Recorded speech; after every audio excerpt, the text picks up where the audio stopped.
Okay, I think I figured it out. So, I don't know what was happening. Sorry if this, like, spam notified my YouTube channel. I don't really know if it does that or not anytime that I went live, because it had, like, a bunch of streams and stuff. And I went in and deleted those other streams just because they're not the one that I wanted to do today and stuff. But, yeah, sorry about that. Streamlabs was just being really annoying and would not let me log in to my YouTube to stream for some reason without the title being as it is. Oh, and then Tringes. Like, what is this?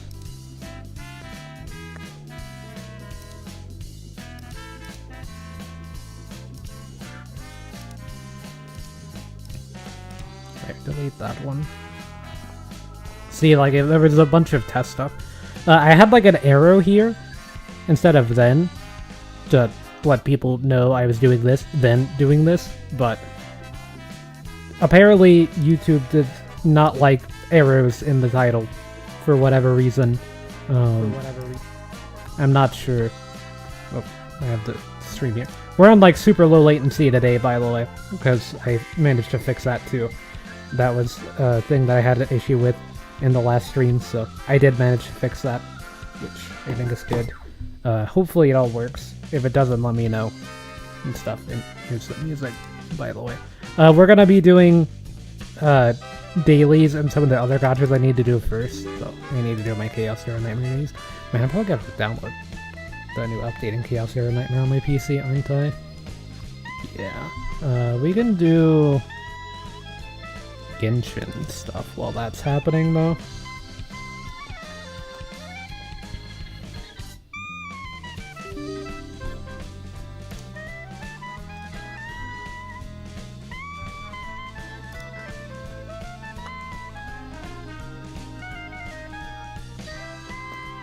Okay, let's see.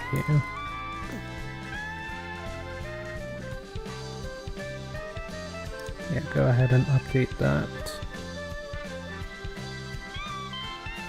It's only 77. Might update. We might not do Genshin stuff. Sorry, the Genshin music's gonna play in the background. It's gonna be a little weird sounding.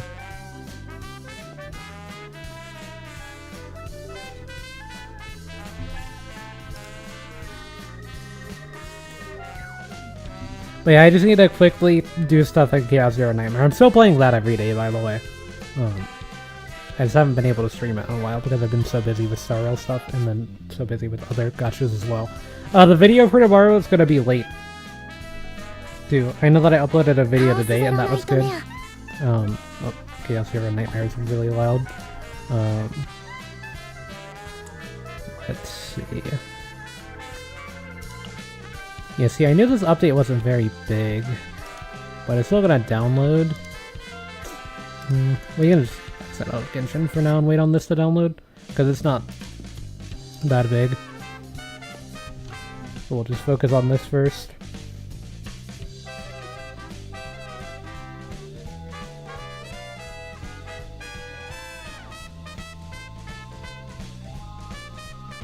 Yeah, I'm hoping the stream's running fine, because my phone is not letting me watch the stream back to make sure that it's running fine. But it looks fine when I go back to it not being live, so...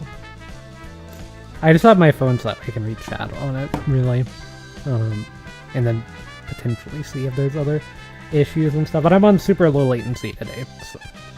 I was on, like, the low latency, but not ultra low last time, so there was actually a pretty big noticeable delay, for me at least, so that should be fixed.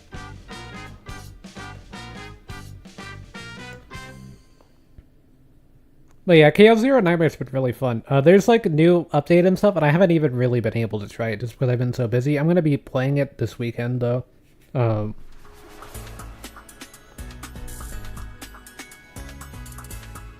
Yeah, let me just check the audio real quick while this is going on too. It's actually a good time to do that.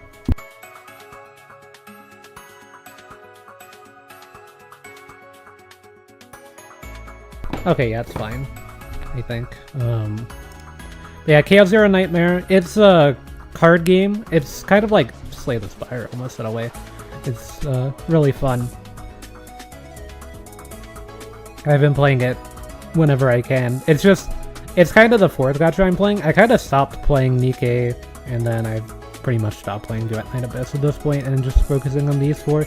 It's just kind of hard to have time to play other games whenever you're playing gachas and stuff. But yeah, I've been playing League occasionally, and then I want to go back to Borderlands and try to finish it out. And I play Helldivers with my friends sometimes, and Mega Bonk if I have extremely rare idle time on my PC. I can play some Mega Bonk, because I can do runs of it really fast. I'm not very good at Mega Bonk though, but it's fun.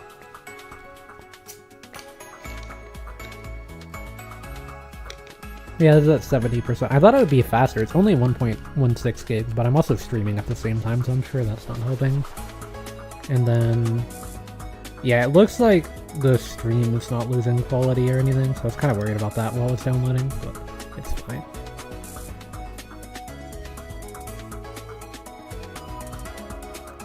But yeah, my background is just a really big Castris background. I have a few different ones that I use. I use the wallpaper engine background. I don't want to open it because there's some not appropriate ones that you can find and stuff, and I think I have it turned off of those because I don't use those for my PC background, but I don't want to open it on stream just to be safe. But yeah, I have like an Evernight one that I use sometimes. I would, when I streamed like a bunch of different gacha dailies, like when I used to do them on stream all the time, I would alternate my background for whichever one that I'm playing and stuff. So I have like some for Wuthering Waves when I was playing that. I kind of stopped Wuthering Waves though, because I lost my last 50-50. So I figured that I lost it at like it was probably like 82 pity or something like it was really deep. I don't remember the exact amount, but it was way too far for me to feel like continuing. Yeah, see, my energy's full. I knew it would be full too. I can get this in full screen in a second. The only reason I don't have it in full screen is just because the full screen mode of this game is kind of cursed. If you're playing other games in the background, like or like watching YouTube in the background and stuff, what I do sometimes.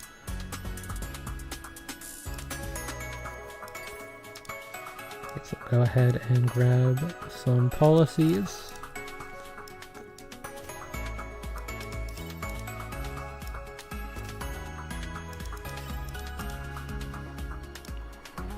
And we can do the cafe, but I'm gonna have to drain some of my other energy first. I didn't pull Yuki, but I'm gonna be pulling on her banner, but I don't really care if I get her or not. I've heard she's kinda just okay. And I'm too busy building my other characters right now anyway. I probably shouldn't be building characters the way that I am. I'm like leveling up everybody.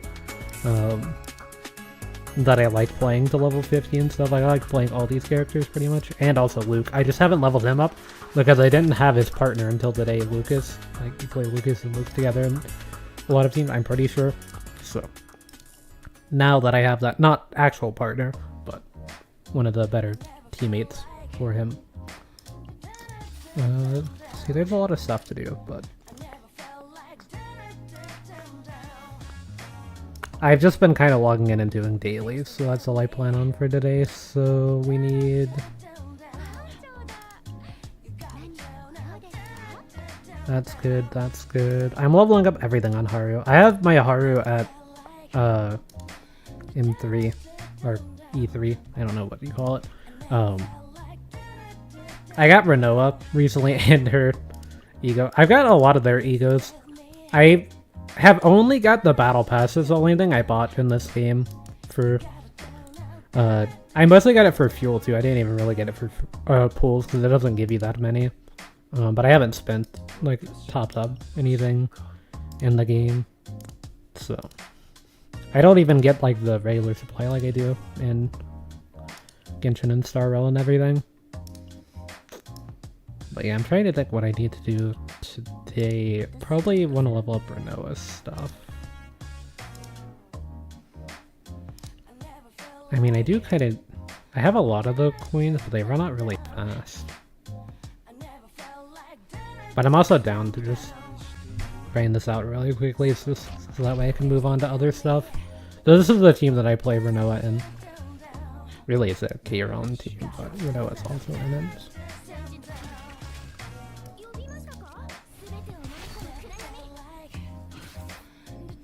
I'm not going to be able to get rid of that futility, but it's fine.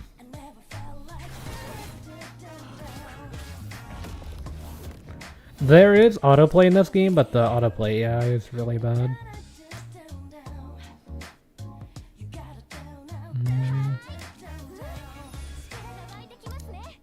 Get rid of one of those.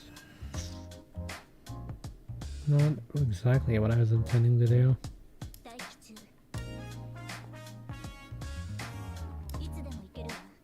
The thing is, I only have 2 other things from combatants, so kind of a bad draw.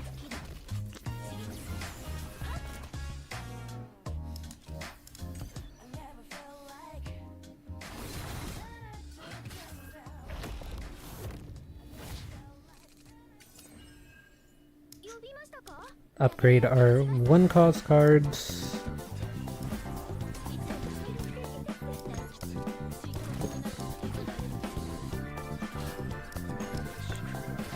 Grab that. I can also do this. See if I can get something useful. Okay, I'll do that. Actually, that's pretty good. We don't even need to play that because I've got the shield. And Renoa will take that enemy out. If you have any bullets in your hand at the end of a turn, Renoa shoots them. It's kind of how she works.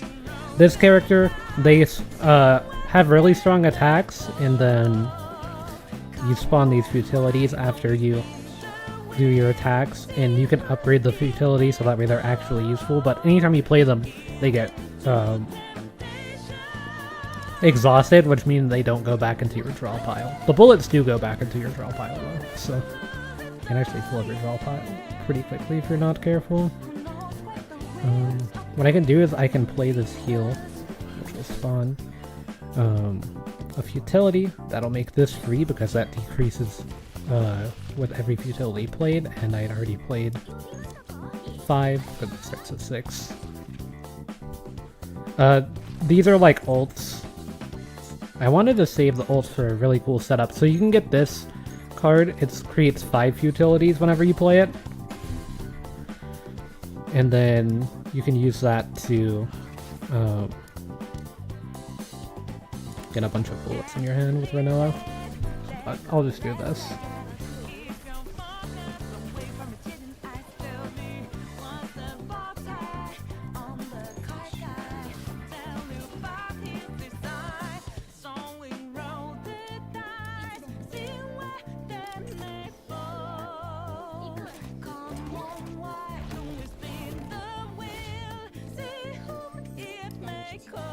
Oh, my hand is full. I didn't even realize it could be full like that. Oh, wait, why? This didn't work like how I intended.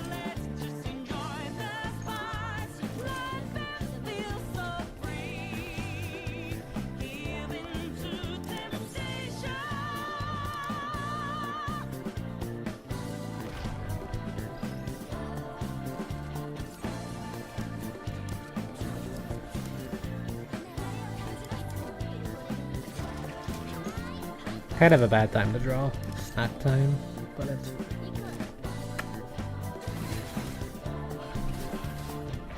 I have a lot of like upgrade cards in this deck, so it's kind of a scaling deck in a way.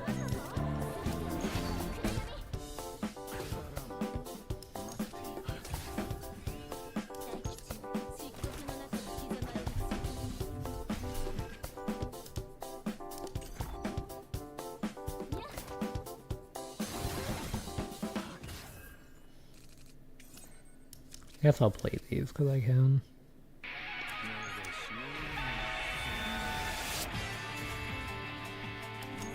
Utility. Okay. Dirge Bullet should finish it off.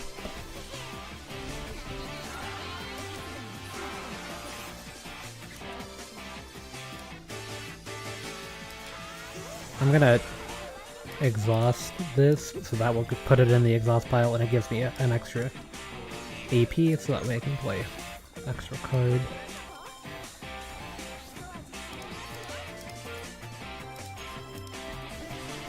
This will also give me an extra AP. Wow. So I can do this. And then breaking gave me an extra one, but I'm already out of cards.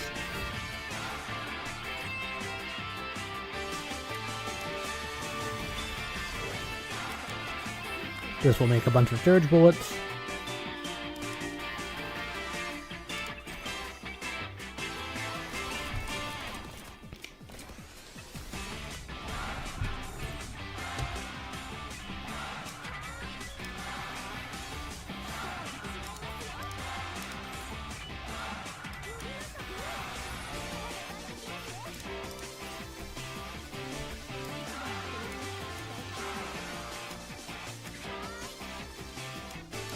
This is fine, because I'm gonna use my Renault as Hero ability, and that's gonna give me a bunch of Dirge bullets in my hand.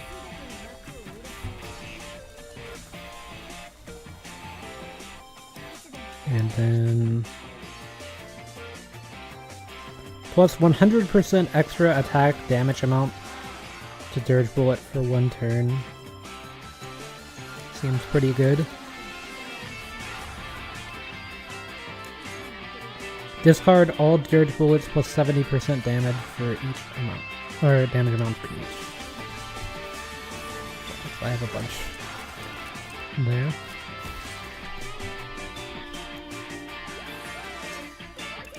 Yeah, these enemies are a little bit weaker anyway, so wouldn't really expect them to be able to survive that. But yeah, the upgrade for K-Rod's thing makes it where the futilities are, instead of just doing nothing outside of exhausting, they damage and heal a little bit. But I can also use that card there to exhaust rather than having to play it out. Either one works.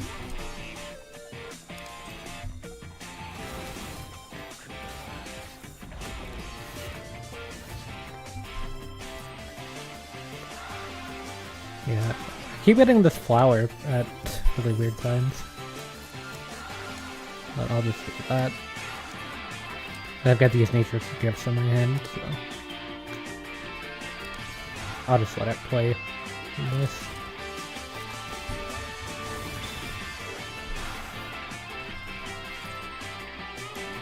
See, if I can get Nature's Gift with this card,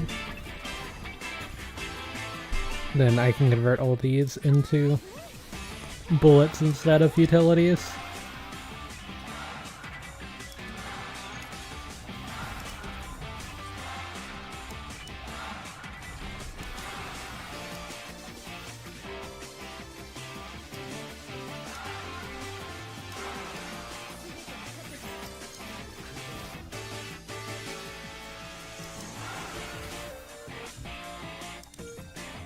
This will give me 2 AP because it's going to give an AP from the Ego skill. It's just gonna break me an extra AP and then I can play this. And then I can also play this, and maybe the Dirge bullet kills, but I doubt it. Okay, if it crit on either one of those, actually could have. Fine. Boy, that card does more damage with the more futilities that you exhaust. And then this card gets cheaper every exhausted futility.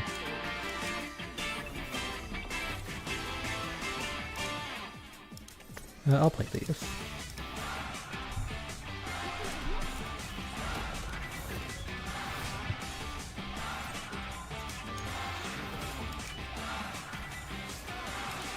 And upgrade this thing's damage.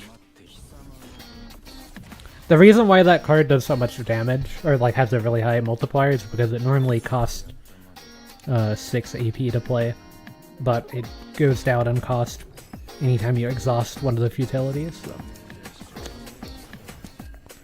this will make a Dirge bullet every turn. That's why I always have a dirge bullet. I'm just gonna do this. Go ahead and start trying to exhaust futilities.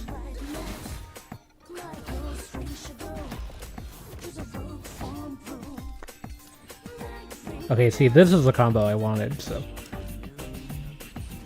The bad thing is these enemies like to drop these nature's gifts in my inventories, which clogs up my inventory a lot.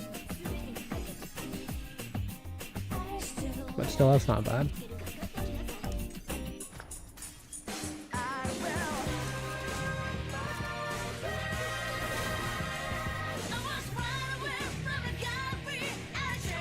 That upgrades any card that costs 1 AP's damage, so works with the bullets. I'm pretty sure at least. If not, I always use it like it does. And it still upgrades the futilities, if nothing else, so...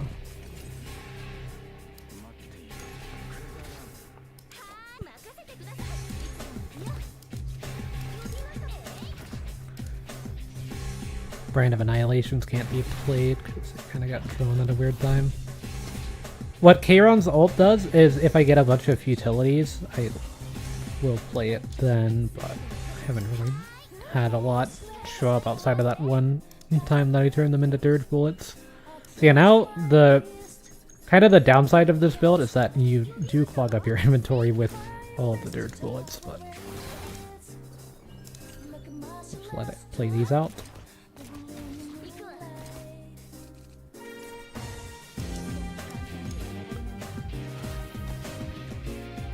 And you can also clog up your inventory with exhaust, or with futilities if you don't clear them out.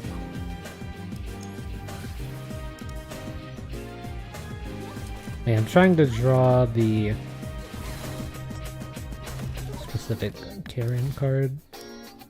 This one here.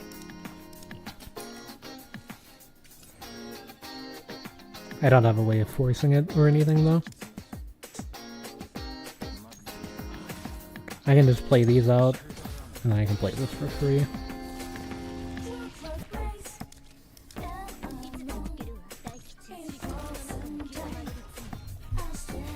Yeah, I didn't end up drawing it there. That's fine. And then I need to go back to the Ark City.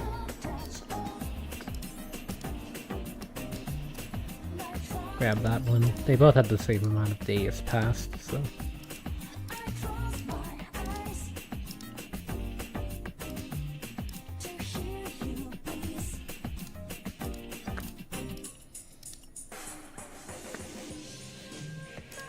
We can do some pulling. The gacha animation in this game is kind of long. I thought I got something in here the other day, because the gold rarity character, this is... Oh, that's not a gold, actually. I think it's going to be one of them, but... No, that's not it. We have the same animation for every banner, too. But the gold characters in this game are like the 4 stars, and then the 5 stars are purple. So it's kind of the opposite of normal gachas.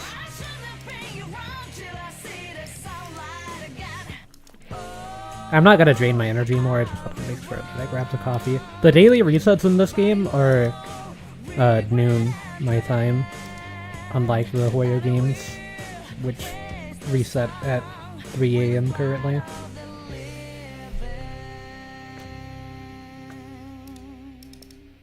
Yeah, see, it's like messed up my icons, having it in full screen like that. Everything's a little darker. At least for me. I don't know if that's true on stream.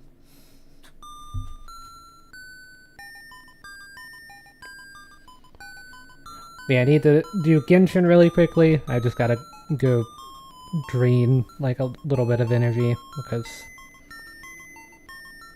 I was fairly close to having that done.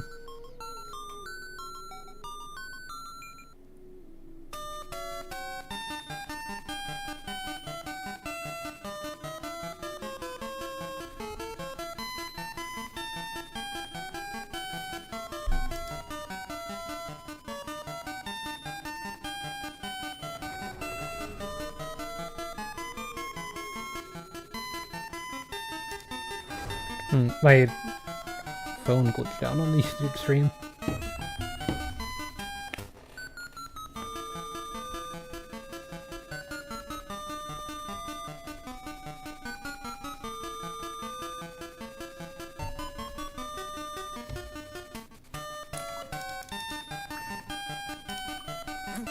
Yes, I'm already capped up, so just need to fight 2 things. We'll go do this one. I'm just doing Blossoms of Wealth because all I really need is Mora at the moment.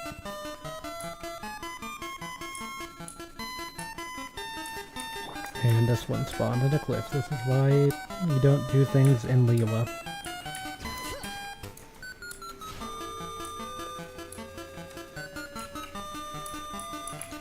Okay, where even am I? Like, horizontally. Okay, I'm not gonna be able to climb this. Well, time for another thing. Let's see, where's 3 and Notcry? Notcry's got easy ones, I should've just went there. Very flat area, unlike Leela, which is extremely mountainous.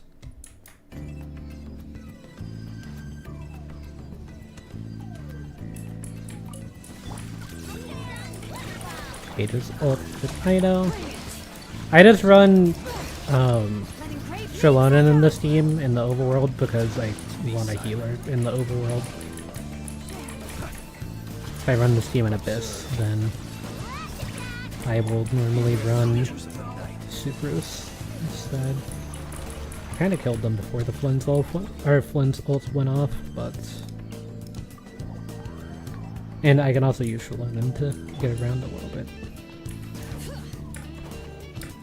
My Phainon C2 and her C1 makes it worth her. Roller skates stay out for longer. Can't remember what the proper term for that form is.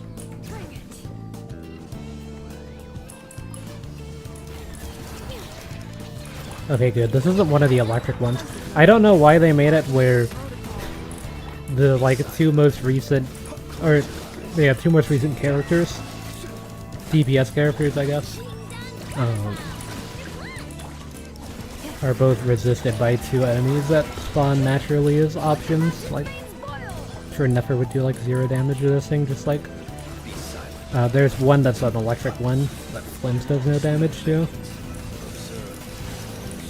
I hate running into that thing with my Flynn's team.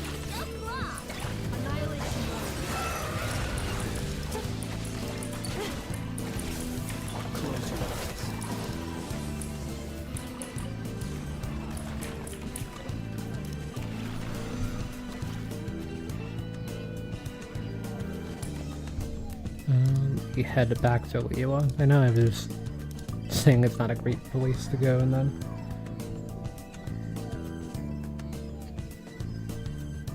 Now I'm doing this. Okay, look at that a Discord message during the loading screen.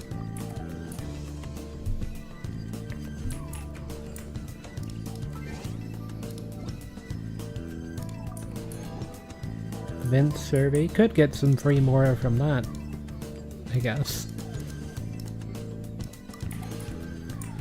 There's some. I can never have enough, so I don't mind. And then Catherine's over here.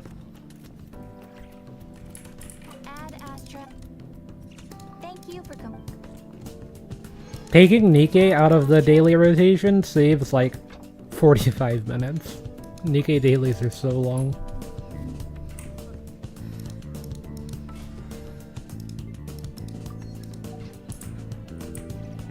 Do I have a pool? I already did mine earlier today. Okay. I'll just exit to desktop. Yeah, everything's darker on the icons now for me. From playing Chaos Zero Nightmare a little bit. It has its own PC client. It's not like an Epic or Steam or whatever, so it's weird.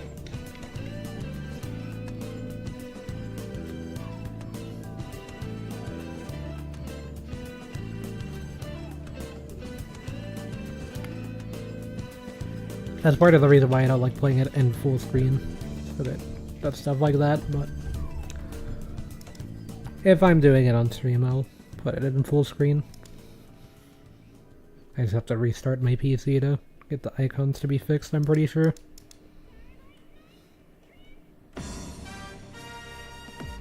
Okay, ZZZ. I need to go to divination. Actually, I'm gonna do this the proper way. So, a trick with ZZZ dailies is you can talk to Hal. He was asleep. I should have just skipped to daytime so I wouldn't wake him up because I always feel bad doing that, but okay. Well, never mind. I don't feel bad now because you didn't have anything, and now I have to go to Phainon Heights.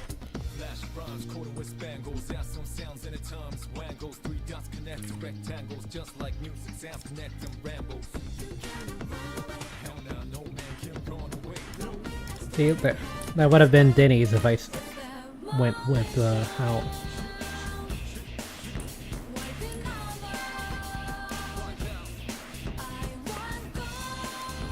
I actually kind of need to grab ice now, in case I get Yadhari. I'm pulling on Yadhari's banner, but I'm kind of just pulling on Yadhari's banner for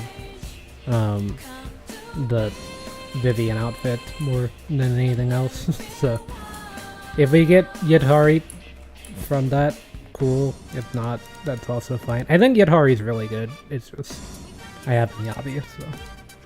I already have an ice character that I use a lot, and Ellen, too. I use her sometimes.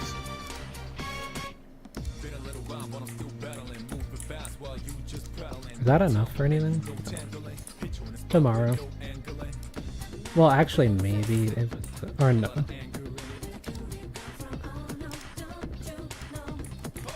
.3 satisfaction survey. 2.3's been pretty good.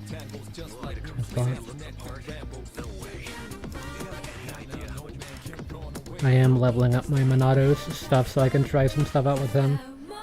Tomorrow's video is gonna be me clearing the in-game that comes out in ZZZ tomorrow.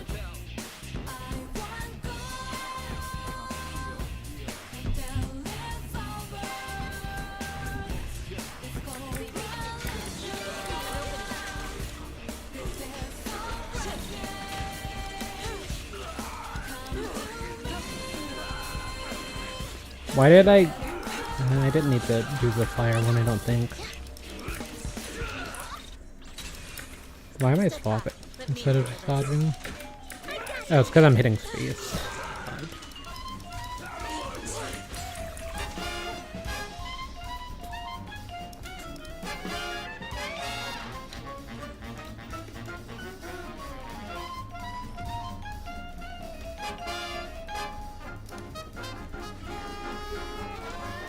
Okay, that should be all of the fire things that I need.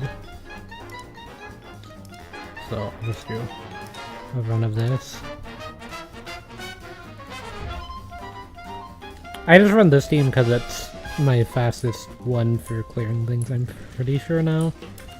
My Miyabi might be faster still. Especially in this one.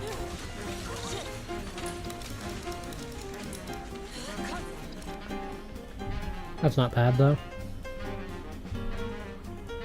Just a few basic attacks into hold basics into basic attacks and stuff.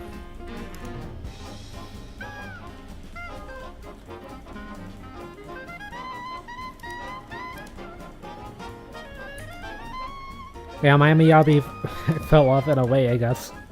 I had seen a TikTok the other day, or not a hit, but like a YouTube short talking about Miyabi falling off. Okay, now we can get into Star Rail stuff.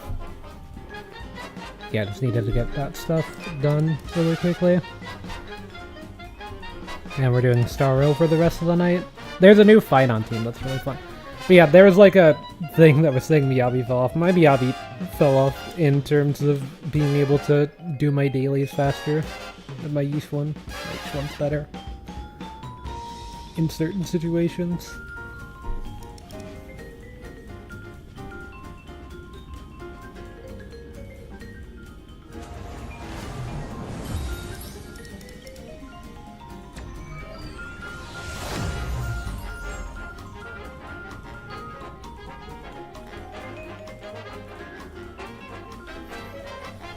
But yeah, there's a new Phainon team to get here now.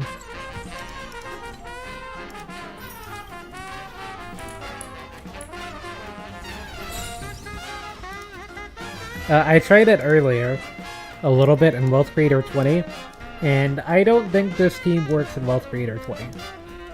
I'll just say that much about it. Like, I don't know if I did something wrong here, or if it's just I got unlucky or something, but this run is pretty hard to beat for a Wealth Creator 20 run with all the RNG that I got. And yeah, like, I got all 3 of these in like the first plane, including the 2-star Phainon. I had 4 shield in first plane as well, and I was able to get Topaz and Robin in second plane like pretty quickly. And yeah, still wasn't enough to beat the enemy. I just forfeited the run just because I couldn't defeat the enemy that I was facing.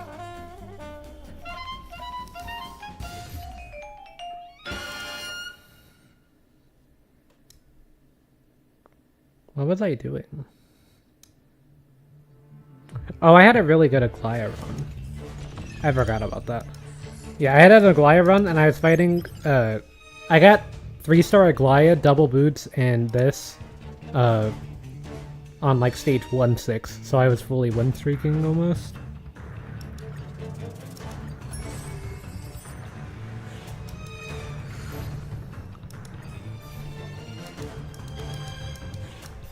Yeah, we're just gonna try on Wealth Creator 1. This Phainon build. Because I tried it on Wealth Creator 20 and I really couldn't get it to work at all, as you saw earlier, so we'll try it here. Well, we have the thing that makes it where our max HP gets decreased whenever we lose HP, and our first boss is Pollux, so that's not a good combination. Armor, armor. I guess I should have got the star from the other one. I had a really good skill point run earlier too. I don't know if you guys saw.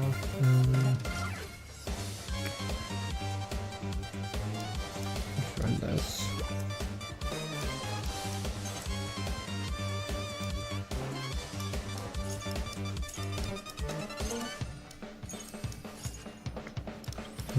I really wanted to econ. I'll just econ like this.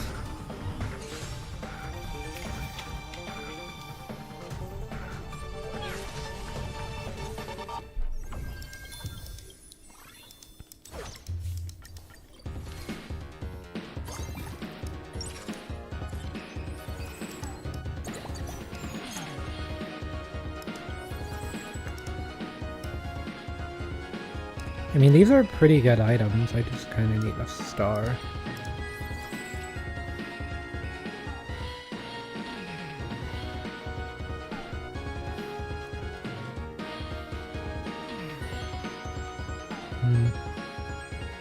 I was debating whether or not I should level, but I'm not going to.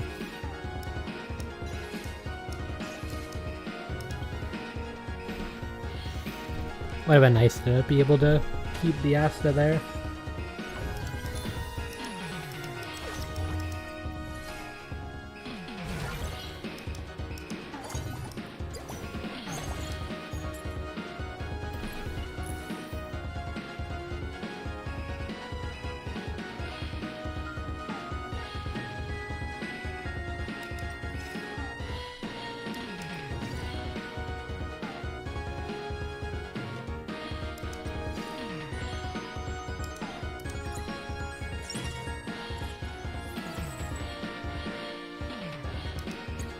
First field acquired.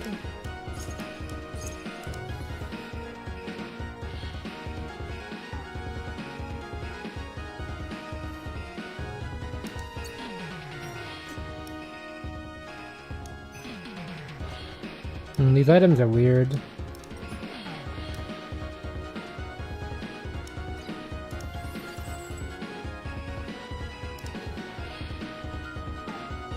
Yeah, getting 3 shields. We need the stars to be able to make the Phainon item.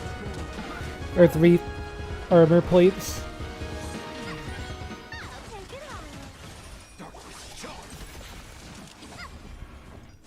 This team might be able to win early, but I doubt it.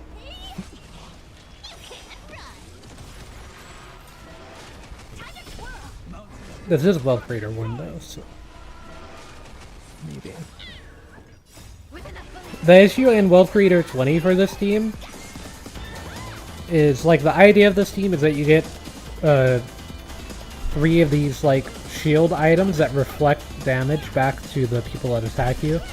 But you need to have a shield on your character to be able to do that, so that's why people use Phainon with a bunch of shielders, because you can get infinitely stacking shields.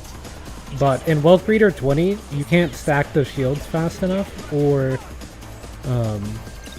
keep the shields big enough to stick around if you do manage to stack them, because the enemies just deal way too much damage. There we go. I'm gonna make one of those.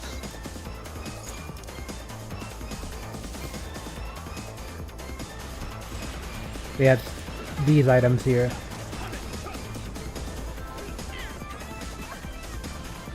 You reflect physical damage to the attacker equal to 250% of the shield effect before the attack, so you need really big shields. But if you get 3 of them, they do stack, so whenever enemies hit you, you pretty much just one-shot them back if you have a really big shield. And then Phainon has a counter that actually advances the enemies forward, so it's able to always leave the enemies at 1 HP and then cycle them forward, so that way anyone that's like somehow not at 1 HP will be at 1 HP, and then Phainon launches the counter attack.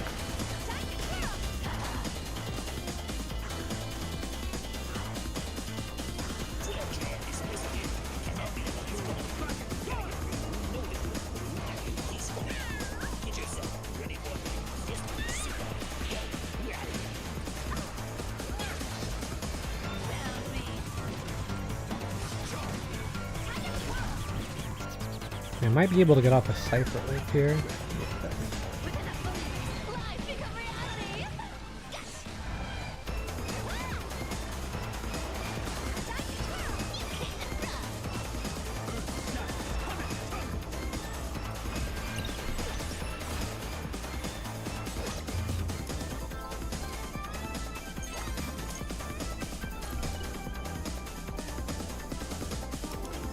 Another star.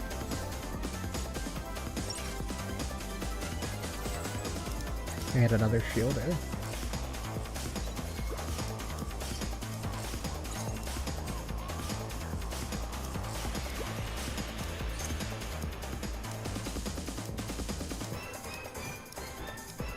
And another star? Nope.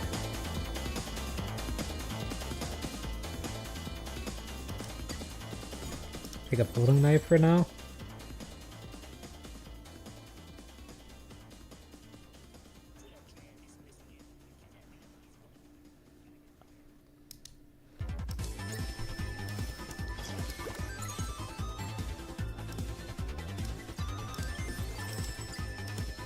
Still need to find March, but Jade's better than Mose here for the better shield effects from IPC.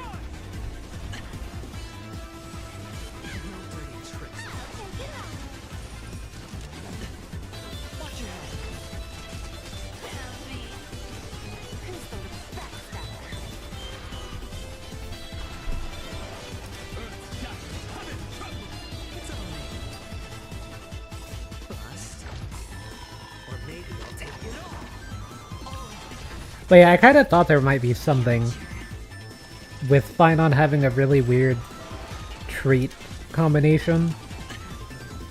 Because Phainon has a trait called the Deliver that makes it where he gets all of the trait bonuses that are active on her team without having to have them underneath his character, and he doesn't like contribute to them.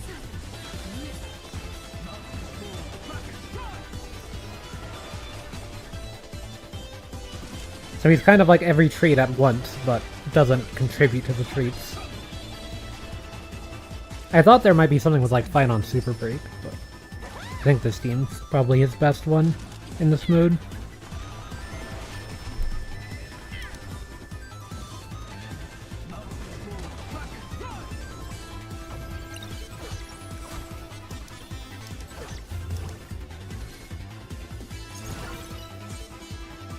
Not strong early though.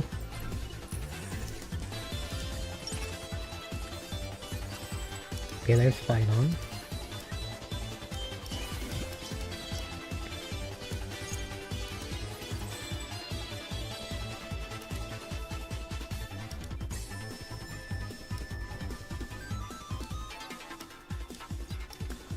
And there's all the items. So yeah, now I just need to find March and Shepard. I guess I can run this for now.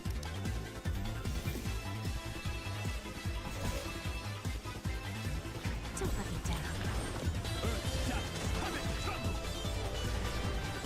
It's just a twin inside. Since you're already here, why not have a meal before you leave?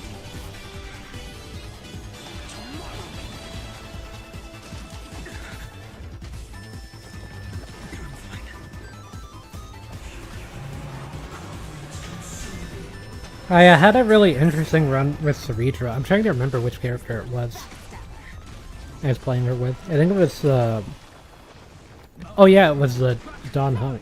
Like, Don Hung Imbibitor gets like a duplicated skill. Oh yeah, I forgot you can't autoplay this team either, by the way. You do have to manual play it. Or at least the autoplay is really dumb.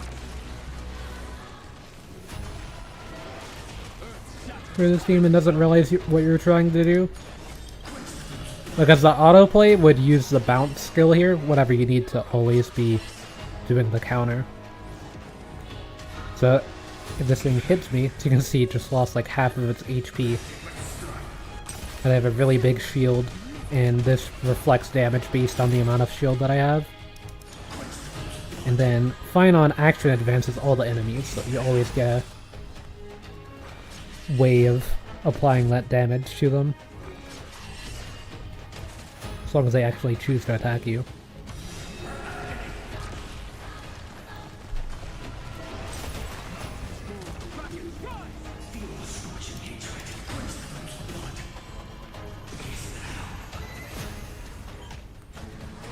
The thing is, this cannot one-shot enemies. You do have to use your counters to finish them off. It just leaves them on 1 HP.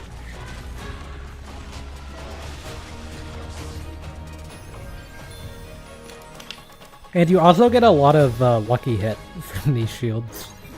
So you can get lucky reflected damage. Yeah, they all give 20% lucky strike rate. But yeah, Deliverer, it's the only thing Phainon has, and it just makes it where it gets all the bonds.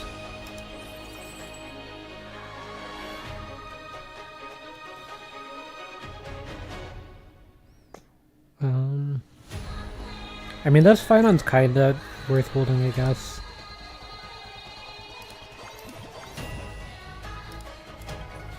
You don't really need stars on Phainon in this game, though.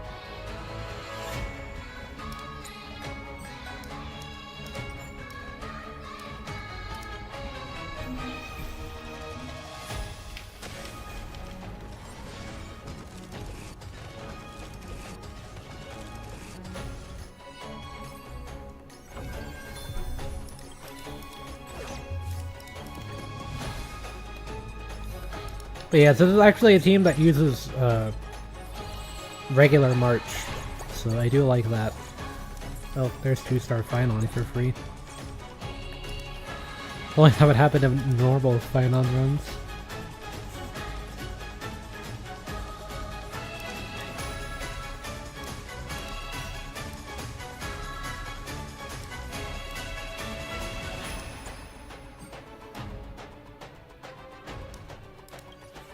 So many batteries.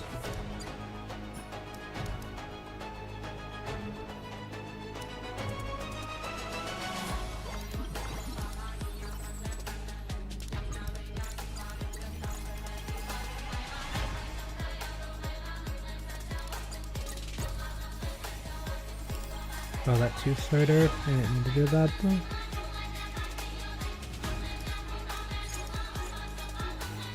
I shouldn't have leveled up for what I'm trying to do.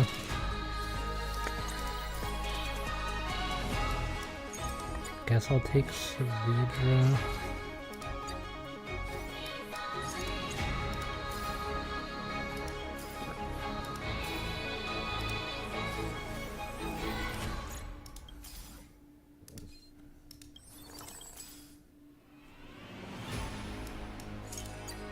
Oh, there's March. I was gonna say, there's really not a March in here.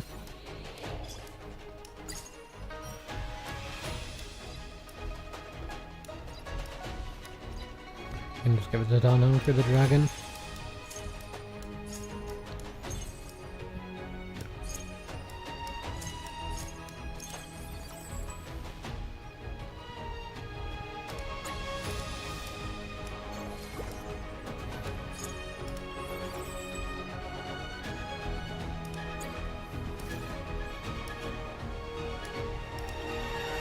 Yeah, I think that's fine. This team is actually kind of good into the dragon Polex here, just because you get a lot of shield, so you don't really have to worry about being at 1 HP.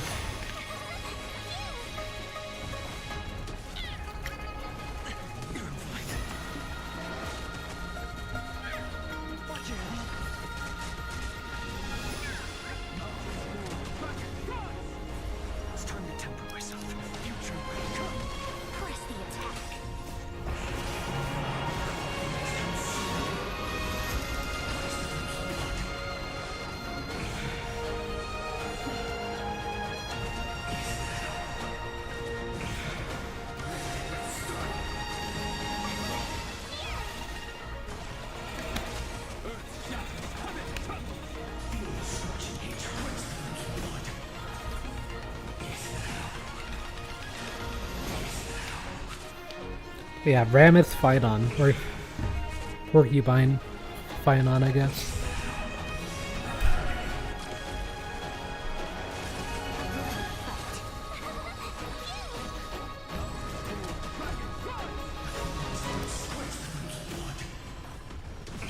But yeah, 4 shield actually gives a lot of damage bonus too. Just get 40% damage amplification into the Deliverer.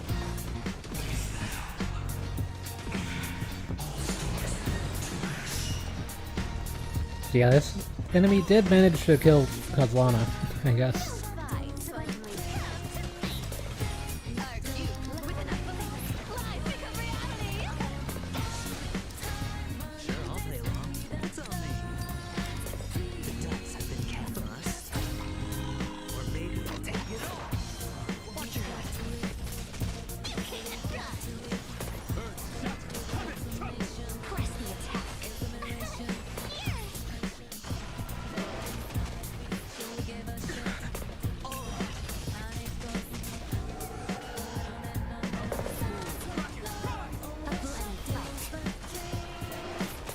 Yeah, need to get another fight on turn.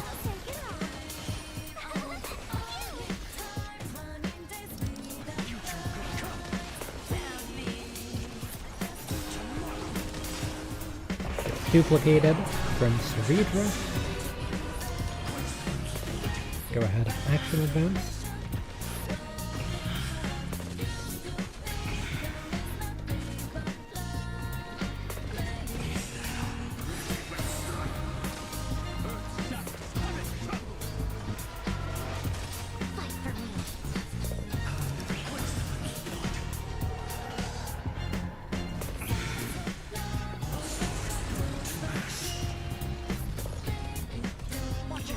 Yeah, Phainon actually not able to defeat the boss.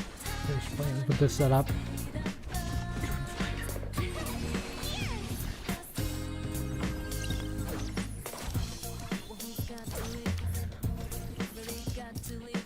Yeah, you don't die, you just don't have enough damage.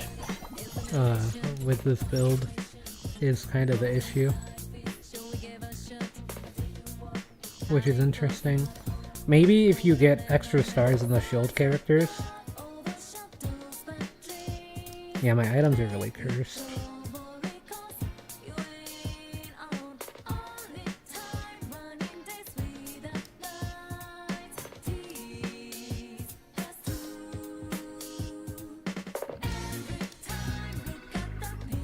I can give that to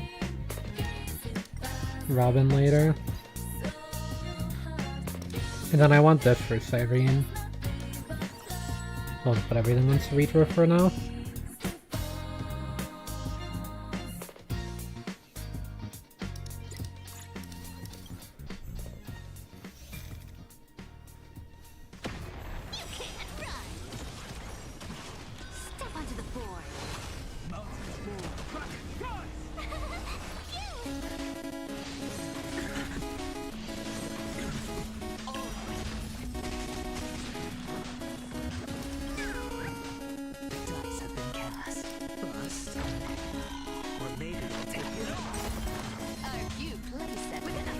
Guess I'll just do this.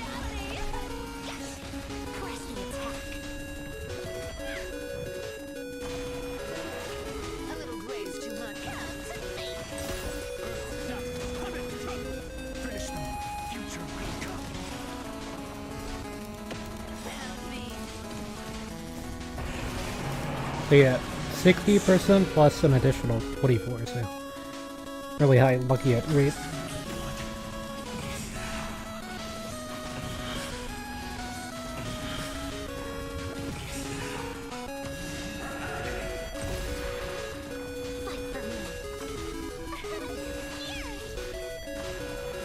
Yeah, I need to find Sunday, and I need to find Gallagher, Robin, Black Swan, your Planet of Festivity characters and stuff to put on this team to fill out the rest of the slots, and also Japard for 4 shield. Still 1 shield short at the moment.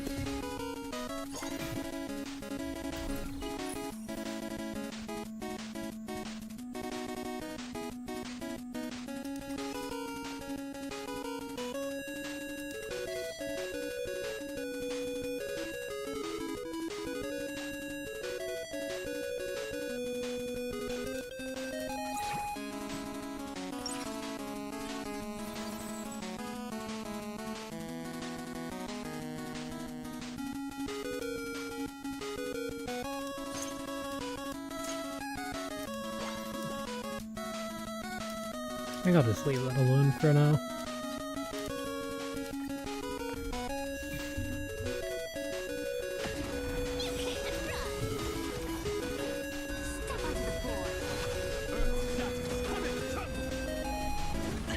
Need to try to level up to 7.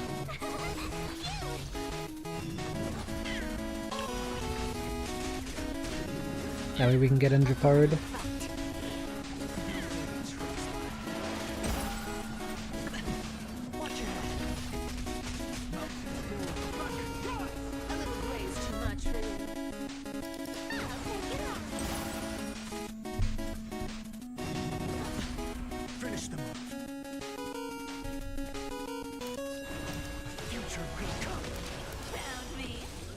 Maybe gotta ult it with Venturina first.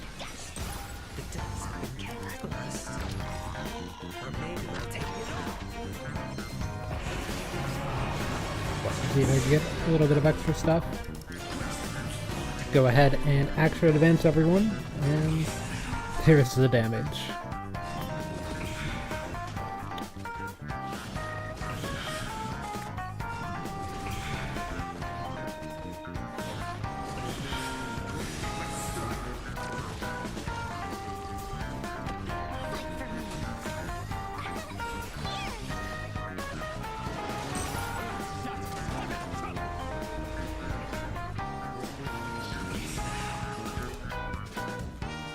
Yeah, there's the shield amount compared to the HP amount. In Wealth Creator 20, the shield amount goes down very fast because they're doing thousands of damage with every single hit.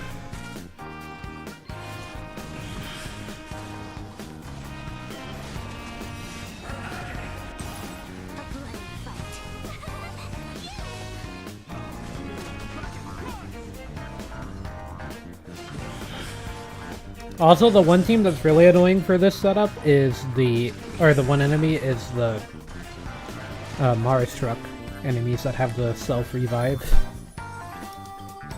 Because Phainon has to kill them an additional time.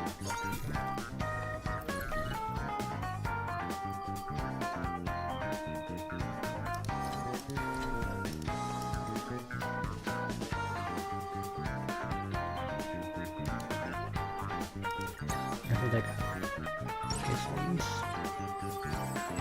Okay, there's Sunday.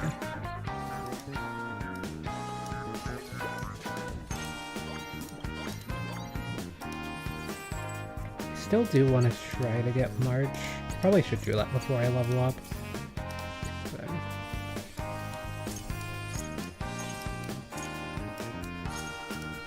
maybe I can find an extra point in the stage somehow. Oh yeah, I can just do this for one. I guess. We'll give it the March.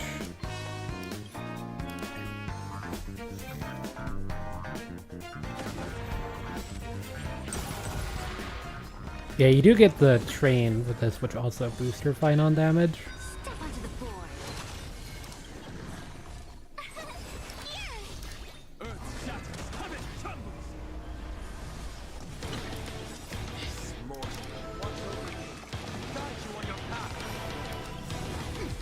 The dice have been cast. Or maybe I'll take it off. Yeah, now I just need to find Japard. And a few more of the Planet of Festivities characters.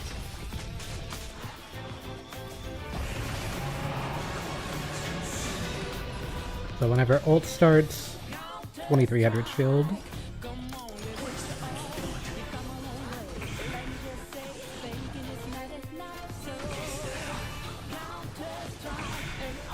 Yeah, does it even go down? Yeah, it didn't even go down after every enemy attack, pretty much. In this difficulty. In Wealth Creator 20, it would have been like here. With every one of those enemies attacked. They're all Amphorius enemies. The Amphorius enemies hit a lot harder than the other enemies do.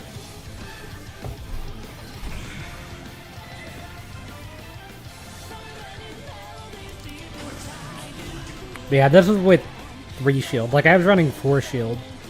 In that run that I had to just forfeit. I was on like stage 3-2 just because the enemies were one-shotting the shield, pretty much.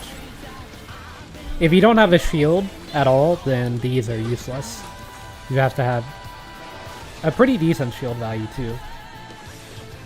Part of the reason why this works so well is just because you have Phainon on the field. It's the only one that can be attacked with all of these. He's got a bunch of HP, and then you can also get a lot of shield on him, and he also gets the Deliverer to get all of the extra effects from the shield trait.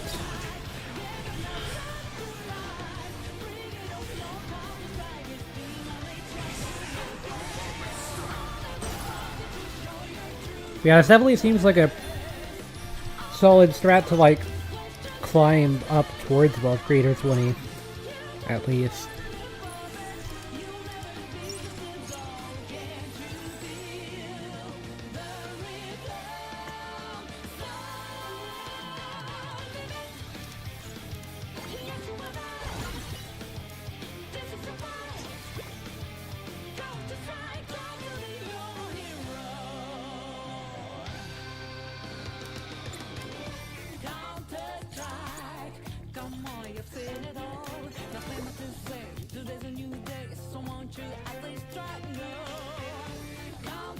I thought I had the intro there.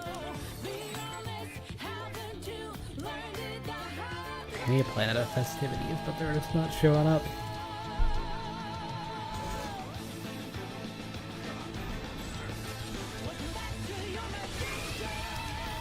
Get skill points active with this setup though.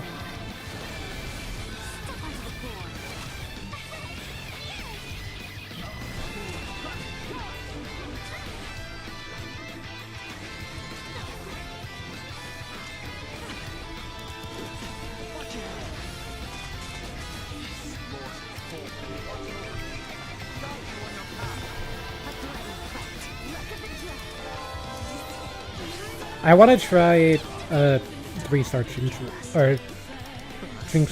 run at some point too, so I might do that after this one.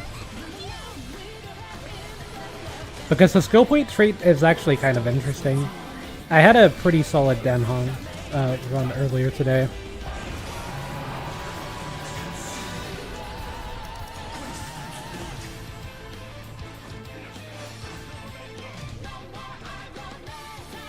I also had a break run that was interesting, but I just felt like break is bait every time that I use it. Feels like it's never actually enough. But yeah, on the next encounter stage, I'll choose the hardest difficulty encounter to show like what happens whenever enemies actually deal damage into this build.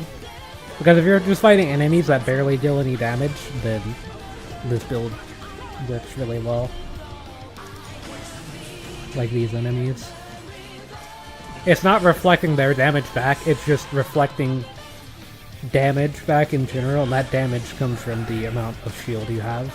So, if enemies are actually able to decrease your shield, then it doesn't matter.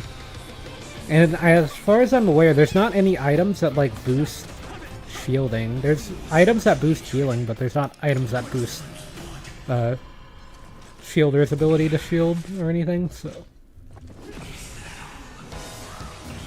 If there is, then I guess that would be good in Wealth Creator 20.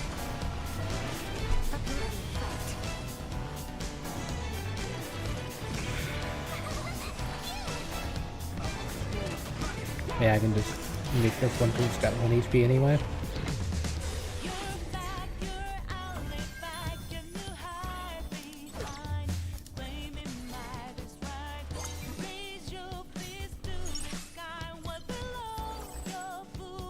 You don't need 3-star Phainon for this build.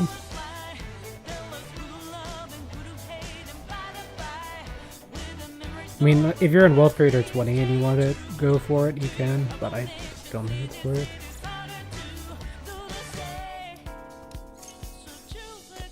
I kind of want to roll, actually.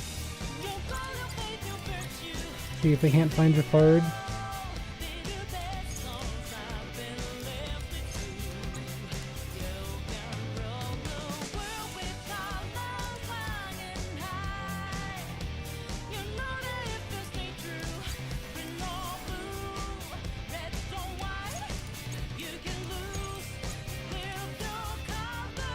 There, I'll have my done.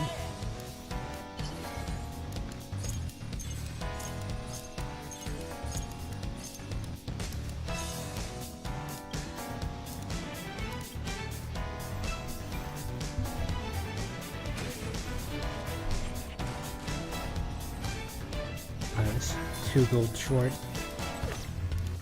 If I was able to get 2 gold, I would have given me the full thing. For interest. Oh. Well, guess that's an upgrade.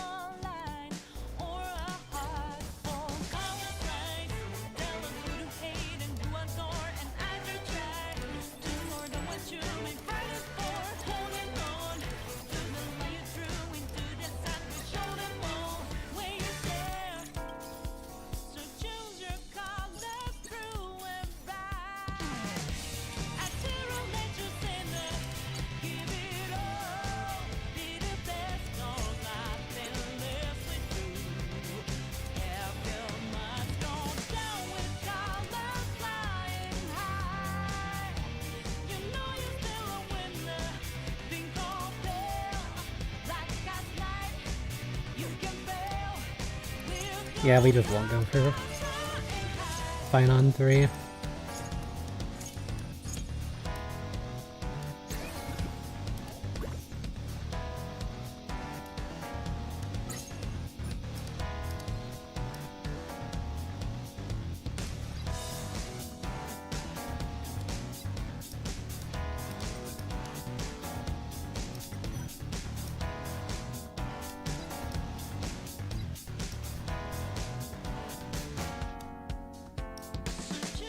I guess I can still give that to you.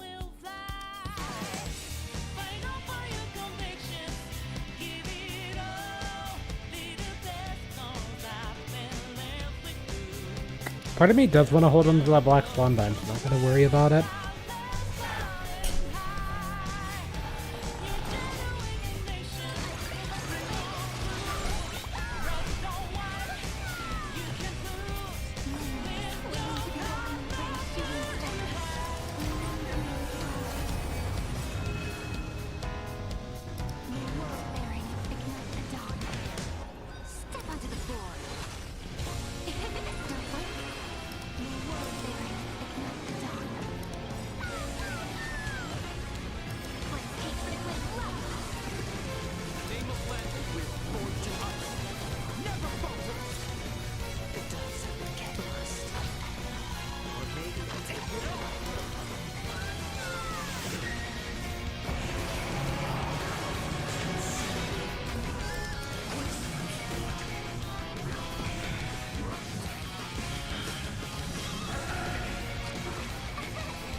Okay, so what's the shield?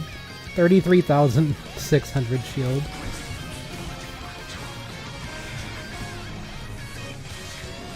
Yeah, really big counter damage.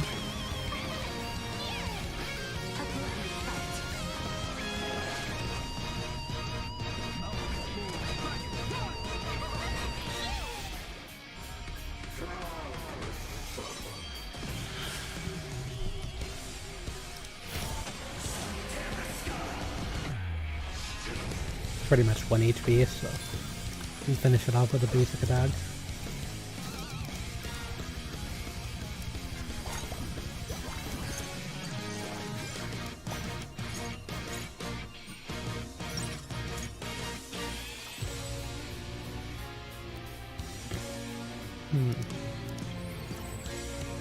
Yeah, I think I just leveled.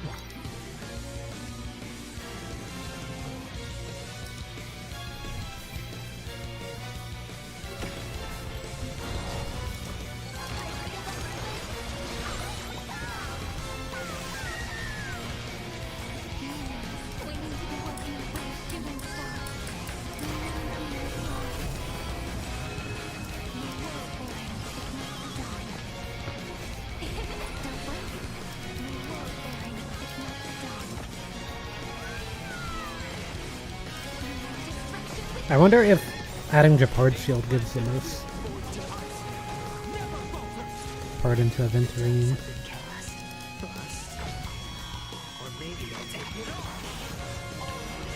But he actually does have a shield though.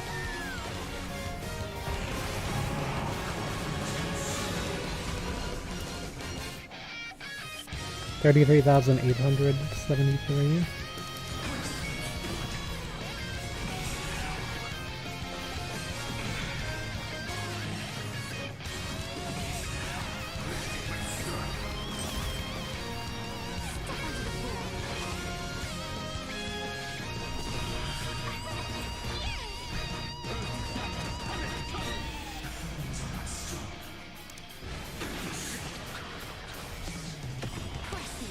Yeah, you don't have to counter if they're just 1 HP like that.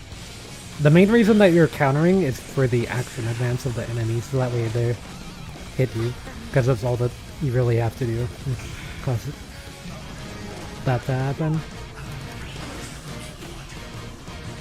As it gives them action advance. And then you get off the free counter hit, and because they hit you, they're probably at 1 HP, and then basic. Be able to finish them off.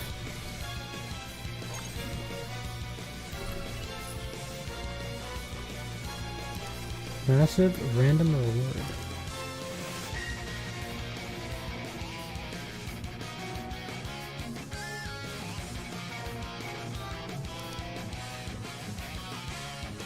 This one's also pretty good. I'll try Holiday Gift Box. Last time I chose this, it wasn't that great.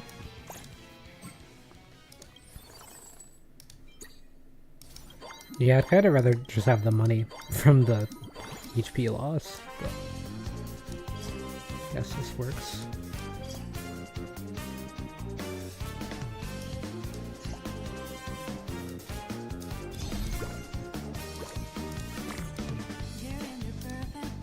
I like Sunday more because he charges the thing faster. Got this for Robin.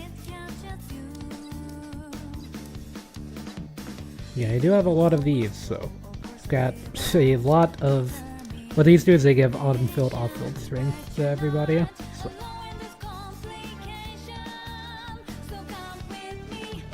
I guess that's not too bad.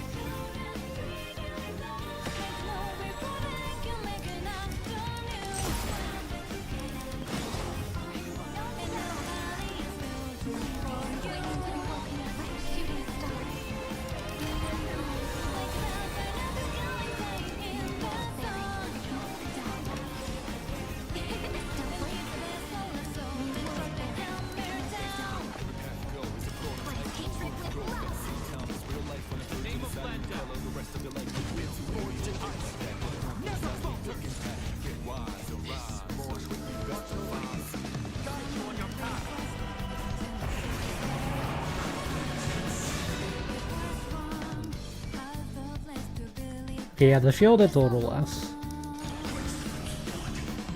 Wondering how having Venturine off-field would compare. Venturine gives you a shield at the start of combat from his technique, is why the shield's a bit less.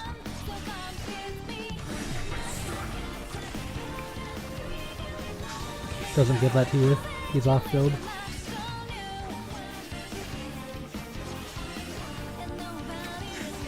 I still think Japard probably has the larger shield with his ult though.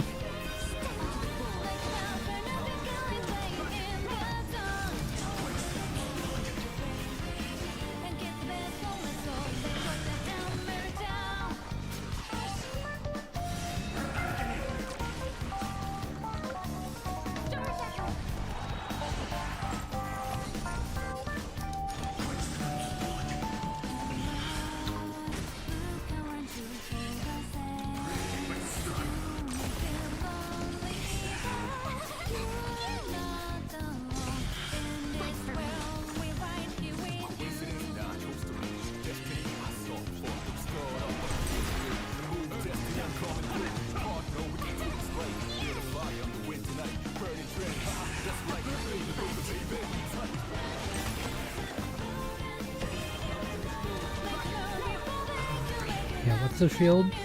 43,826.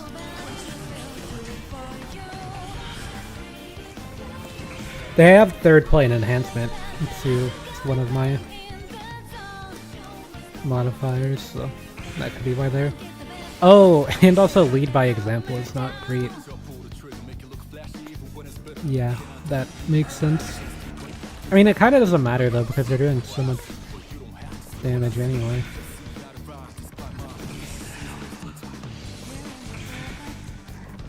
This is only Wealth Creator 1 though. So.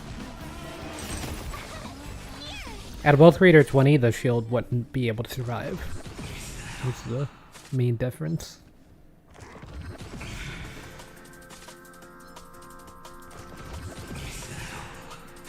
Yeah, see, the shield's already going down.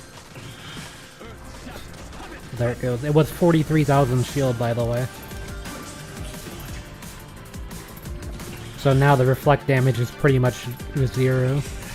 Once it goes away, it is 0 reflect damage.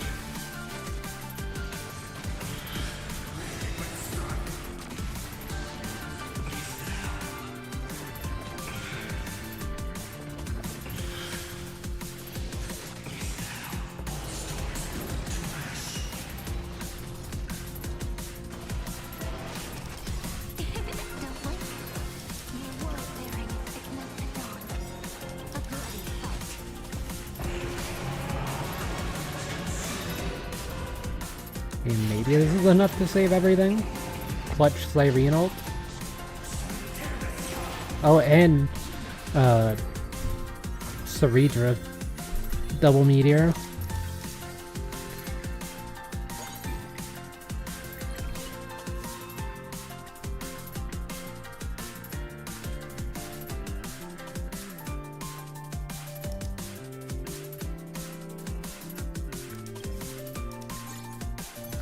Yeah, getting damage reduction is actually good because you, I'll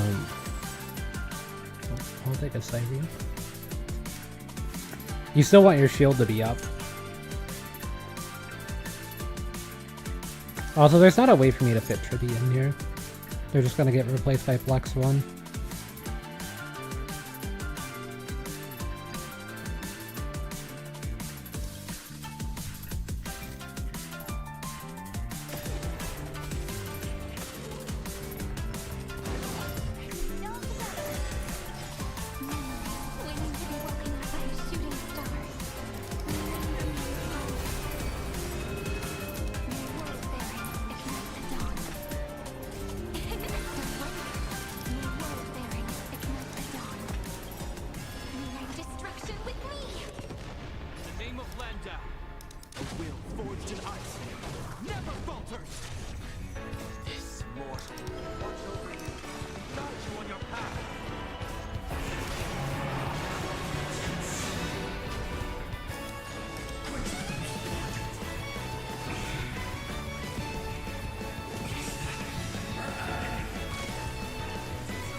There goes the shield. A little bit.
No reflux.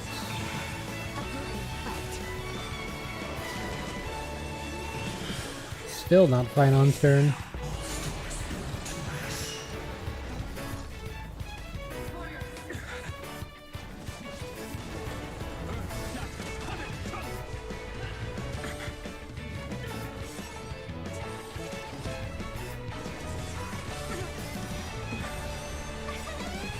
I don't think they like my Phainon.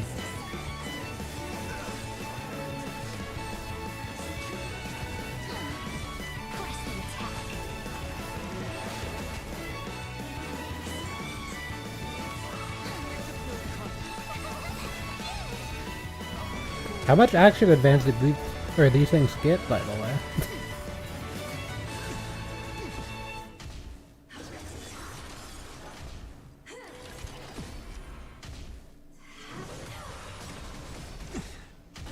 It's like you're fighting a Sela. They literally just stun-locked my team for the rest of the game, by the way. Okay.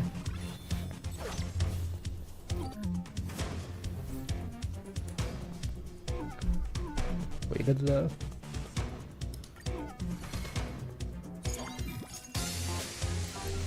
Oh no, I just died on my phone. Anyway, yeah, there's no reason to show what the harder encounters would look like in higher difficulties, because even in this difficulty, the steam's falling off. I guess maybe putting in Adventurine's worth. I guess I can try. Because Sunday's damage doesn't really matter.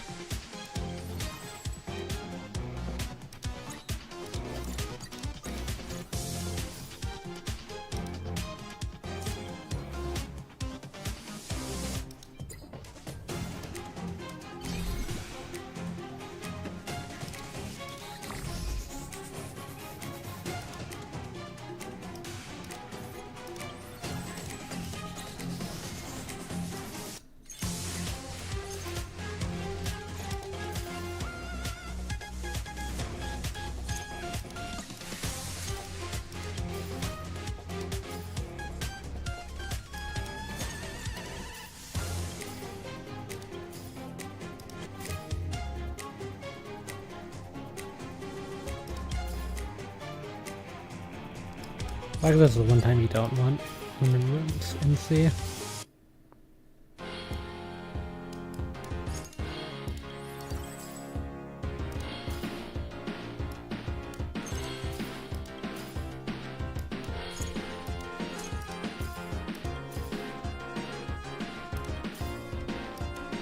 I'm really gonna get every other 5-star.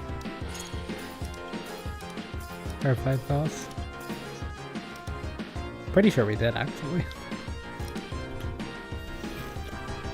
A little unfortunate.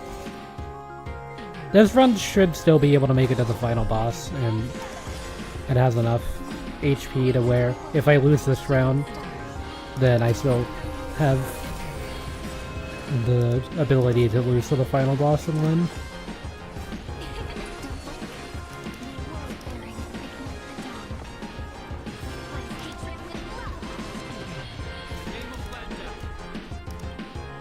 Yeah, see, this doesn't increase your shield strength, it just increases your damage mitigation. I feel like if there were items that boosted shielding, I think the items that boost healing also just do that and not shield strength. I forgot to open Phainon. It doesn't really matter because they hit Phainon.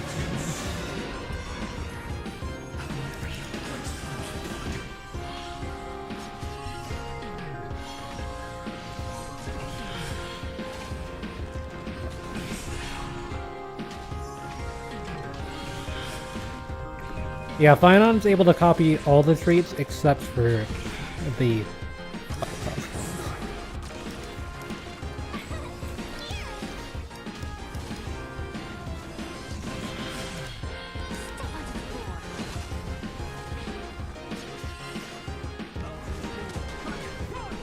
I feel like there's probably gotta be like a Stellaron Hunter Phainon build out there somewhere.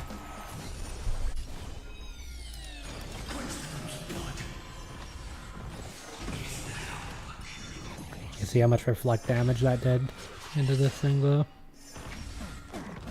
I mean, I should at least be able to get it to the bar.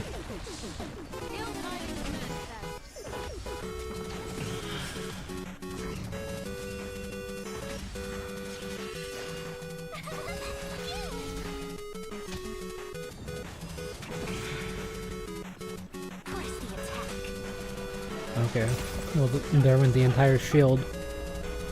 And then some.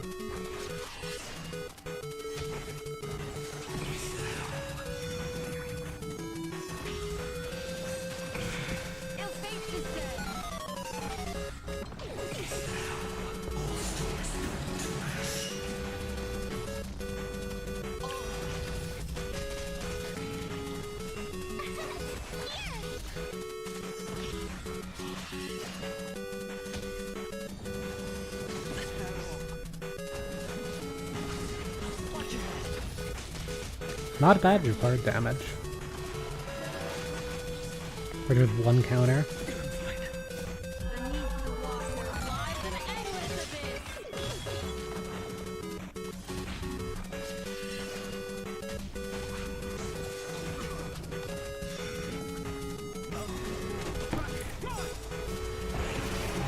Okay, one more chance, Phainon. Go ahead and action advance everyone. If you can stay alive, for me to be able to get the bounce, that would be big.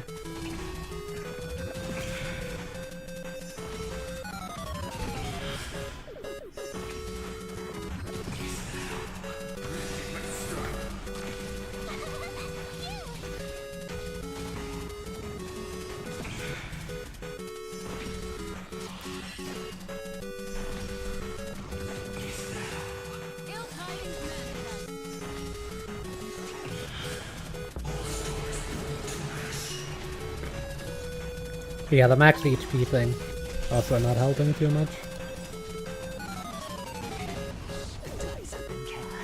But I got it down to the bar, so that's good enough. At least a guaranteed win of the run.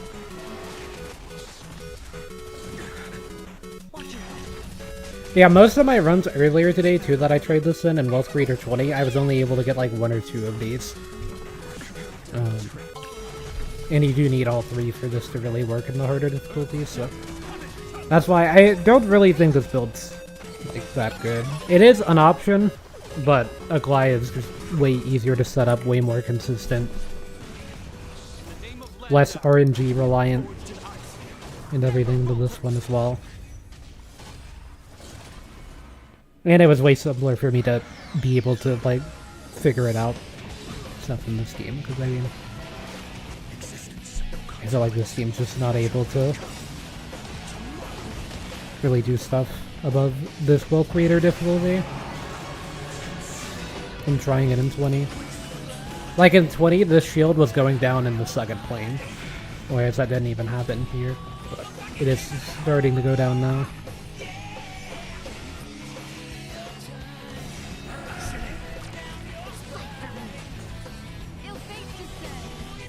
Yeah, 1 billion damage. Still a lot of damage. It's just 1 billion's not that much damage in Wealth Creator.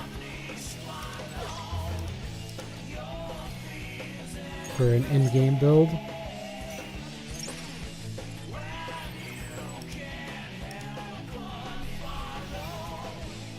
Definitely wouldn't mind dealing a billion damage in like Anomaly Arbitration though.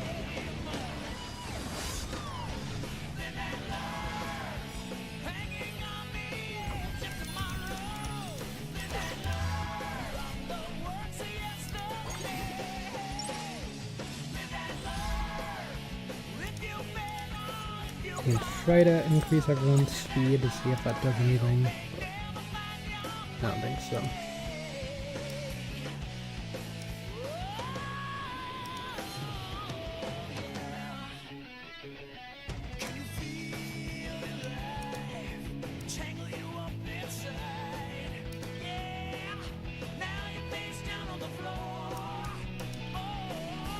Yeah, see, none of these give shielding strength.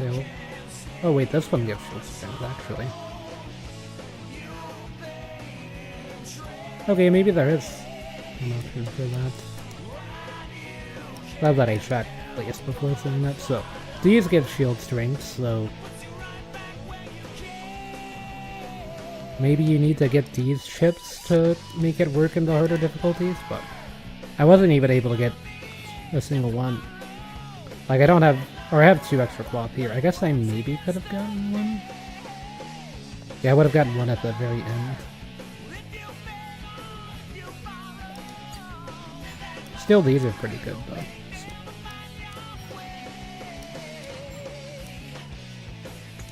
And we ended up turning that into nothing.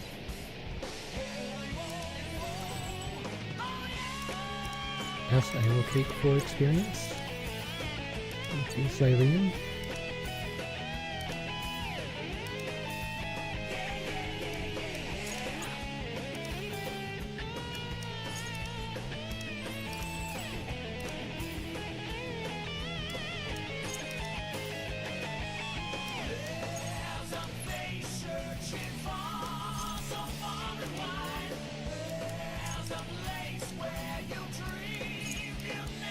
No Siren 2. Thought I could try for that.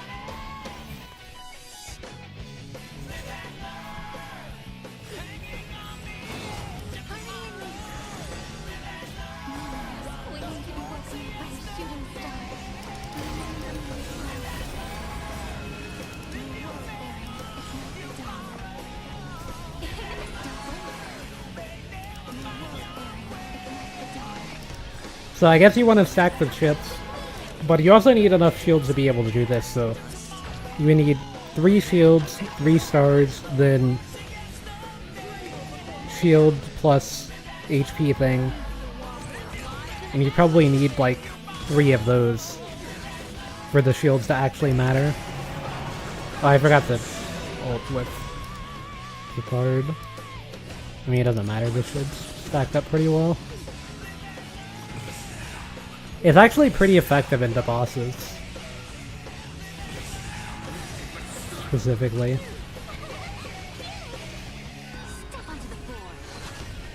These 2 should be able to keep up with shielding. And you'd want to give it to these 2, because they shield off-field and everything, so whenever you're in the Phainon ult.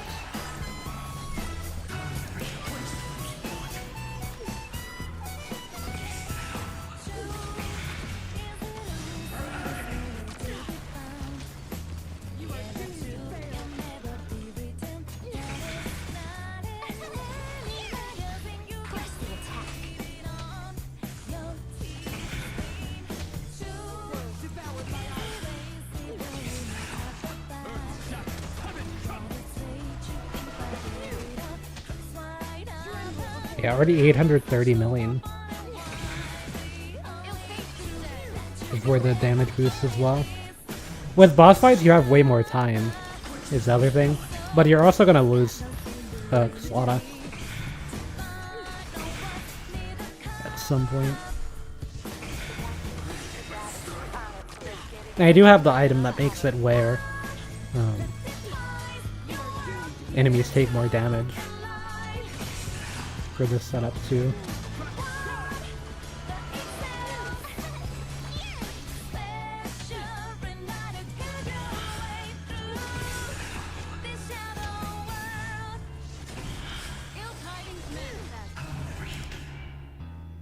So yeah, we're still at 40,000 shield.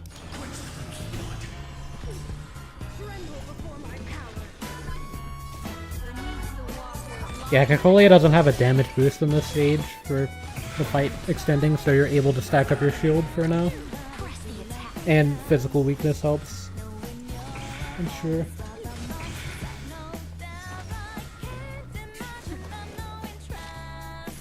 But yeah, running Black Swan is good for finishing off that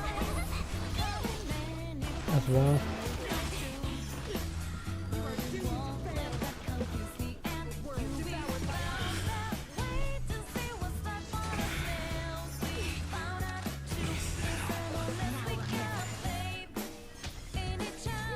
Yeah, as you can see, you can use Trial Phainon for this, because it doesn't really matter what your Phainon state is in. I think even 1 star is fine.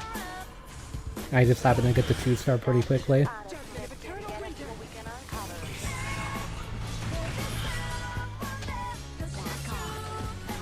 You just need a Phainon that is able to press the ultimate button and has these items. It's the only real requirement for this build to work.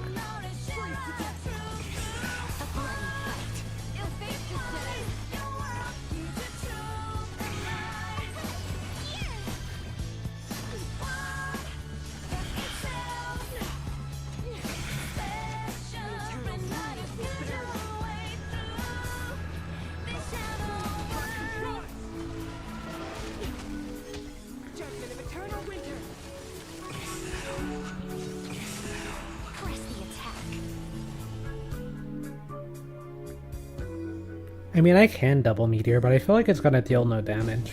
But I mean, I don't think this run's clearing anyway, so might as well try. It's not like action advancing is really doing anything because he's already gonna be action advancing.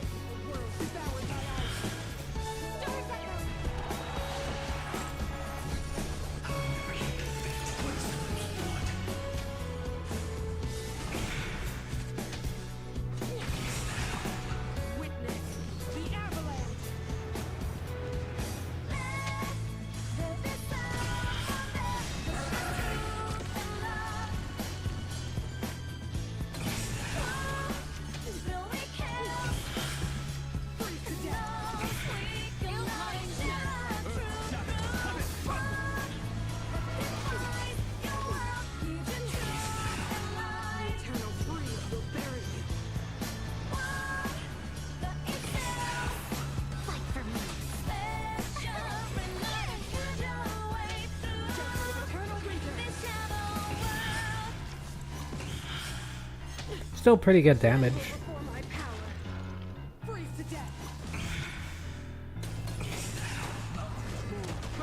There's a chance if Kakolia keeps action advancing like this that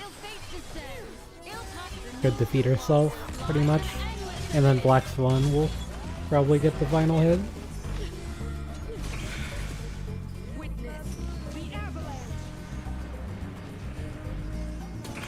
Yeah, that's the end.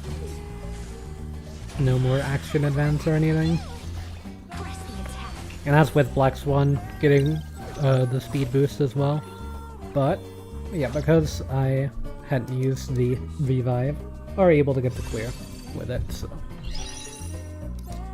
Yeah, the team able to clear Wealth Creator 1, at least. And it can probably clear like up to Wealth Creator 5 to 10-ish area and be fine. Video. Activating 4 shield. Still a few bonds I haven't like fully done.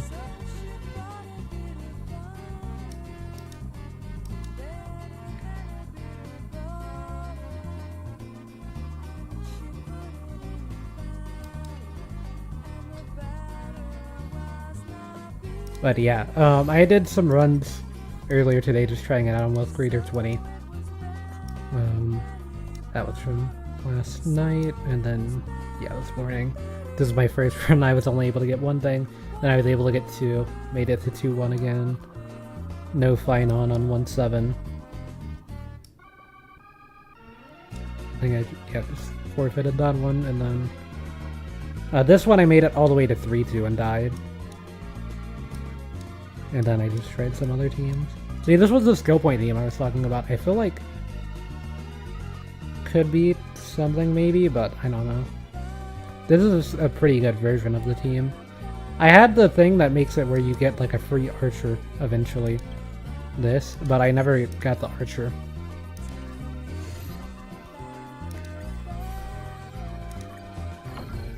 Yeah, I'm down to try out some random teams now. I just kind of wanted to try the Phainon one.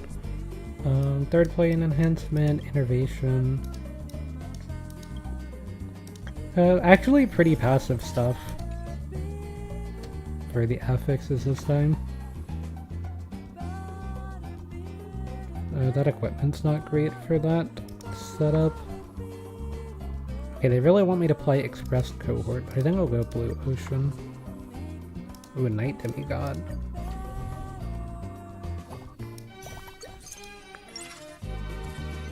I did a tips video today. Okay, I guess it wants me to play Cypher.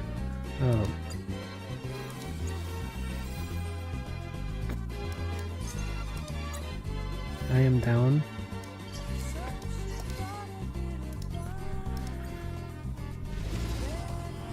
But yeah, I did a tips video going over some tips for currency wars, and I mentioned that Night Demigod's a pretty good one to get early. That or Galactic Scholars. One that you can start scaling if you're able to get everything, or Cosmic Scholar, which yeah, I didn't end up getting the Night Demigods that I need to complete this, but we did get a lot of ciphers, so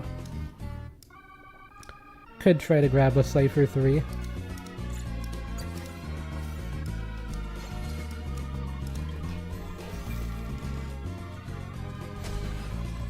I think I'll run Evernight reroll in this. If I get another Cypher before I reach level 7 though, then I try to get a Cypher 3 as well.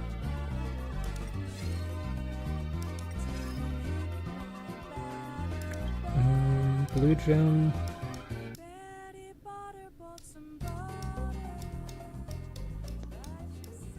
No Night Demigod.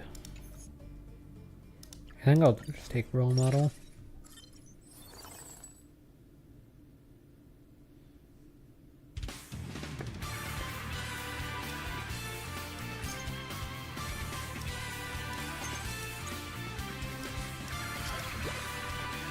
Run Blood Flame for now.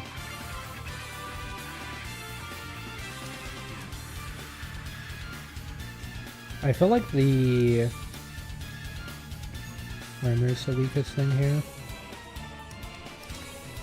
What's the recommended equipment setup? Yeah, I think that's better because Bloodthirsty is kind of hard to use. It gives you 55% versus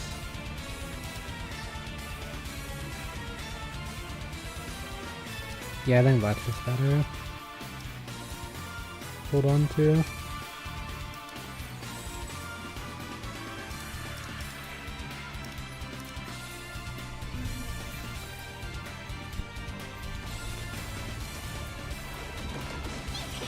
So Night Demigod should have a boosted appearance rate in the shop with this as well, right? Yeah. So I should be able to start to get it active eventually. You can just autoplay this team. Evernight's one of the strongest characters early. And Night Demigod in general is really strong because you get like Might Ape, Evernight for Blood Flame, Night Demigod. And you can win streak early with that. Might be able to win streak with this setup, as I'm in Wealth Creator 1, but even in like Wealth Creator 20, that's how you can win streak in that mode.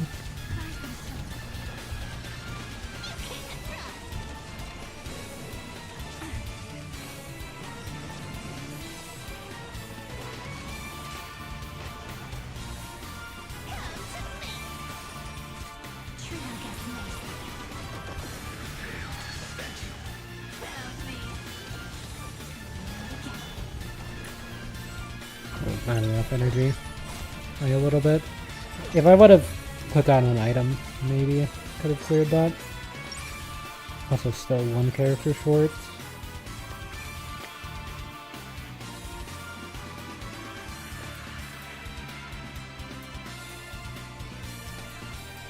It's kind of hard not to run Phainon here. Guess we won't go for the Cypher. They really want to econ for Evernight. If there was a Cypher in that shop, I would have maybe tried it.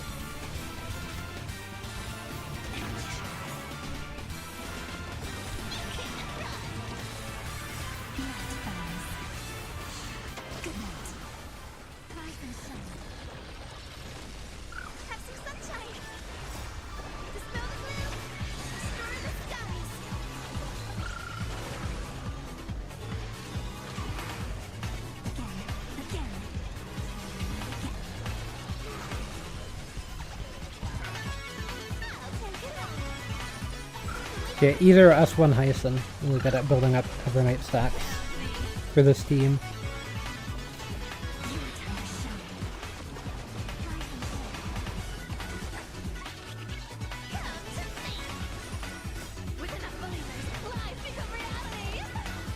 And then my Evernight's easier S1 too.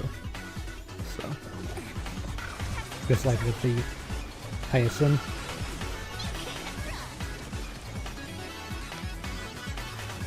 Not using the trial versions.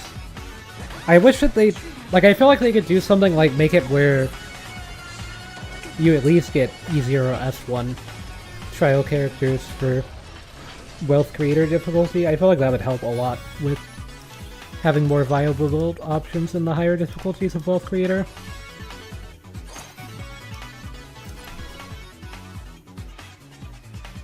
There's a star. Oh, and then we ended up getting another one.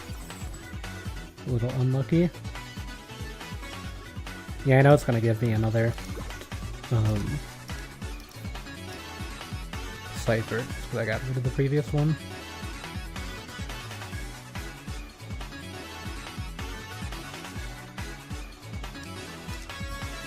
Yeah, I think Fist of Fury.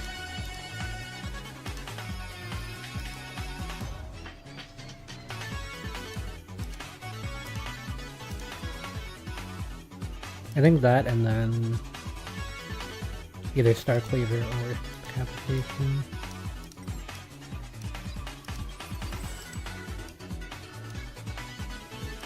Like, I mean, I could run Decapitation now if I did this, but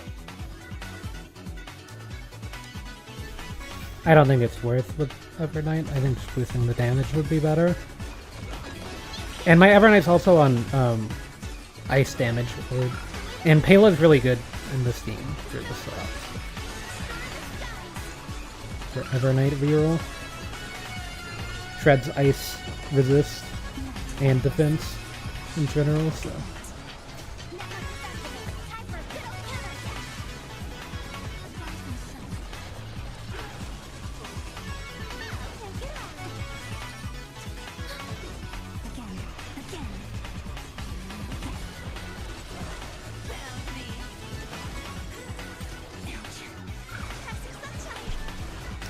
And then 2 debuff. A little bit of stuff, so. Not bad either.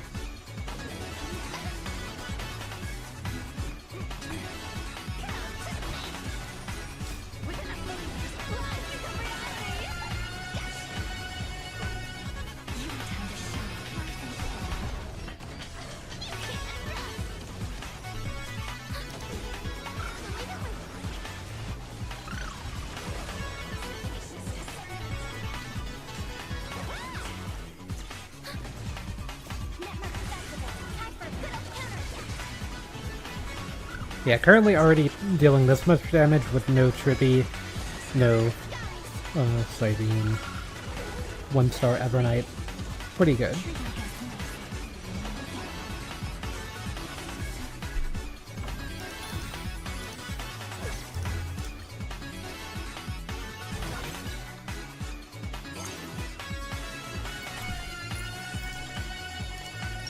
Do just want to go for the lethal one.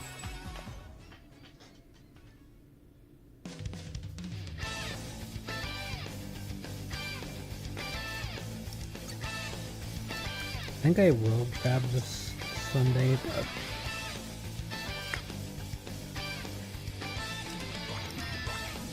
Sunday's just kind of awkward here. The thing with Sunday is that the beatified buff can't really transfer to March's summon very easily because it blows itself up a lot.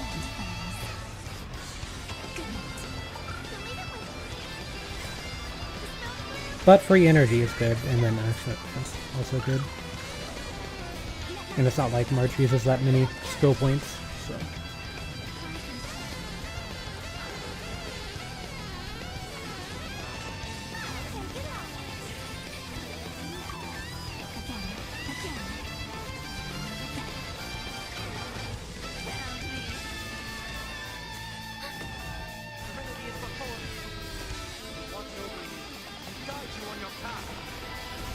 But yeah, that just buffs March's damage, I'm pretty sure.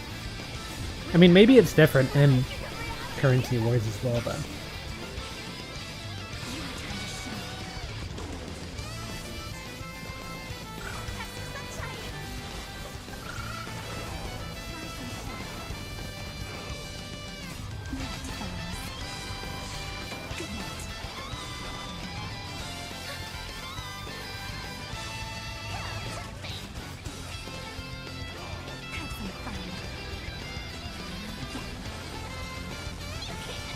Yeah, no, I don't think it does have the Yetified. I don't see the little halo behind it.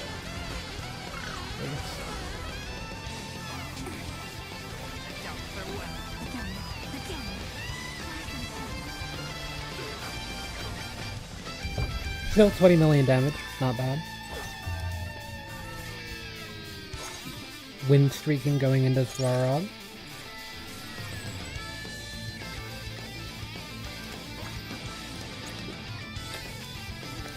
Here's a better option than Sunday.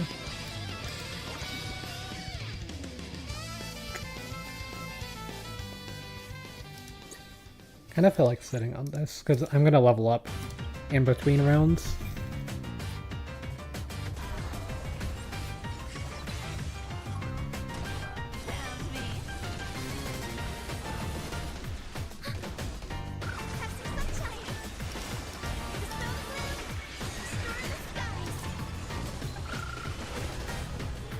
Yeah, finally got Night Demigod stack. That's the one bad thing about this run is that Night Demigod is only just now starting. 1-8.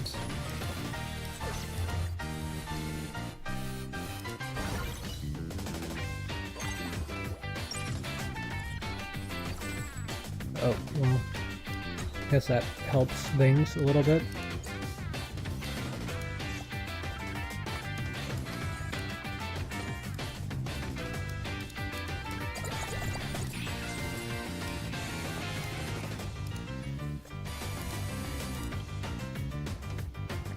I'm gonna be rerolling for Evernight.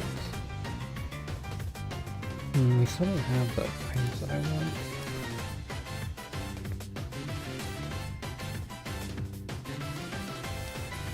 I'm just gonna put this on Titans and go booster HP.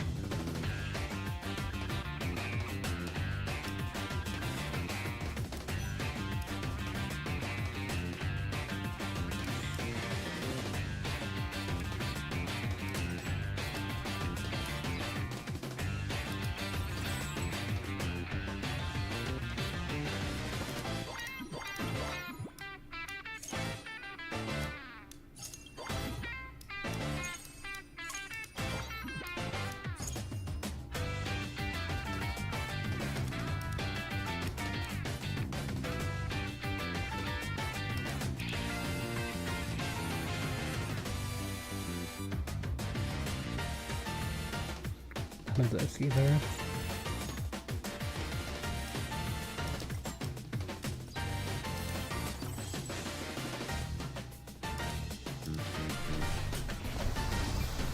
I guess I could have given that knife to Evernight for now.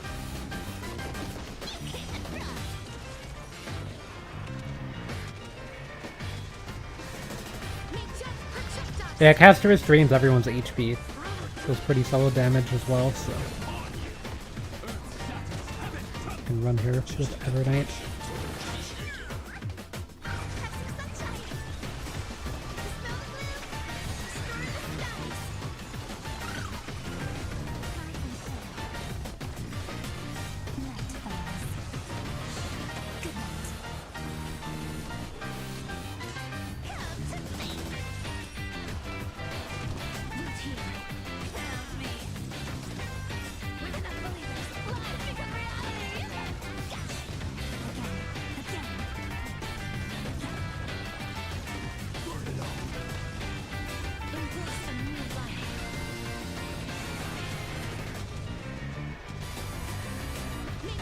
Yeah, Evernight's scaling a little bit.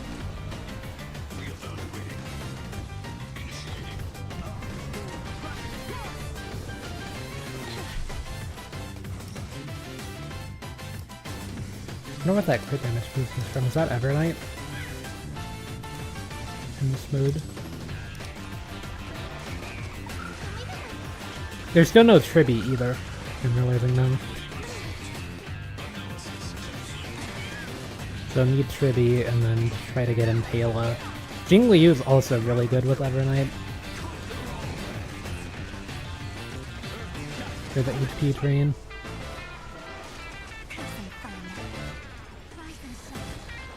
But I don't think that her HP drain when off field does anything.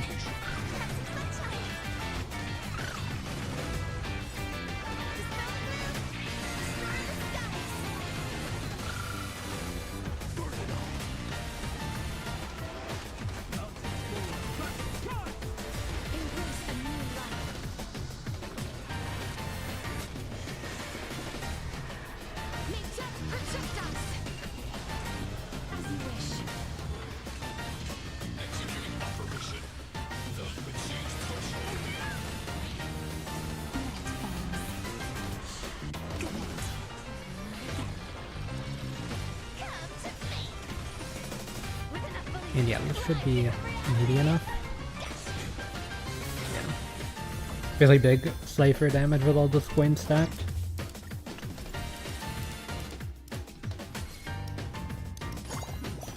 Boots. I mean, this could technically be good on Evernight.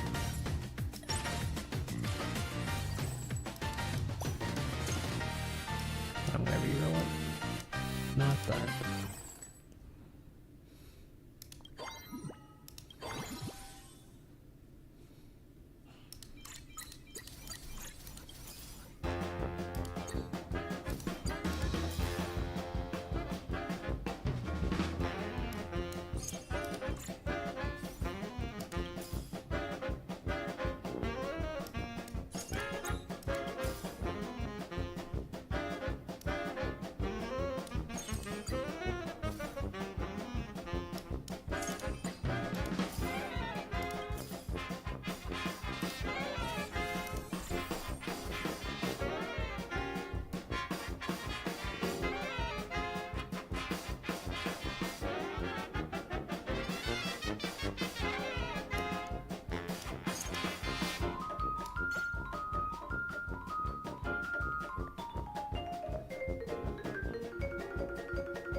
Wait, did I not grab the Ceretro?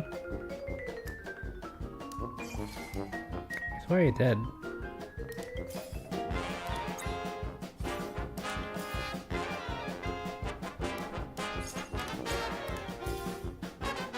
I'll grab this one.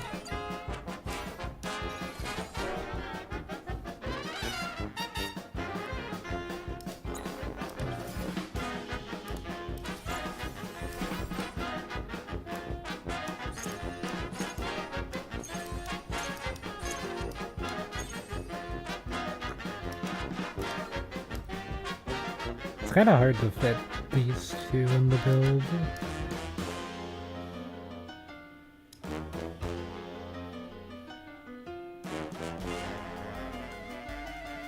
Yeah, there's not gonna be a way to get back to 7 Night Demigod by selling the Cypher, but I think that's fine.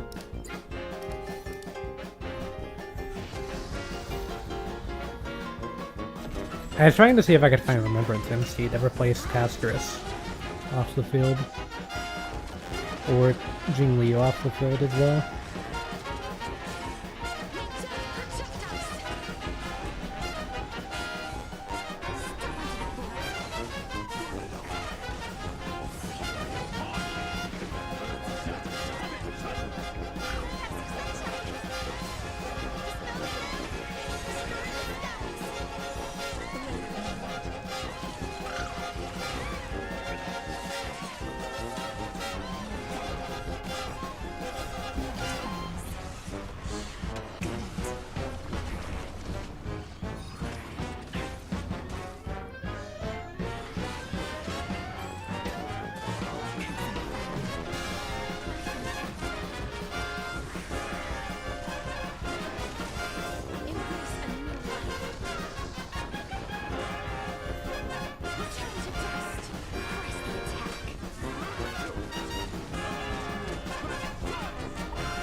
Reader giving that to Castorus. A little weird. I guess Castorus is still out damaging Evernight for now. With no items. This is a really good team for Castorus still.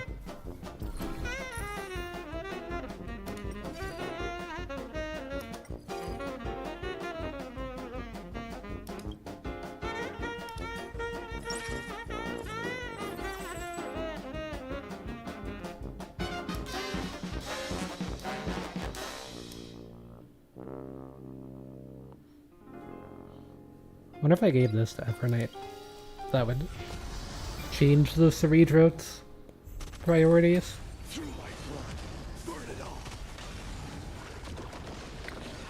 Everyone getting a free Eidolon's pretty good. And Castorus starts with ult, so maybe it, I think Ceredro's pulling from whichever character does the most damage. Actually, Castorus will always be ahead because she starts in ult.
The Castorus was a little bit weird. You can just give these items to Castorus. This will be good.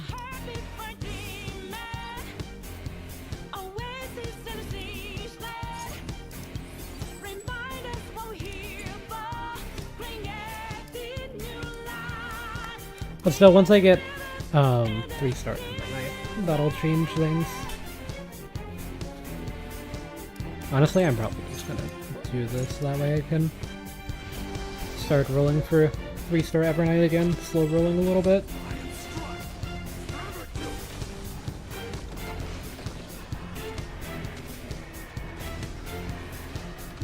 I mean, Evernight almost outdamaged Castorus though, at the start. That's a little starting damage. Yeah, this should be a pretty significant damage increase for Evernight. Well, so.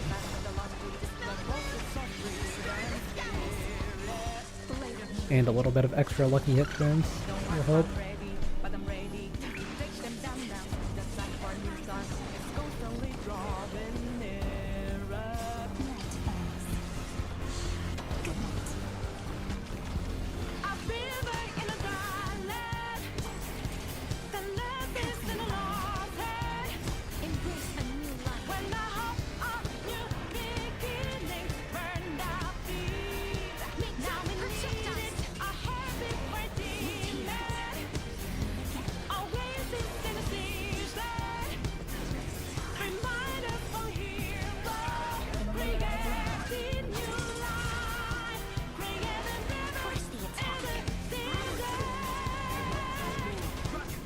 I also want to try on-field Jingliu in a team like this. Because their HP is actually pretty high in this mode.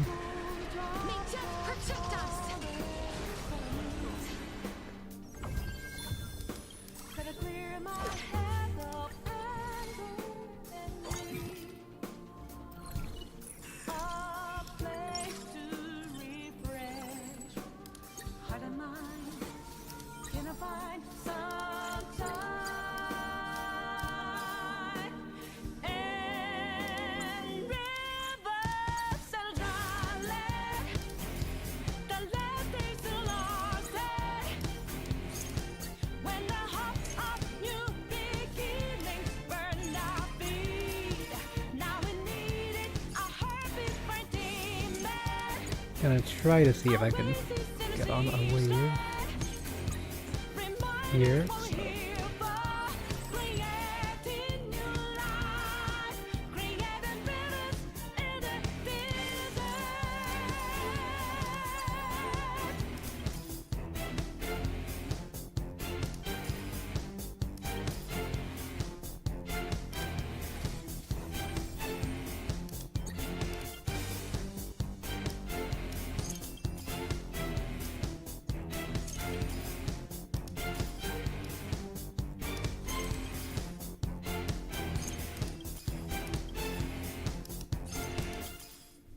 There we go.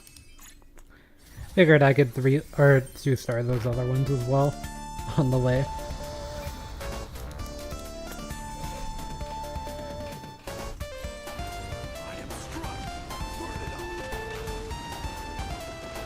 Just thinning out the shop a little bit efficiently, in a way, if you think about it.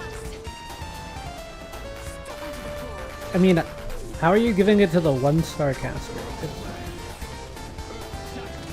It would just be an extra jellyfish.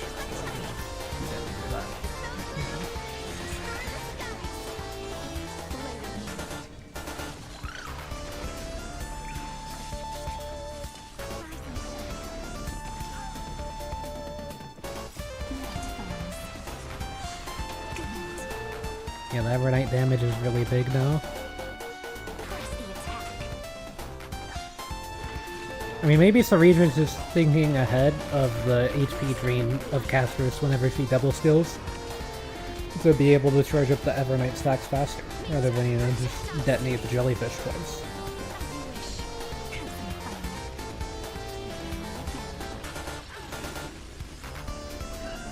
You would get smaller stacked jellyfish explosions, but you would at least have them explode. I don't even know if Castris gets another turn. Oh, she will actually if she ults.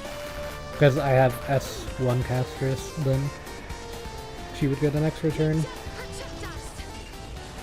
Because Dragon explodes, she gets action advance. And all these are E1 now because I got the thing that gives you everyone's Eidolon 1. Or whatever Eidolon your next one would be.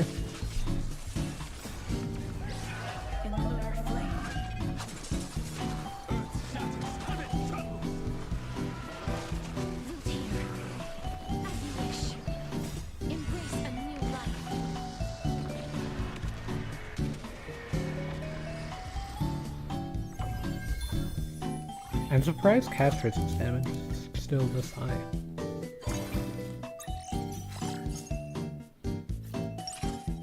setup this way.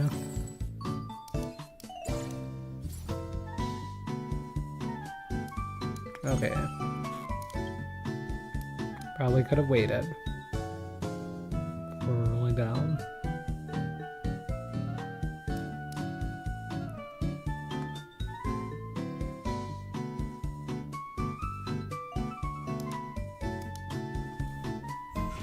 Oh, if you win, you gain more moonlight. I am struck. Forever doomed.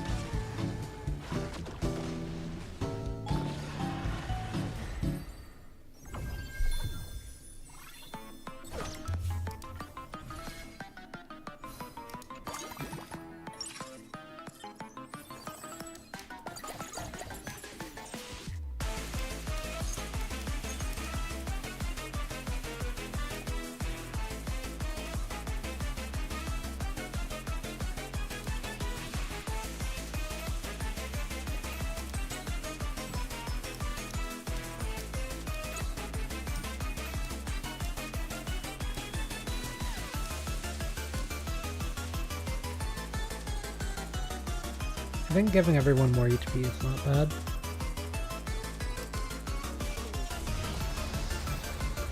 Good matchup here. Case weakness on our Genji.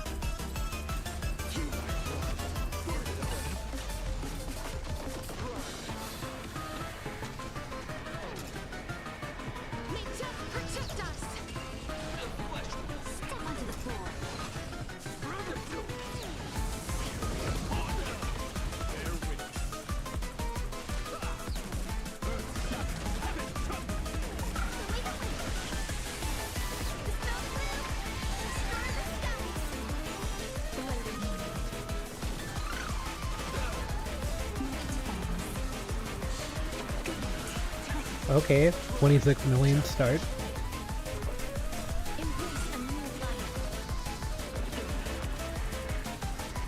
Would probably need to reach around 1 billion damage in the final boss to be able to see this team working in higher difficulty World Creator, but I think that could be possible if I get Cyrene.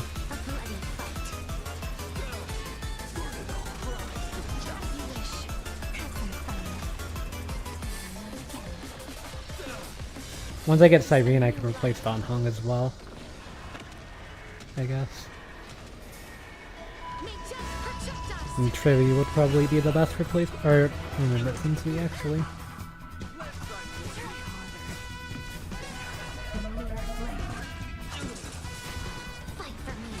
But I still need them for Evernate damage.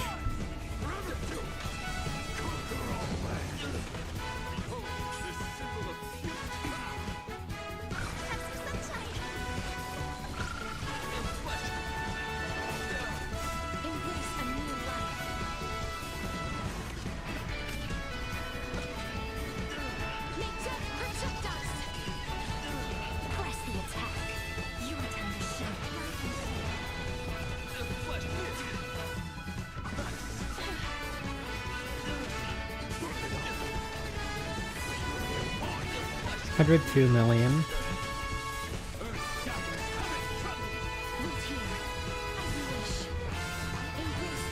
See, there's a double caster still. Charge of Evernight a little bit faster.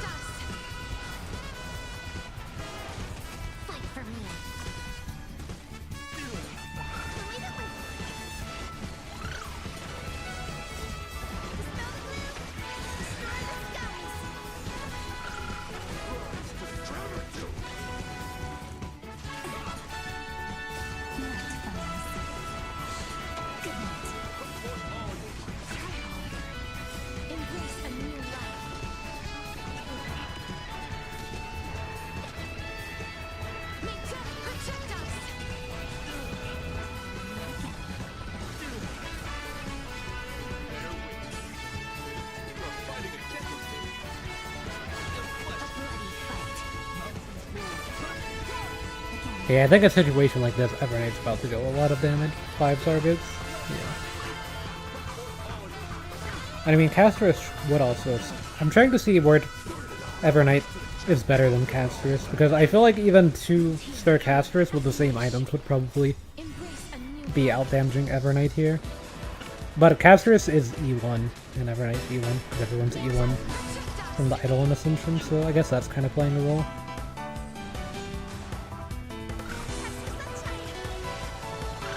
Yeah, still not able to clear this boss, actually. I don't think Castris would be able to either.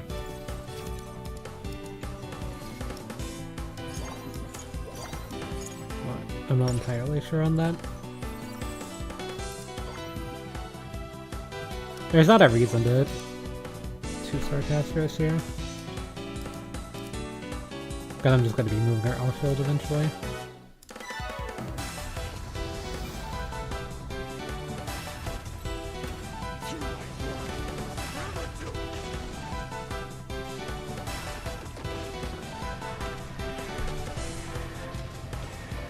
Yeah, kind of one of the things I've noticed about Castris teams is that they really don't spike until Cyrene.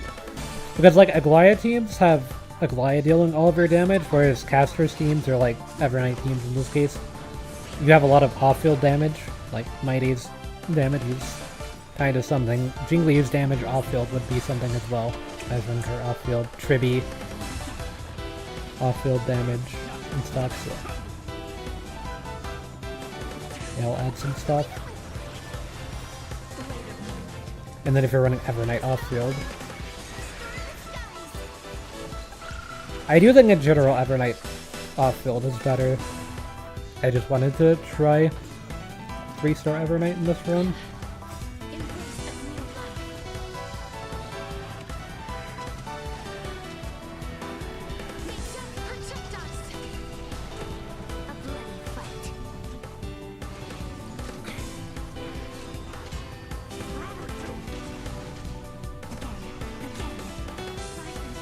.36 stack. See, that's the thing as well. I feel like I could potentially get more stacks on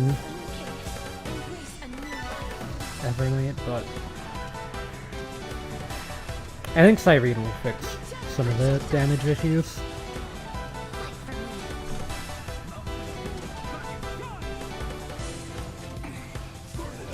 And then this is with their plane enhancement, right?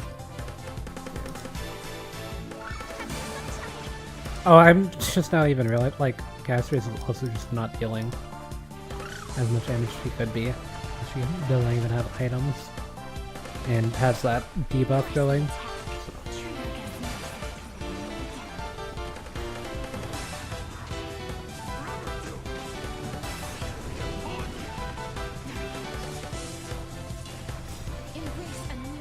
One-star Castris being able to keep up with that debuff on top of everything else, it's kind of crazy.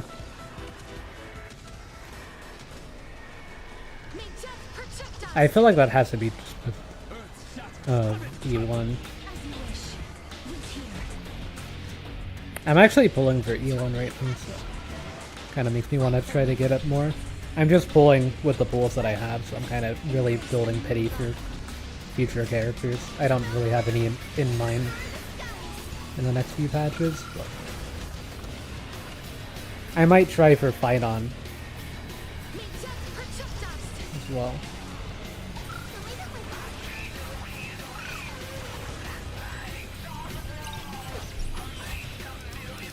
Or Maide, because I like those two. Story.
And I'm kind of surprised I can't get... I was gonna say I can't get Remembrance MC. Surely Remembrance MC will give the min buff to Evernight in this setup.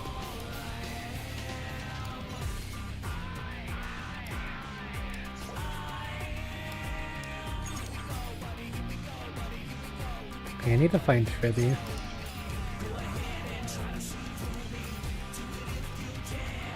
Oh.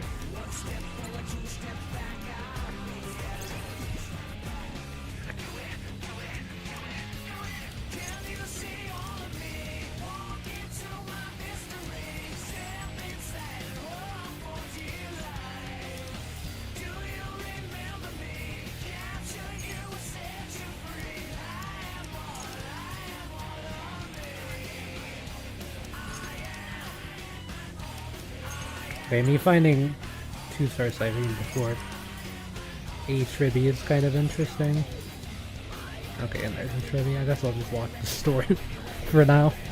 I could have duped and then got the Tribby, but whatever. I mean, how am I gonna fit Tribby in, actually, now that I'm thinking about it? I got rid of Cass.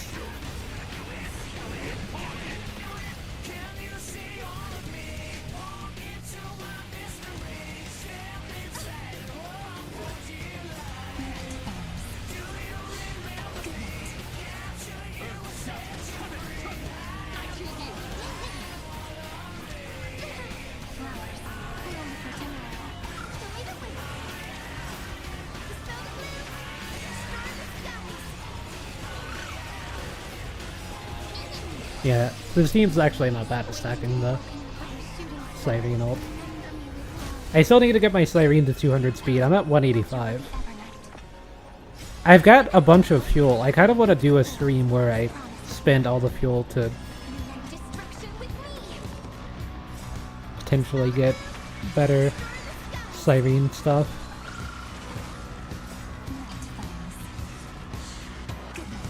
I've got a few pieces with like 4 speed that could be a bit better.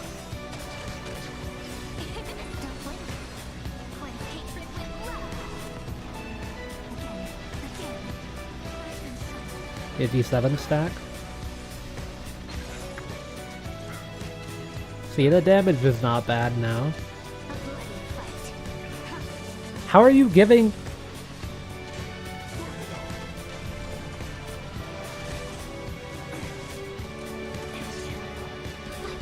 Why would Cerebra give her buffs to Hyacinth?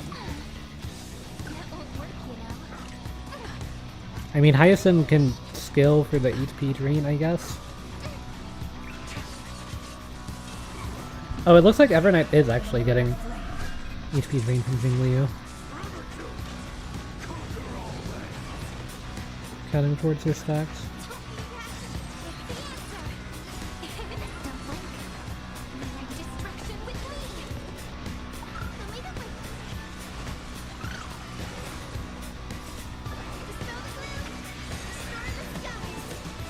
Yeah, it seems like autoplay doesn't understand the Evernight DPS tech. 42 stack.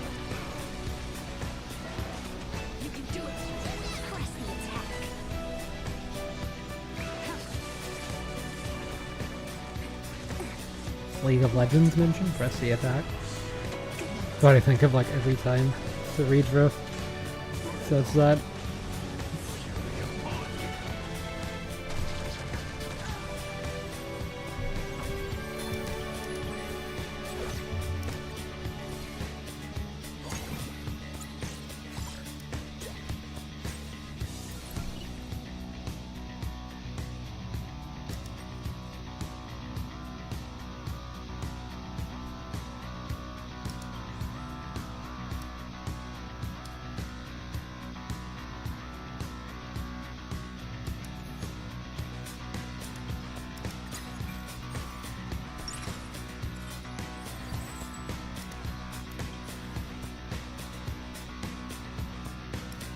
A turn into battery.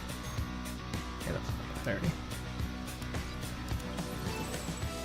I don't know, I think Cyrene would want that.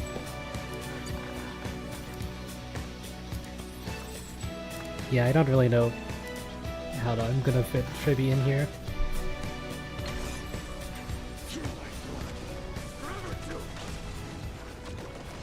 Step onto the board. Blade of moonlight. Oh, I do need to use the bathroom really quickly, so I think this will be a good stage to do that in. So I'll be right back.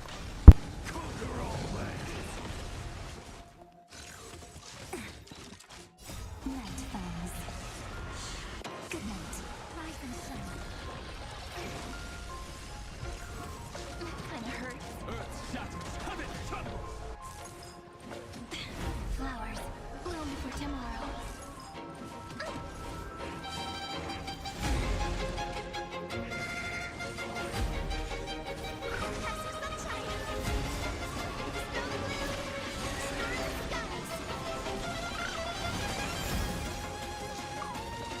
Press the attack.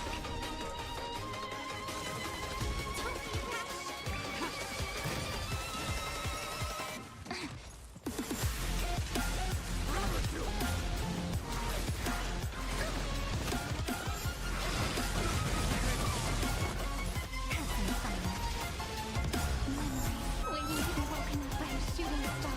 Remember me with love. In time, watch over the Evernight.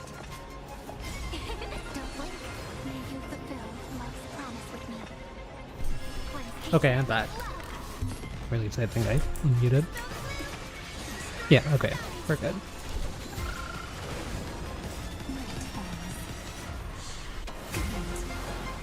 How is Cyrene doing? That much damage?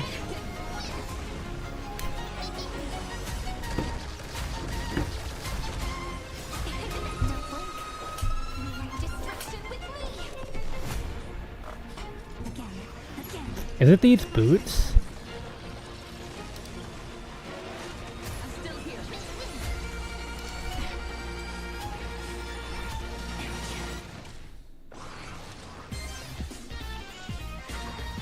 That won't work, you know. Fight for me.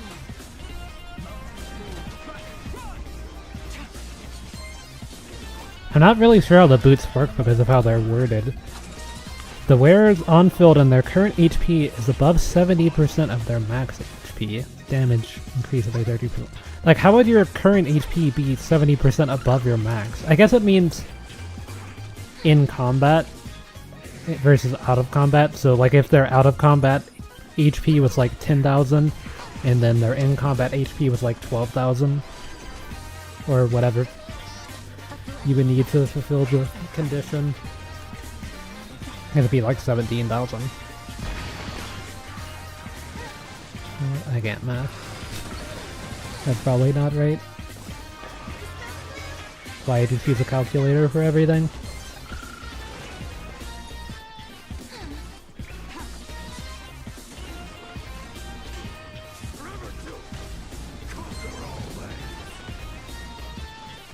That won't work, you know.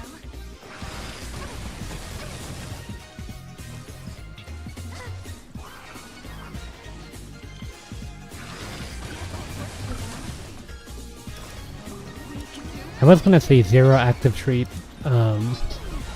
Hyacinth's dealing a lot of damage, but I forgot she has Blood Flame, actually. I feel like she only has Blood Flame.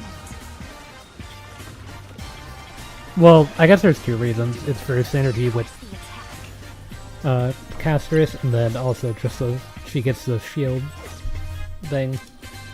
Because characters with Blood Flame, whenever they get a shield, it gets converted into HP instead.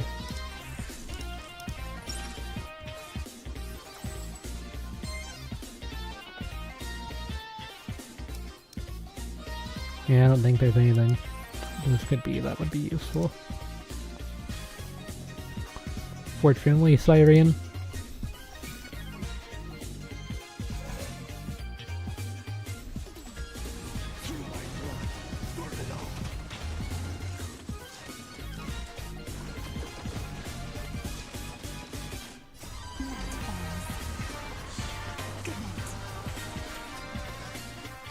Yeah, these later stages have been a bit rough. As long as they can clear the bar here, it should be fine for the rest of this run.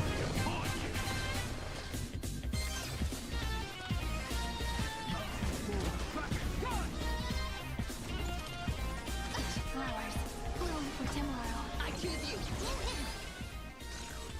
Ouch. Yeah, I did fix the mic, right? I can't. Okay, yeah, just double checking that.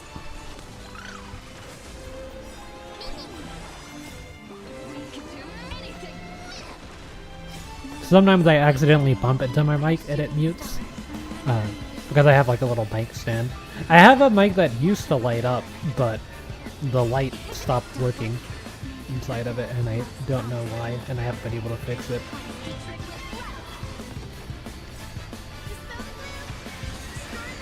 So that would tell me if it was muted or not. Now I just have to look at the streaming software to make sure.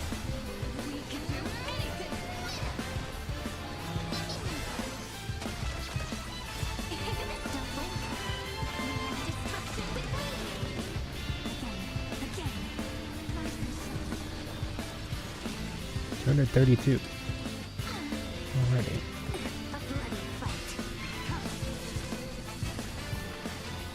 I'm realizing now Ceredra's giving the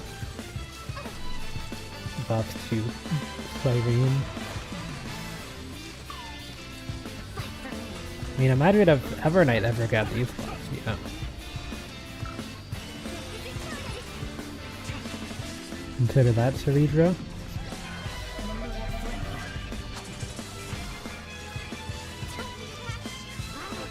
The thing is, like, Remembrance MC is giving the mem buffs to Evernight, so they understand.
Yeah, 11 HP.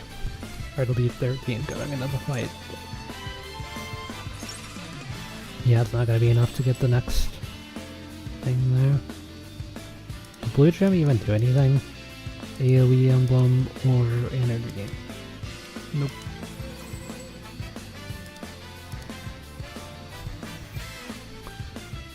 Maybe 2-star Remembrance MC will be enough to save this run.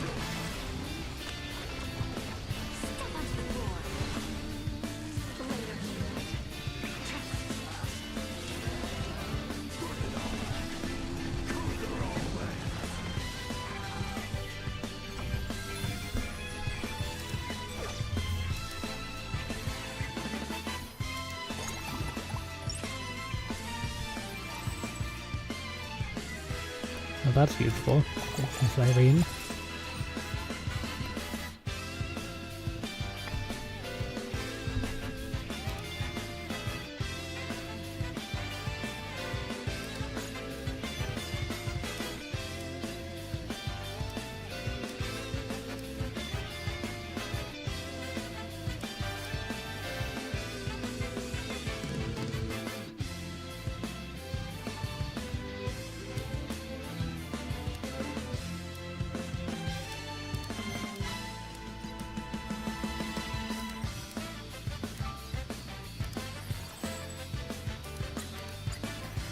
We don't have enough gold to be able to really do anything else. One Codex.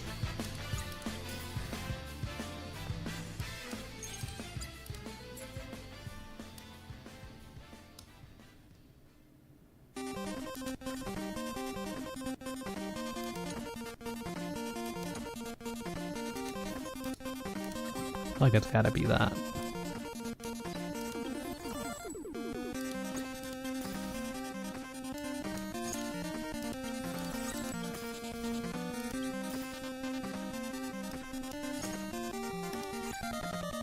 Trying for one more remembrance MC.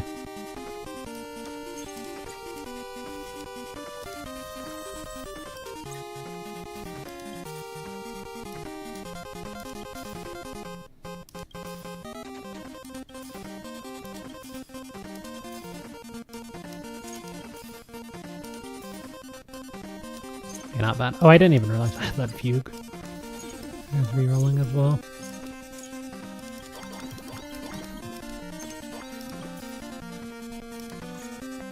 Spend all my gold. Okay, so big Evernight damage now. Does Kokoli have ice resist?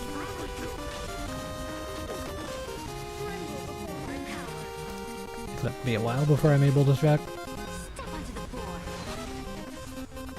I'm curious to see what Cyrene's damage will be now too. Because that should have been actually a kinda decent power upgrade for those items.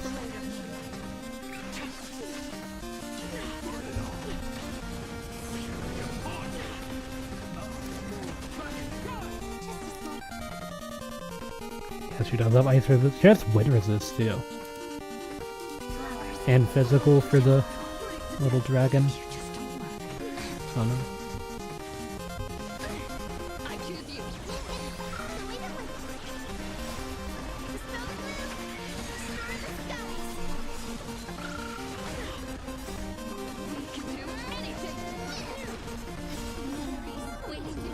The dragon is very small compared to little Ika.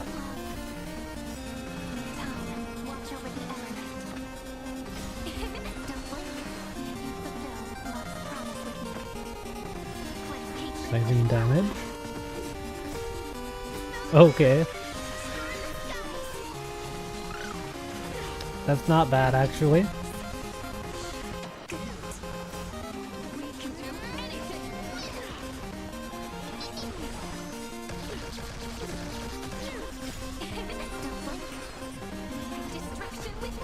My Cyrene's on HP orb as well. Probably want to run ice damage for DPS Cyrene.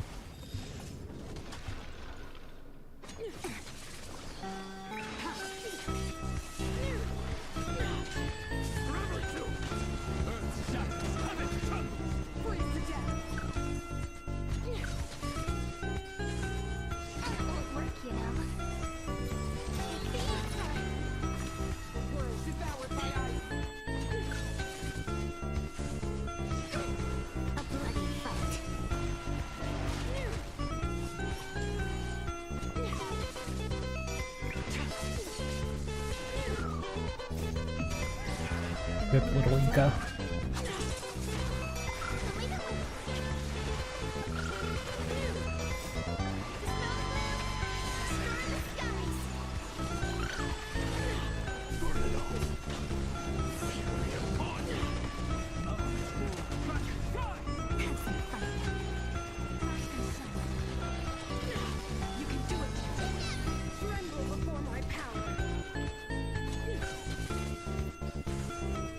Man, now I'm kind of curious what would happen if you gave the mem buffs to Cyrene in the setup too.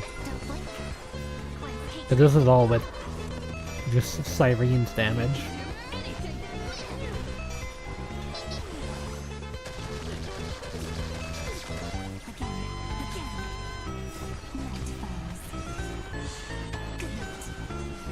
$34 stack.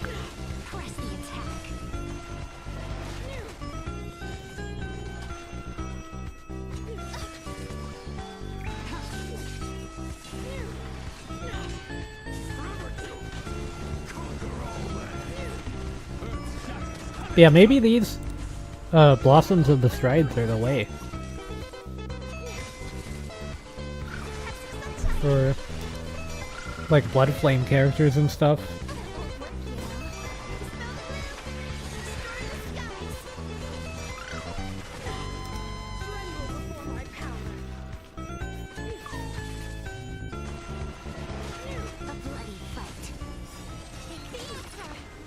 Oh, it's if their current HP is above Cleanse hatred with love. 70% of their max HP. Okay. So as long as you're able to maintain high HP, it's for that kind of a situation. So yeah, I mean, casters could use that. Just don't worry. The eternal freeze will bury you. And 1 billion Siren damage. We can do anything. Everknight's a pretty good sub DPS for Siren anyway. So I mean, it's kind of set up like that almost. Even though Everknight has all the DPS items.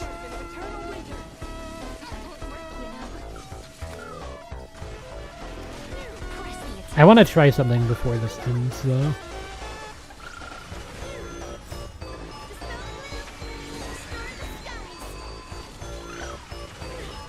Tremble before my power. Freeze to death.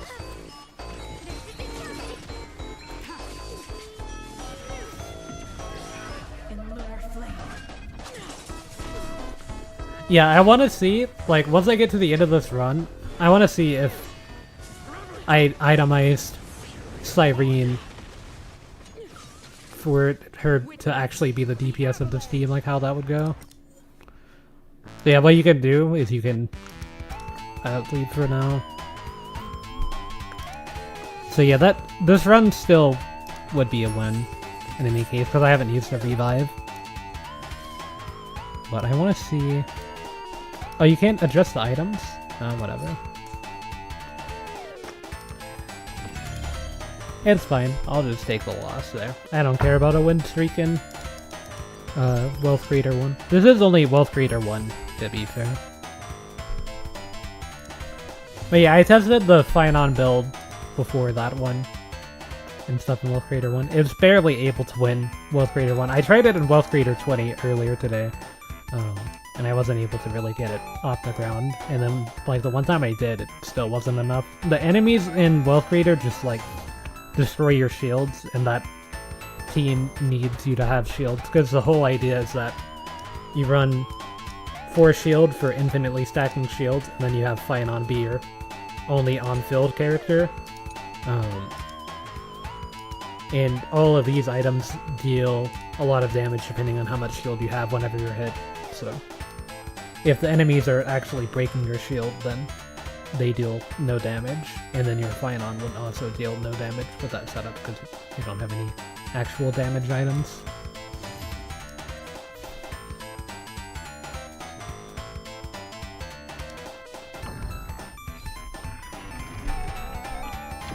But yeah, I kind of just want to try some random teams now. Like, that's what I was doing there. I got the Knight Demigod things that I wanted to try Evernight. We can try random forecast. Start.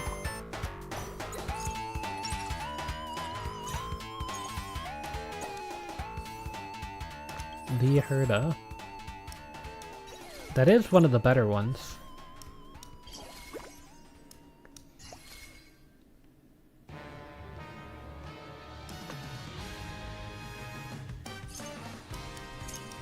I feel like I sell Asta. Because I could get Cosmic Scholar, but I think just keeping it at 2 and then going for AoE attack is better. And then this lets me Econ as well.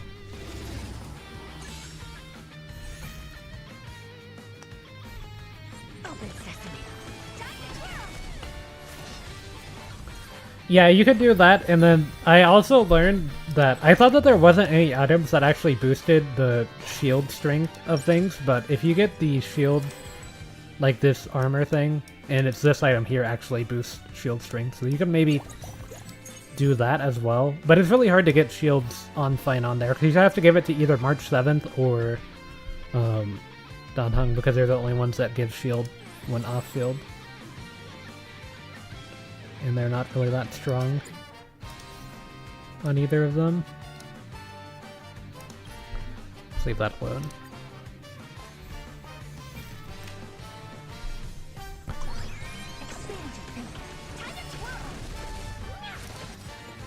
Oh, there's that one thing that makes it where... Oh, over. They have the debuff that makes it where they take 1 damage for the initial hit.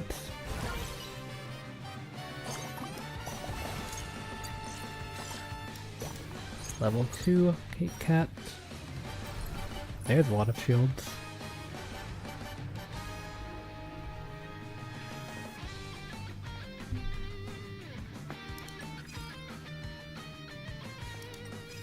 This setup is good with AoE attack because AoE attack gives all characters a lot of extra stuff.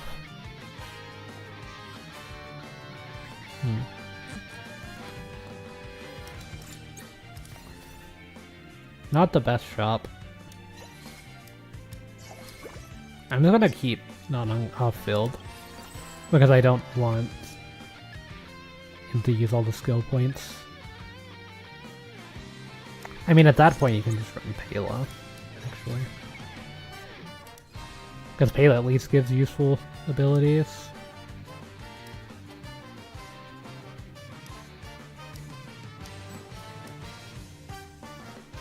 Yeah, none of these items are too useful.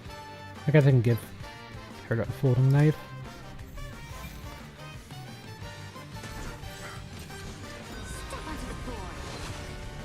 Yeah, they could have done a lot with shields and stuff. They could have even, like, tried to plan out shields for future preservation characters and stuff, because there's still a lot of options they have in coming up with unique ways for characters to generate shields or, like, interact with shields and stuff that you don't really see in any of the preservation characters. They all just kind of give you shields. I mean, like, the only one that really has an interesting interaction, I think, is Aventurine having the counter with follow-up attacks and stuff.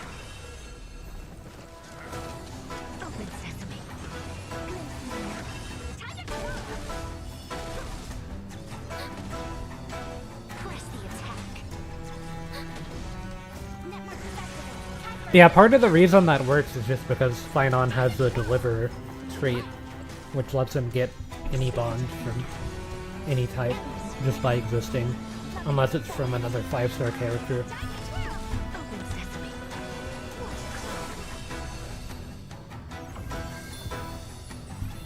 That has a unique bond like Cyrene and stuff. You can't copy those.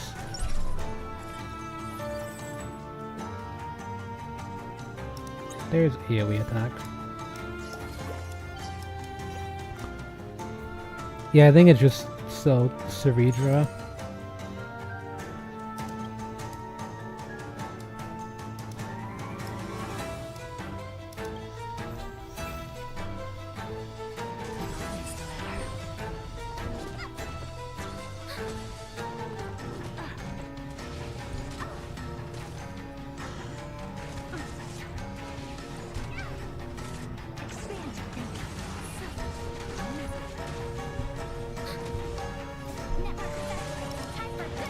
But yeah, AoE attack, it's gonna give everyone extra Lucky Strike reach, so if I get Lucky Strikes with the thing that I have, it makes it where they deal more damage, so I feel like that's a pretty good augment. There's another augment that makes it where anytime you take out an enemy, you get a buffed damage spread from the AoE attack, but I feel like this is still pretty good.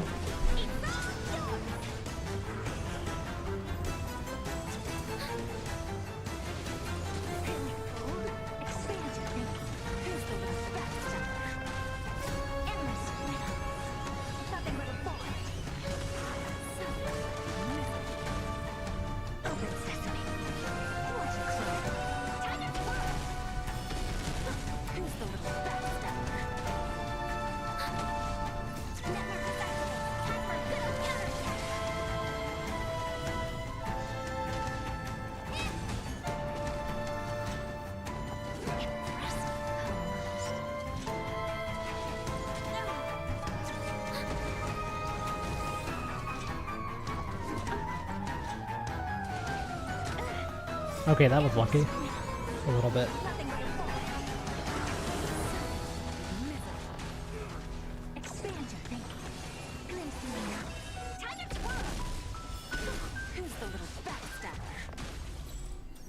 Still not enough though. But not bad. I do like that shields, like they have a blood flame characters make it where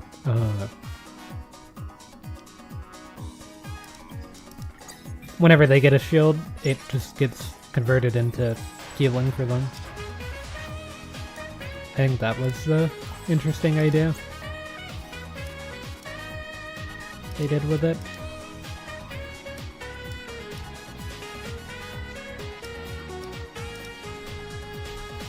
Yeah, let's go ahead and convert that into damage. I think maybe the boot plus folding knife item that gives you the stacking damage could be good as well on the Herda.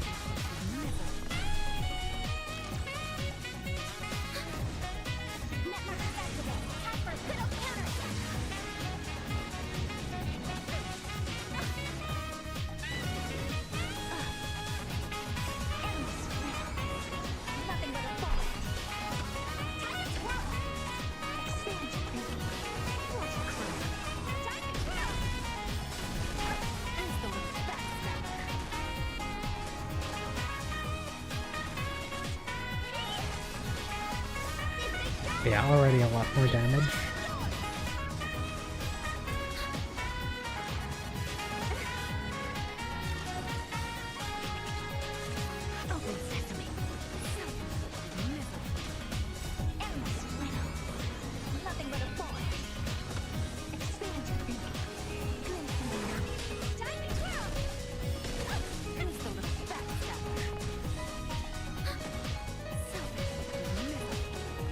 Yeah, I feel like maybe if they had the enemies that they made for Dan Heng, the new Dan Heng that has the shields, that kind of require you to run a shielder in Memory of Chaos and stuff. If they had those be some of the enemies you fight in a run, that could have been an interesting way to like incentivize the shields and stuff.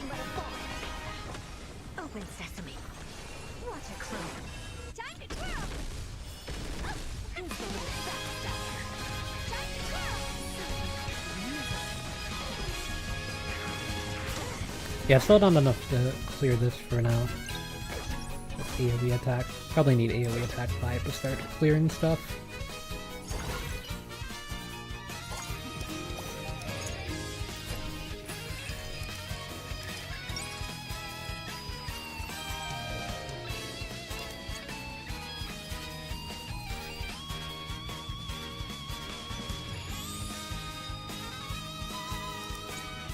Yeah, I feel like just putting Speedrun on the team for now is fine.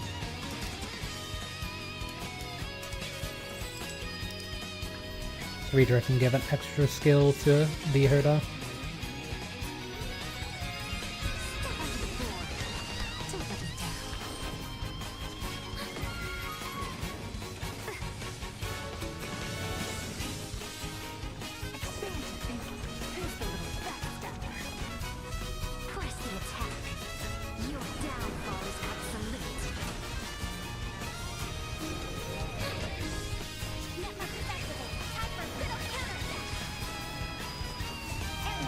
Yeah, just running Sarita on field to be able to get a few extra skill points. Probably help.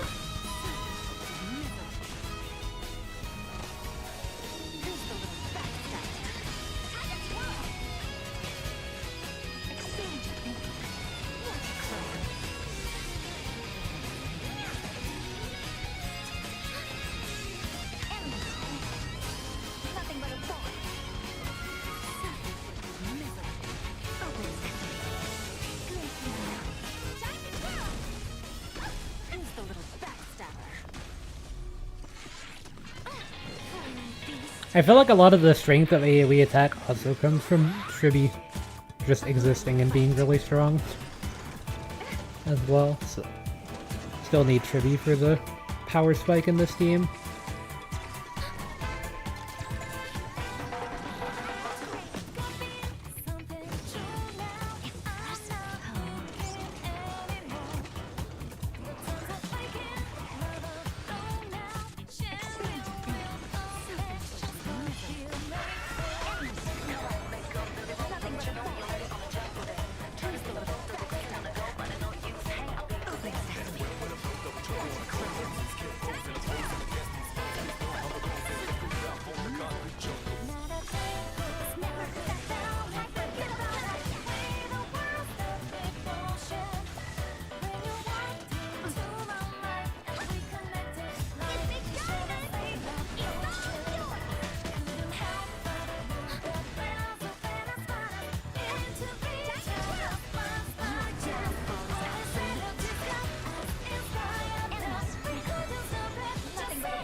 Yeah, I wonder how Cerebra works in regular, the herder themes, like in MOC and stuff.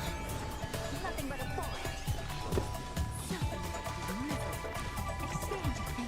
boy. Me trying out Cerebra in this mode a lot has made me wanna try her whenever she like reruns and stuff, like try to pull for her.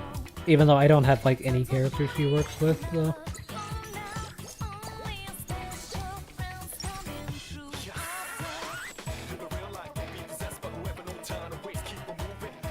I also want to try to get a copy of the Glaya for similar reason.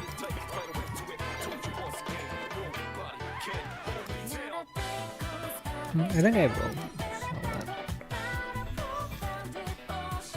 Gallagher for now. Really nothing in my water. I'll just throw it away actually. Think about it. I don't know if you can hear that in the background.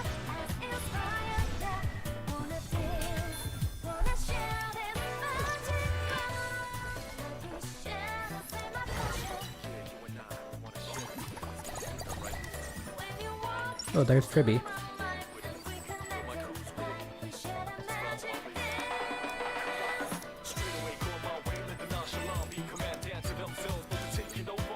Yeah, try to roll a little bit for Archimedy.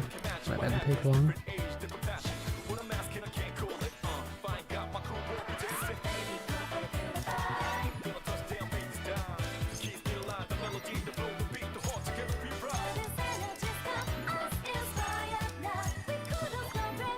I kind of want to hold on to Cerebro. Do any of these make AoE attack? Star.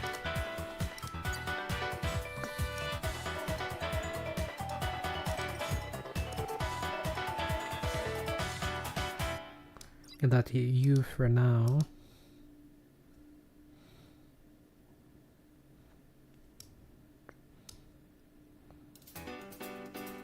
So yeah, there's 8 by default, and then you can get the 9th. Increases damage received by the boss enemy.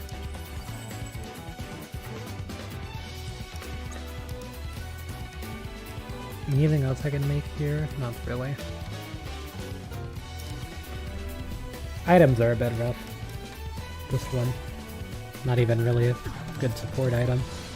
Maybe the damage reduction could be a good idea while I'm not having to sustain. I'll probably end up swapping that AoE emblem and putting it on like Hyacinth, just so that way I could like cheat her in here.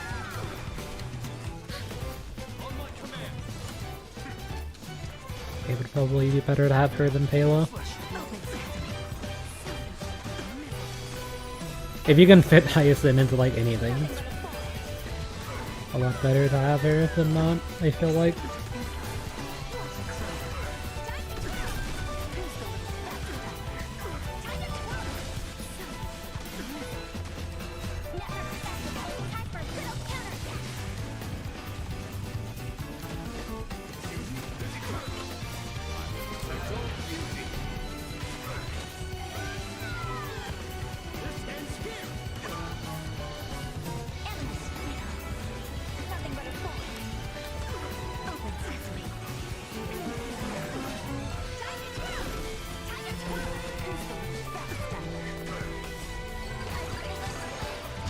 Yeah, this is still in cycle 1, so not bad damage. Got the Tribby spike.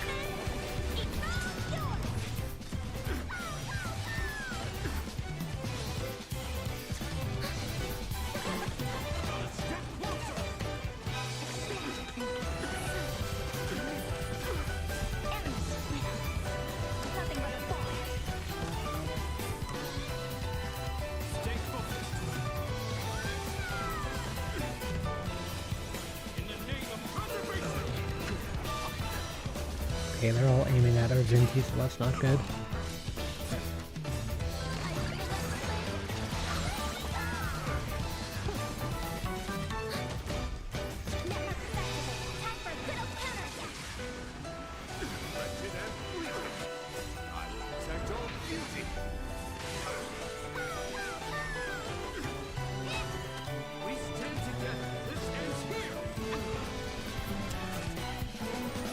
The Argenti dying wasn't great, but I don't think this team is clearing even that not being the case. I mean, maybe I could have got off the Herda ult. I think I would need 2-star the Herda or actually usable items would be able to help as well.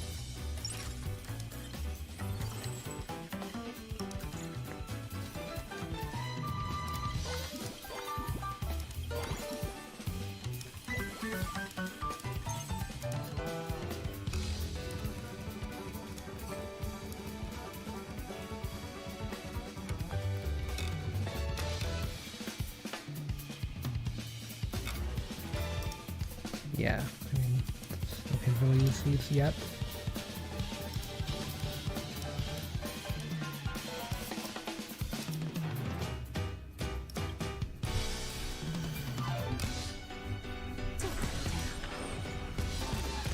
I'll probably sell Cereach after this round. I don't think I can fit her in and Hyacinth. Unless I were to get another AoE attack on them.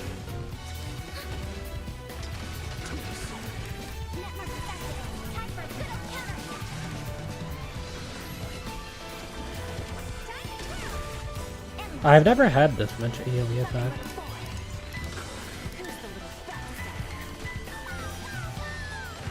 After being hit 6 times, launches a beam dealing quantum damage. To be fair, hitting 7 AoE normally is a bit more difficult.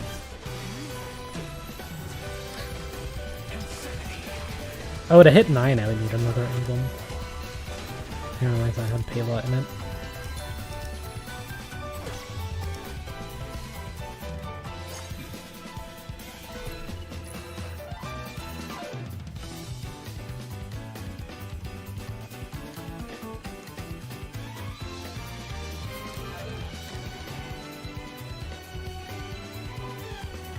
That's not bad.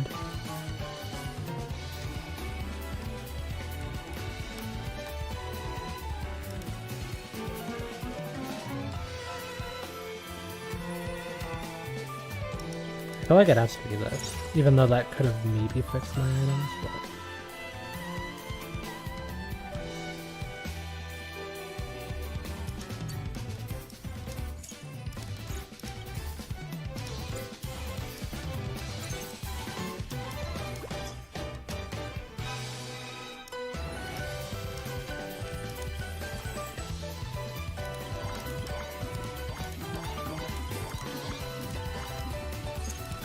Probably better to try to get in Genie 1 at this point. I guess I could run Argenti on field over the Herda too after this round. Just so everyone's actually being used.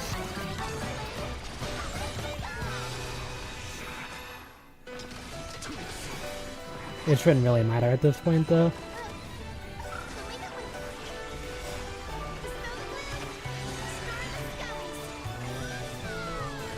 Could also swap out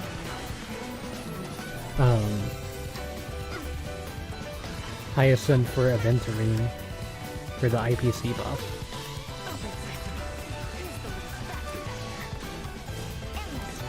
Oh yeah, Argenti's collected right there on Gold Spring.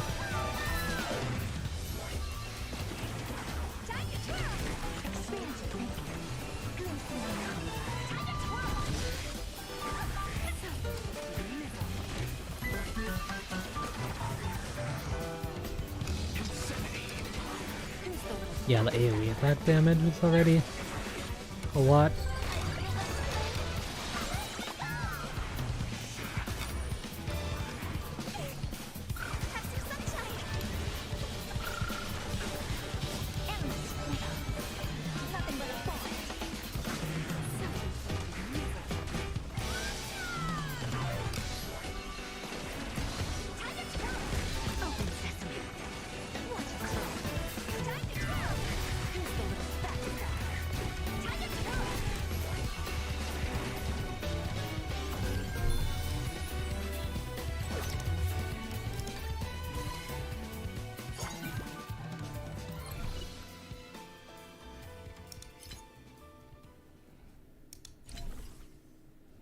Okay, I feel like it has to be folding knife.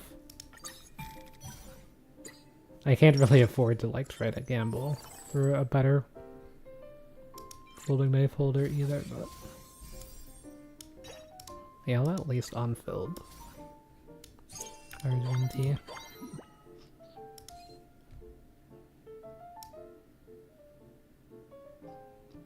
Oh wait, that item's supposed to be gone. It's fine, I can give this to the Herda for now.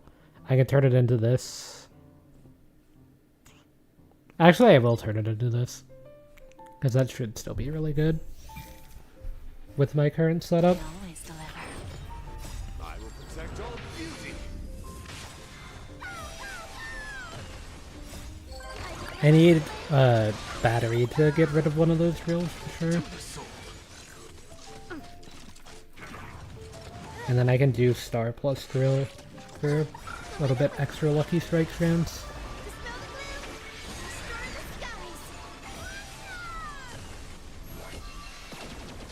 Time to twirl! Endless riddle. Nothing but a void.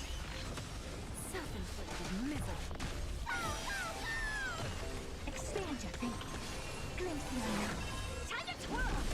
Who's the little backstabber? Time to twirl! Time to twirl! Insanity.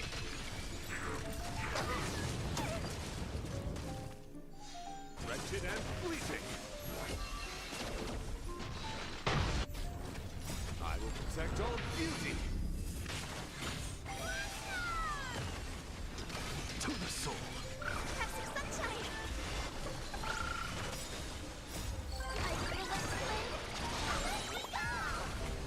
Endless riddle. Nothing but a void. Okay, AoE triggered. Time to twirl! Yeah, I mean that's just a lot of damage there. Time to twirl! Self-inflicted misery. Once I get 2-star the Herda, it'll probably be a bit Who's the little more comparable, but Insanity. need to get another level for that.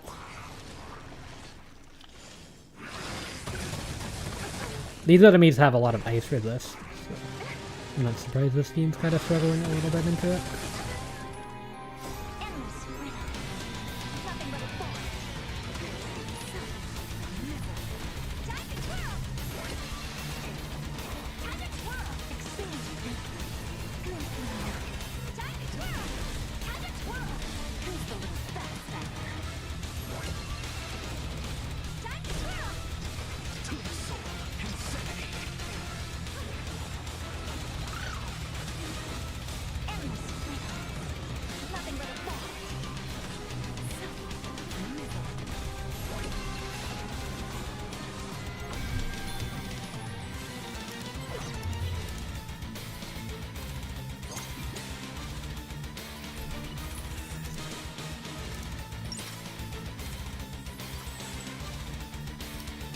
There's a bird, huh?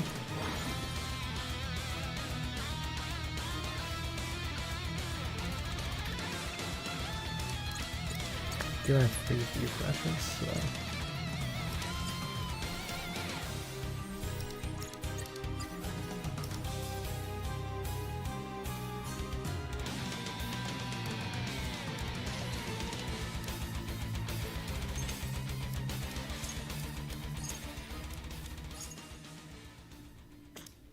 Yeah, unfortunately, that's all I can get the balance to for now. No more free refreshes. Stacking. But I did get 2-star the Herda and Trivi, so that's pretty worth.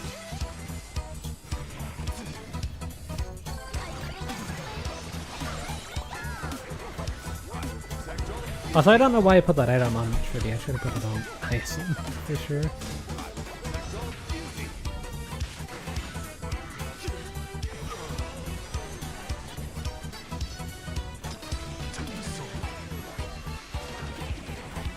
All will be swept away by the wind. Looks like Argentina is gonna die. Because Hyacinth's being a little slow. And they're also just refusing to attack my Herda as well. Could help. Okay, Argenti's just kind of trolling at this point. Fine.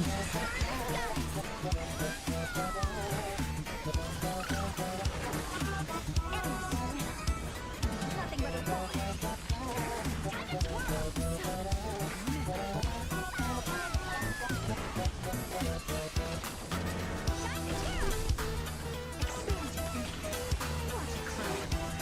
I was gonna say, where's my Laherda damage?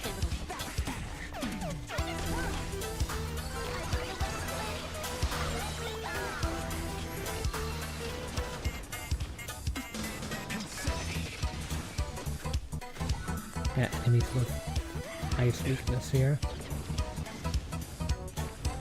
They're aiming at Hyacinth, that should be good.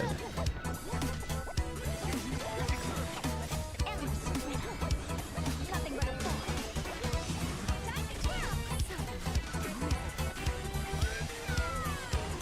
to twirl.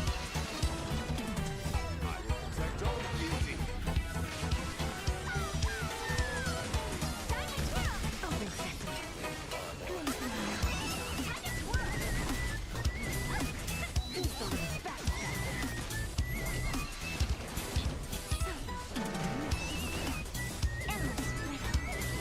Nothing but a wall. Who's the little fat? Time to twirl.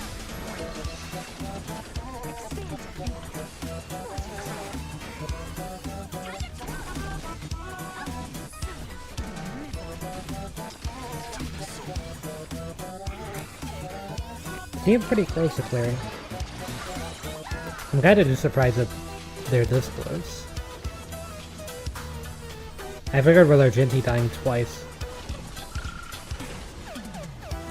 it's been pretty bad. Yeah, there's a way for her to get a little bit more energy, but not yet.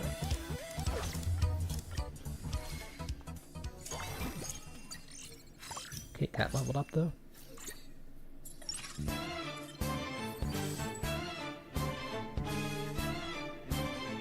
It's never been useful as well.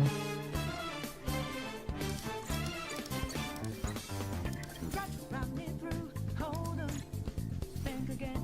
Don't you know what you're starting? You sure we got the clue? How bad this will go? Don't you know? No more art. And as I look to the horizon, not a cloud, but then storming with it's go too cold. Seems like it crept up out of nowhere, all around you is not what you foretold. You never see it come back. You see that my mind is too fast for right. I'll just leave the rest alone for now.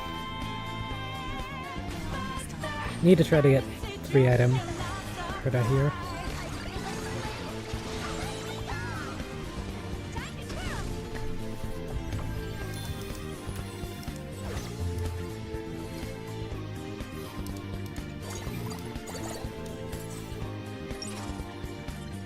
Think you got your game. Okay, there's Jingyon. Do it deep, get 'em 2 steps ahead, yeah. There's Herda item. My way, stand out. It's a trap, one step, and you're dead.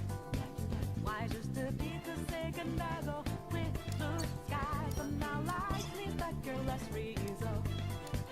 It's not an accident that no one hears you cries at your last dream seems to deserve. You never see it come back. You see that my mind is the best for eyes. You're done there. Run it like this. Time it teach you, you're not surprised. I'm coming. But you, my game's always the best surprise. I just try to level now. That you didn't catch it in time.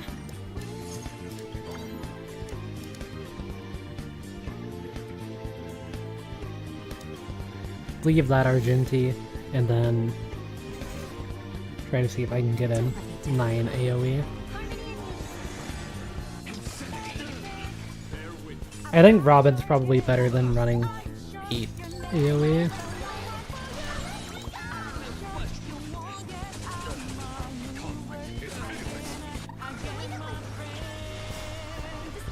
And fully itemizing Hyacinth probably. A bit better.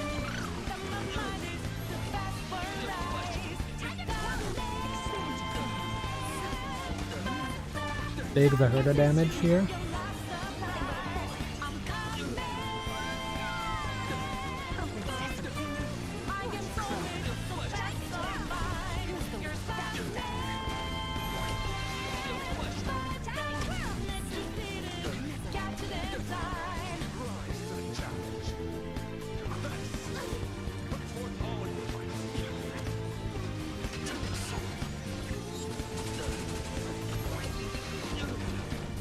That lightning word damage seems about right for lightning word, to be honest. Show no mercy. Rise to the challenge. Nothing but a boy. I mean, obviously it's not itemized Jing-Yuan, but I'm just a Jing-Yuan hater. Considering.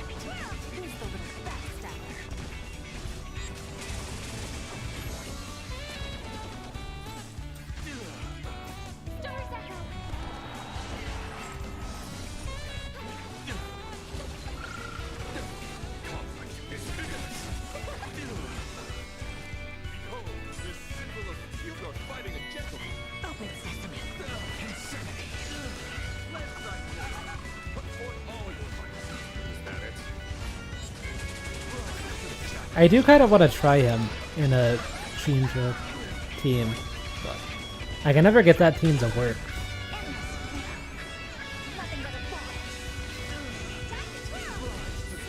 So I could try that too when I go for the 3-star Shinja.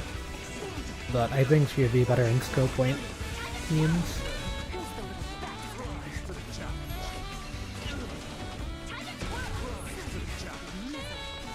Could have been a good opportunity to make like a really fun Susheng build if they put her in currency wars, but they didn't. Or Shui.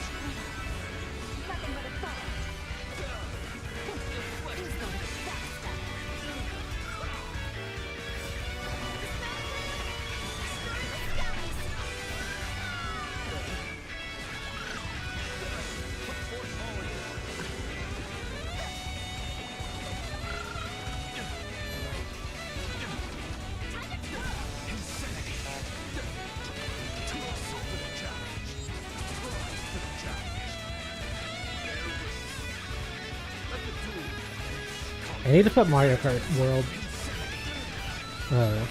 music in playlist, but I haven't updated this playlist in a few years.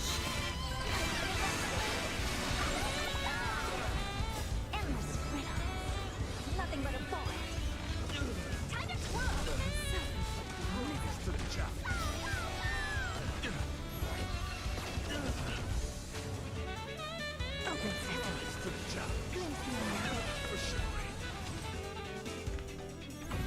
Cutting it a little close on the clear. Is itemizing Jing-Yuan worth here over the Herda? I don't really think so. Even if I got 2-star Jing-Yuan. Because really to make him work I would have to get Sunday or Remembrance MC.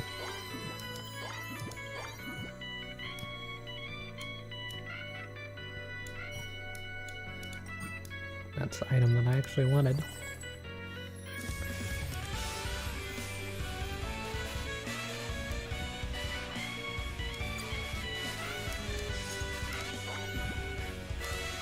There, now I can level up in between rounds.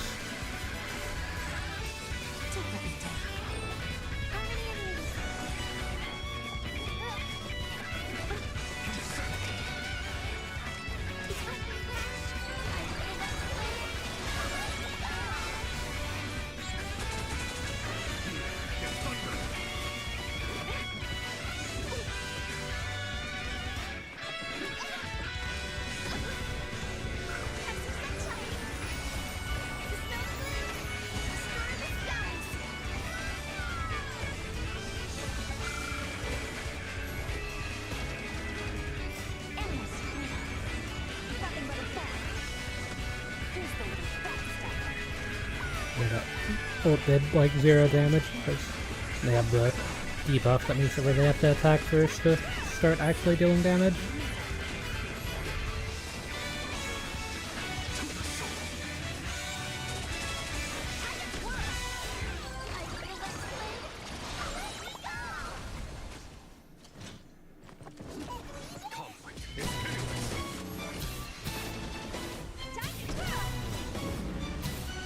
Show no mercy.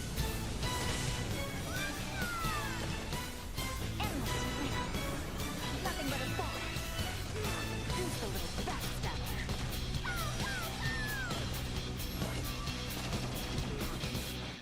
It's not Of accessory. A glimpse of the heart you've been waiting for. bring them into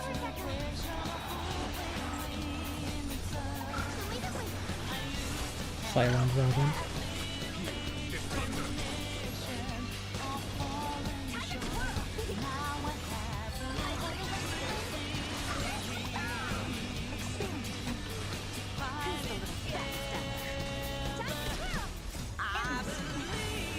Nothing but a ball.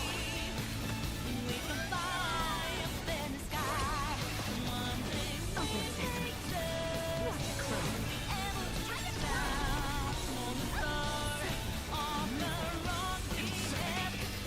Who's the little backstabber? Yeah, I want to try to get an AoE emblem either from the investment or try to get another gem to do it. Potentially could be an option. Or another emblem from the next round, like this round.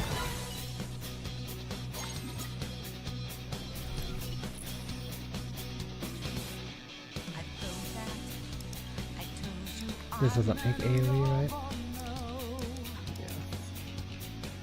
Wrong one.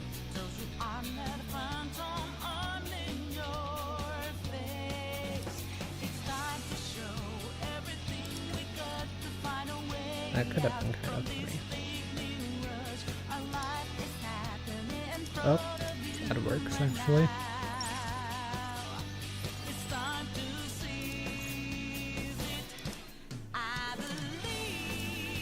So we want star.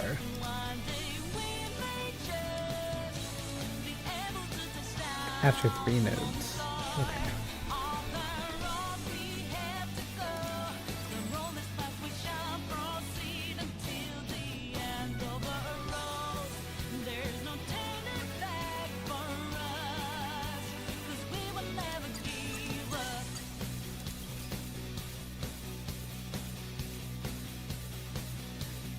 It's our turn to get back, to grab the future which we fully believe, and it's not given to us. Yeah, I gotta get this. It's earned, Trying to think if I could and I believe with my current setup. we can fly up in the sky. One day we'll reach it, be able to touch down on the star. After all we have to go, the road is flat, we shall proceed until the end of the road. There's no turning back for us, because you know that I believe we can fly up in the sky. One day we may just And what else will that copy of Genuine? Because I don't think 2-star Genuine's worth.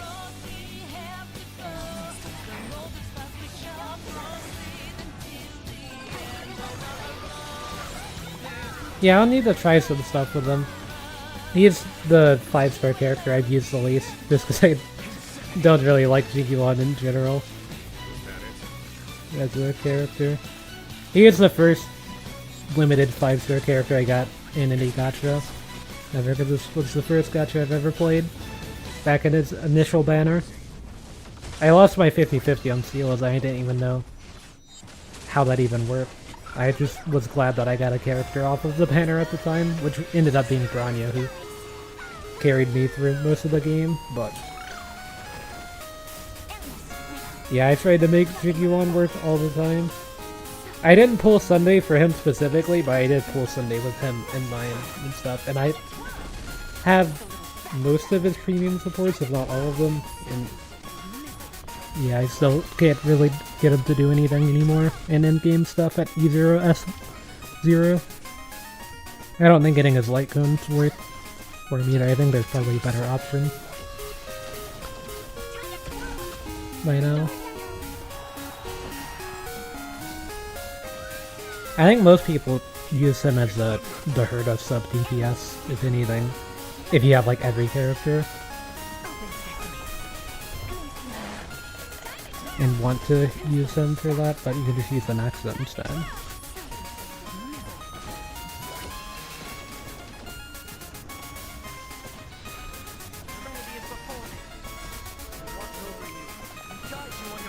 But they'll probably come out with a new support for him in the next planet. That'll make him usable for a little bit of that patch until they come out with the actual character that support was designed for.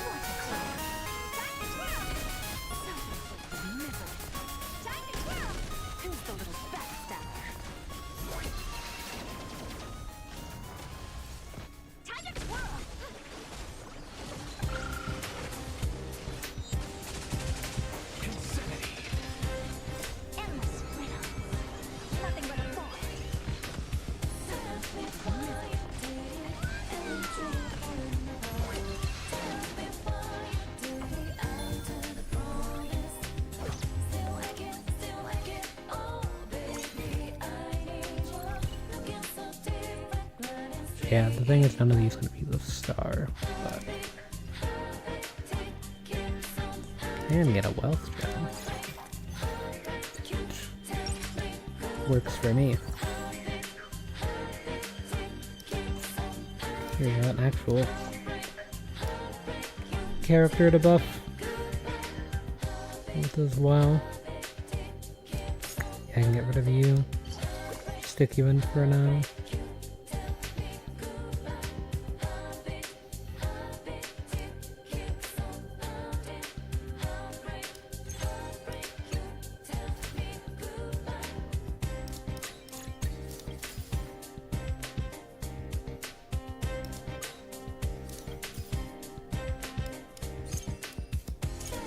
Can try for the herd of 3, but it's probably not gonna happen. I'll at least try to set it up.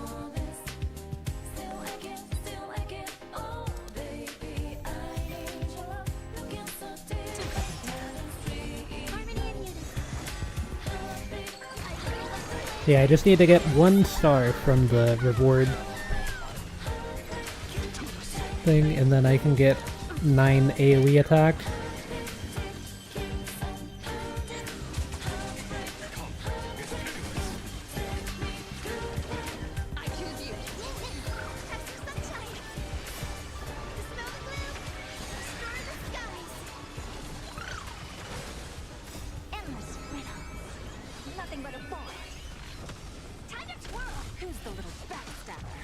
Yeah, so you could run Jingyuan in a team like this in MOC.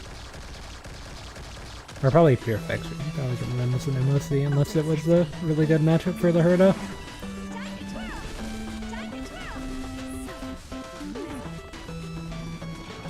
I just kind of was naming a in-game mode, but it's not something in Currency Wars.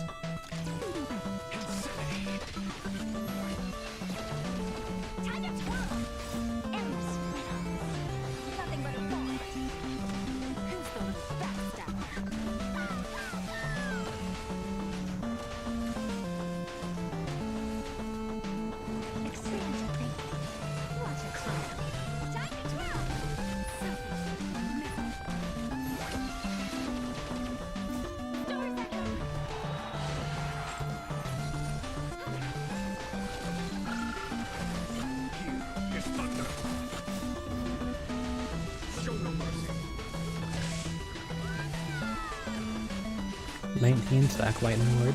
Okay, that damage wasn't bad. Yeah, I could see him being usable at 2-star.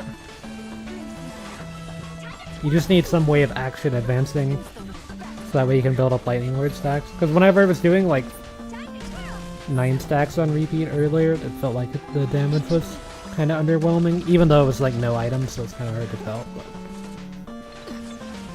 doing like 15 million damage. But that was also with Robin buffs there too. But I don't think that Robin buffs made it where they added an extra 90 million damage on Jingu 1.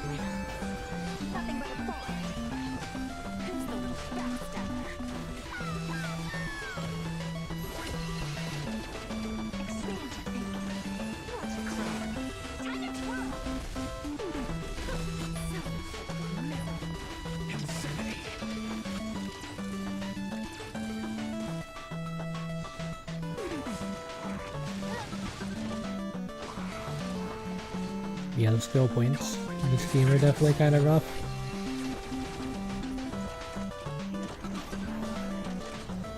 Actually, you could just basic attack on Hyacinth and RNC.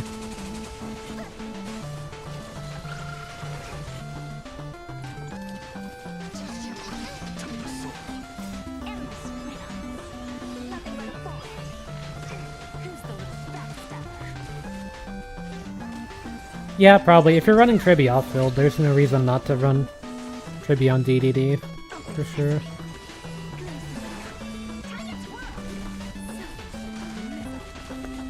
And I'm pretty sure it applies. Or actually, Tribi doesn't ult whenever they're off-field, so I guess it would have to be on-field Tribi. I just like Tribi on an energy rope. I don't think I have a good HP rope that I could give to Tribi. If I took or put them on DDD, I've always just run them on their signature.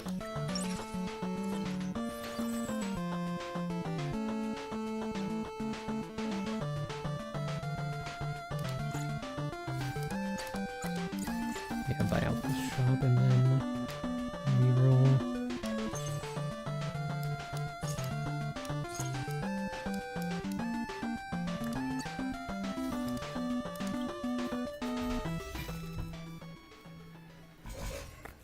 Yeah, the Action Advance would be good.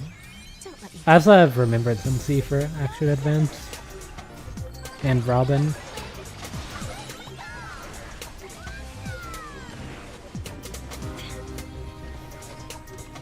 Anywhere you can slip it in this game mode, it'll help a lot. I don't think this team can beat this just because it's going to take Hyacinth 5 years to start healing people. That's the problem with the anti-matter Legion enemies in this mode, is they deal so much single target damage if your healers don't...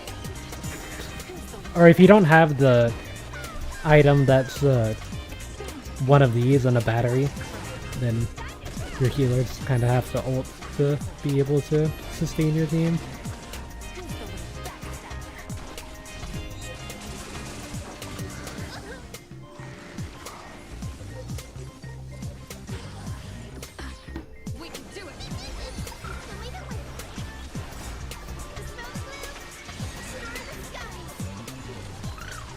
Yeah, I might eventually swap over to that at some point. I feel like the HP kind of helps with the casters teams at least, though.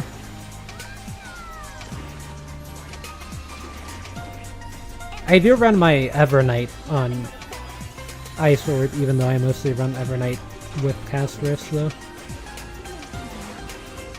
I probably should swap. I probably should make like an HP orb for Evernight, so that way I can have the option.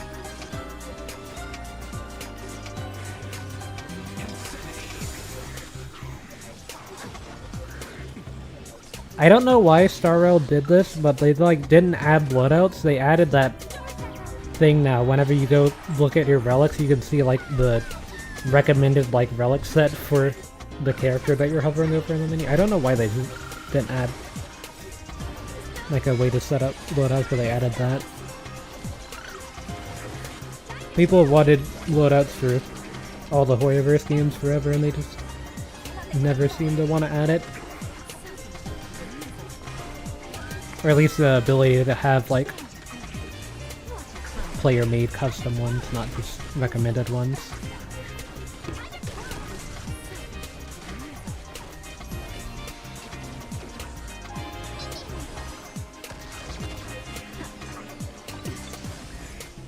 But my Kafka's on Eagle now and stuff, just from the rework. I feel like even though, like, you would maybe do more personal damage with Kafka and the other, like, I don't even know, just because Eagle gives you so many more ults, so I feel like the personal damage is actually better with Eagle. But it does just kind of suck to farm Eagle, even though I still run Fruta on the ice set, and I would probably run launching on the ice set if I wanted to build him. If I got him E6, then I would maybe consider it, but yeah, just getting the other set's kind of useless. It's useless on Jingle Yu now, for sure.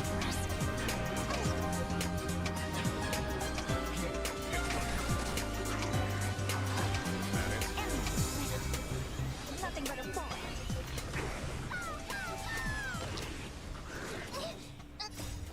We can do anything. Self-inflicted misery. I mean, maybe if the herd has skilled instead of basic attack there, it could have done something, but I think I can still clear. I just need to get the star. We got it. Another AoE emblem for 9 AoE. Oh, and another turtle.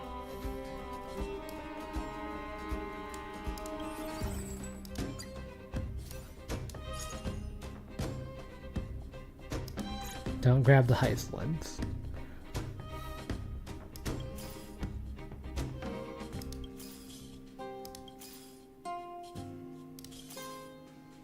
I'd rather try to roll for 3-star the Herda.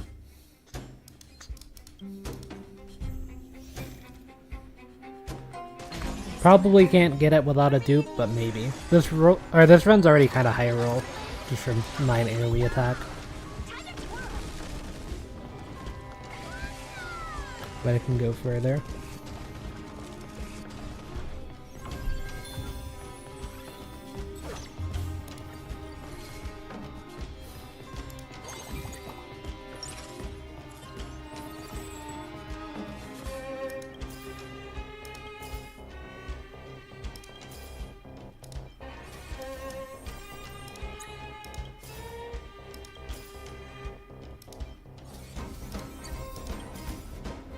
I feel like 2-starring the other 4 costs temporarily to save bench base is optimal if you're rolling down like this.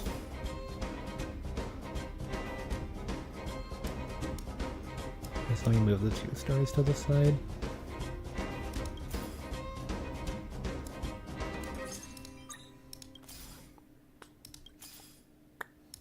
I actually got a wave going, kinda.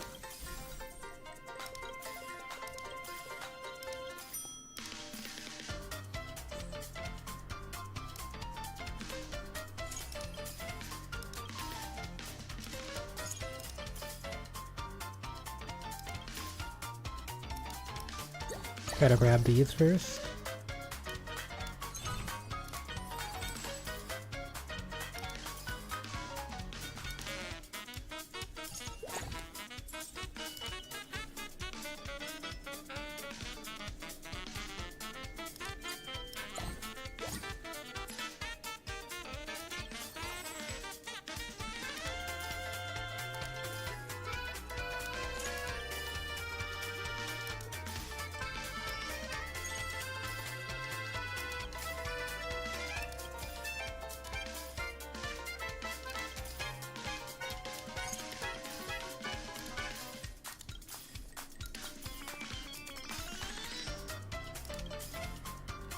I mean, it is pretty low odds for me to find this last one, but it would have been cool.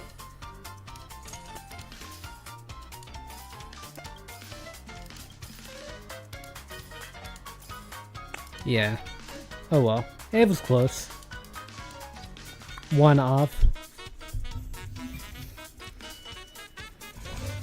Yeah, they've said before I did the roll down, I probably needed to have the extra copy. The fact that I was able to find that many as quickly as I did was what really surprised me with that roll down. Maybe I shouldn't have said something about the wave.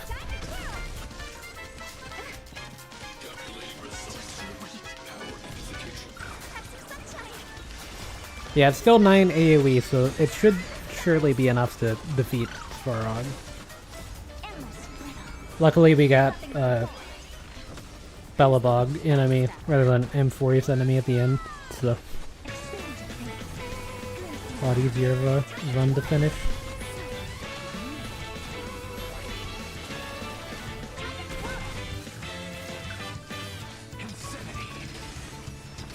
After I finish this run, I want to try a run of Overclock Gambit, because I've never played it in Currency Wars, because I won't have enough time for a full run, so I feel like that'll be a good time to try it out. But it looks like it's just a similar thing, but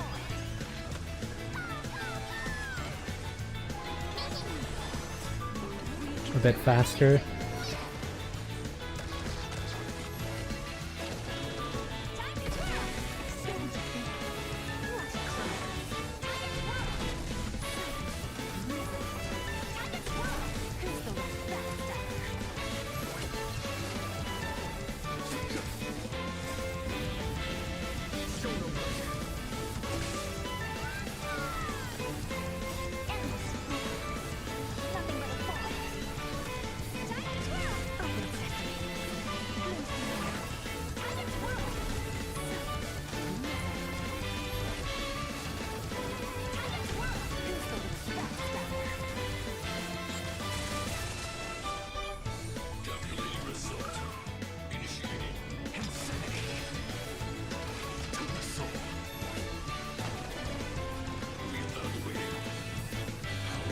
Okay, I mean the AoE attacks give him quite a lot of damage.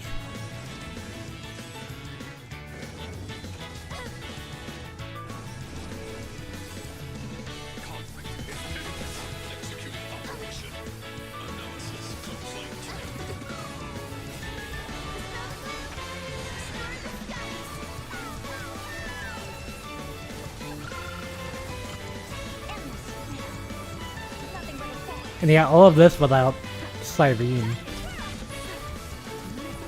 Pretty good as well.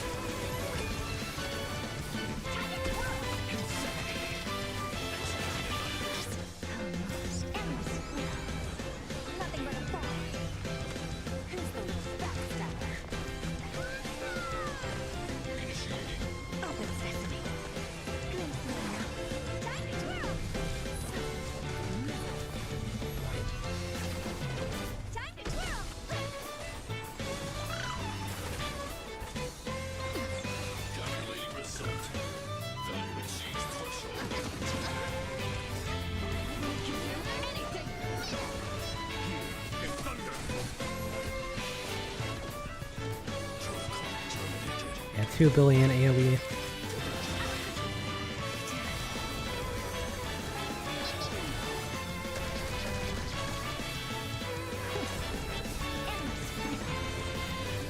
Yeah, Svarog does hit pretty hard. That is the one thing about them compared to some of the other bosses is they get a lot of damage boost. Kind of same thing with Argenti, although Argenti is a more favorable loss for this team specifically.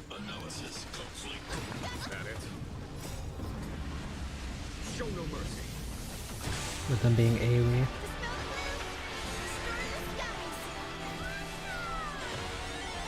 Okay, if AoE could one-shot here.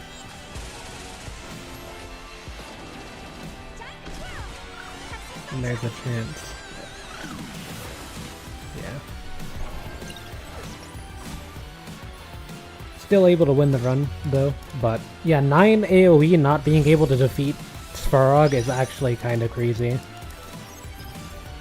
I'm not sure if it was just the debuffs were bad, but... yeah, I figured, like...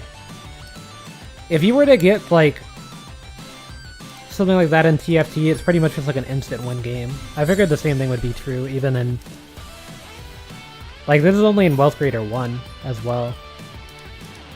It's not like it's Wealth Creator 20 or anything, so... I'm kind of surprised it was that weak. It's a good augment for, like... or, like... ability for just going through the stages outside of bosses, I guess. It does make sense for it to be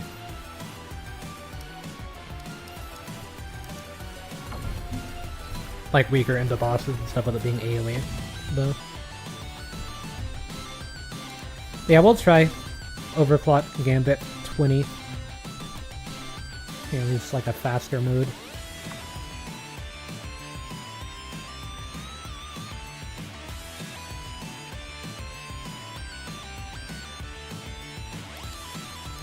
This is really good for dot, so we'll just do a dot run. Although I could also pivot this into a okay, we just get a really good Aglaia start.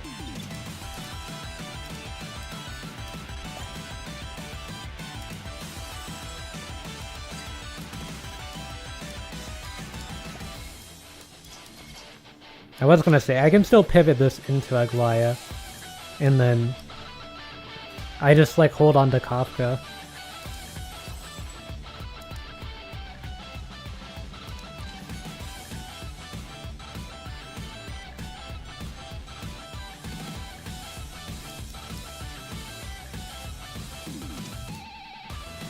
Yeah, I feel like that still works.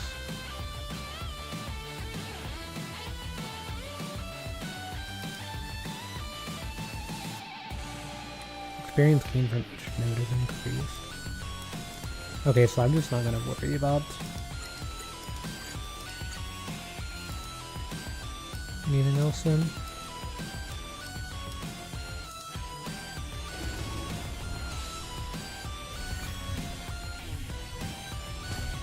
Yeah, 3 energies start with Aglaia.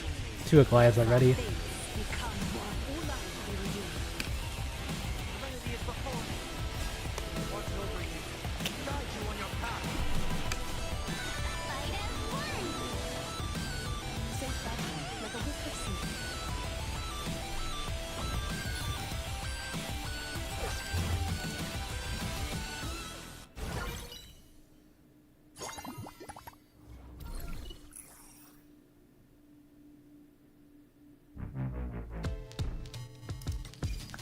I mean,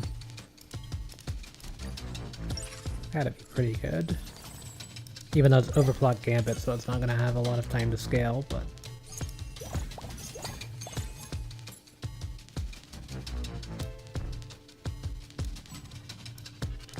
well, we've already got one of these.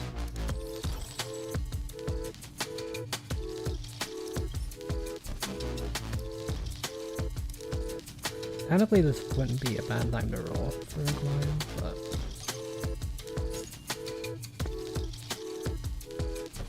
run it like this.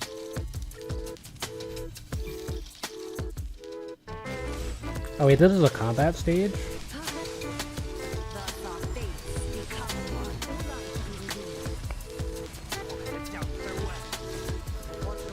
That could be bad.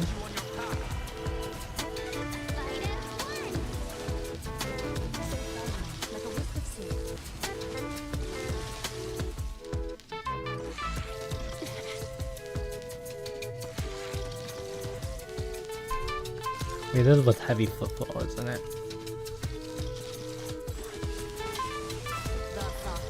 I mean, it might not matter with Aglaia, to be honest.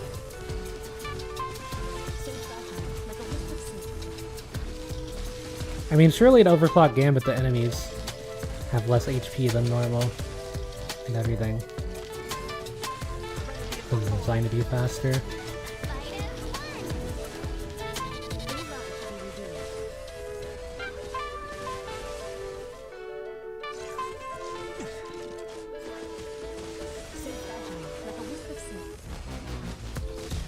I don't think a fourth character was doing anything unless that fourth character was Remembrance MC for this stage.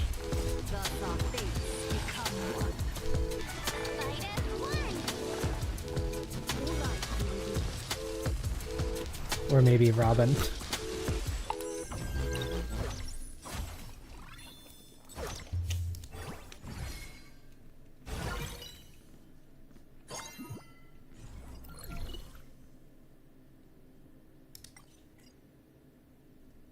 Well, there's some boots.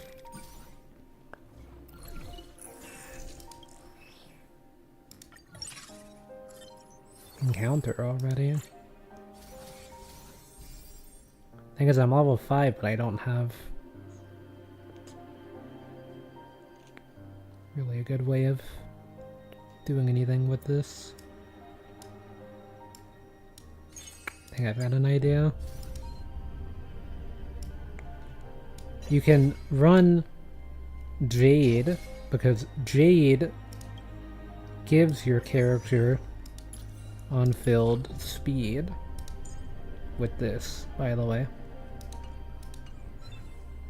And then Asta also gives speed with her ult. Then we can give Aglaia the extra boot for now. That way she's still fast. I always deliver. No great concern.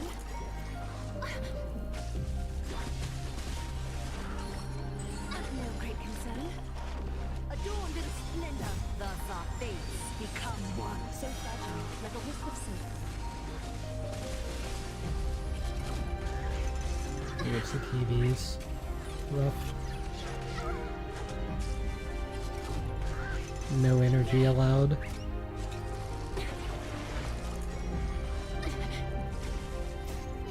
Fight as one.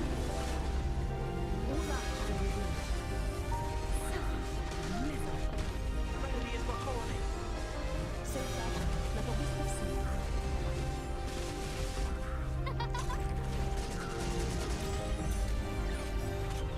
Thus our fates become one. All lives will be revealed.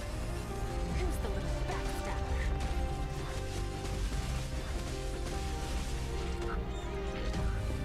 Angry TV. It looks like they went for Asta. A wisp of silk.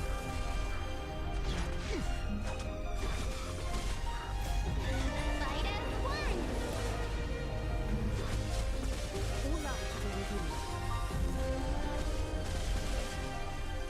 Angry TV again. So fragile, like a wisp of silk.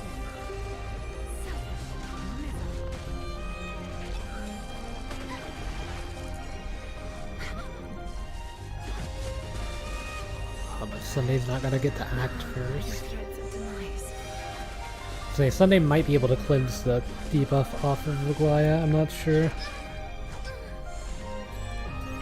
Yeah, there's no way I can clear without a sustain there.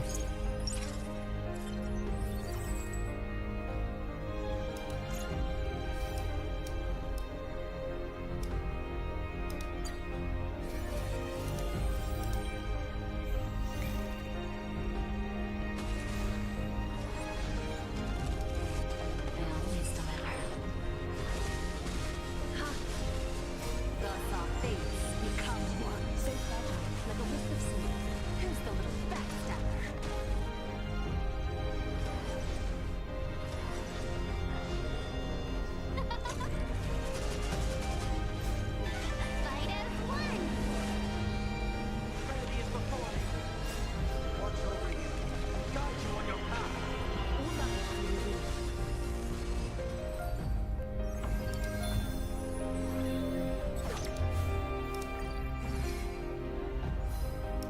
Okay, we have to do our roll down here.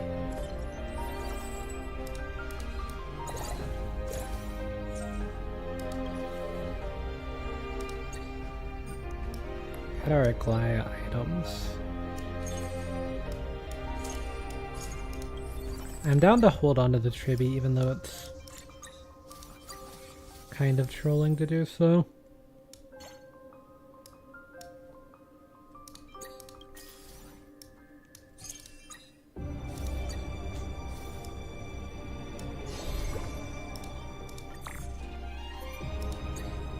%, Robin.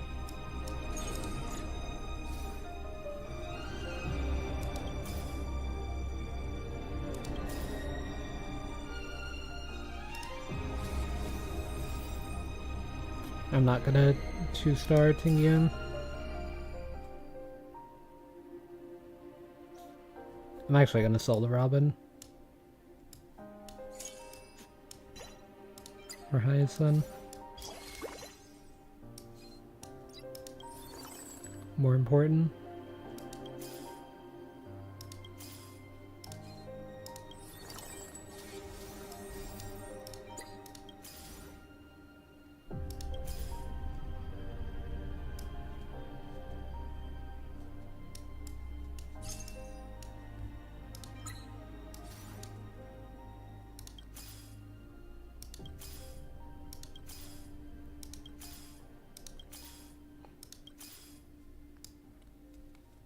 I do want to roll down here just because it's probably the last stage where it's going to be really easy to roll down.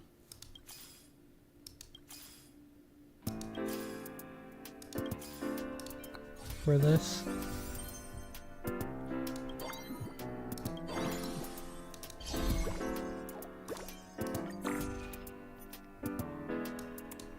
I know that I sold the Robin and then I'm running this, but I think that's better.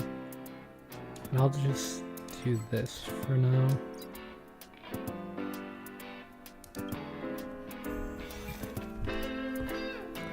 I was considering re-rolling the armor to try to get double HP, but you could also say getting the mitigations better.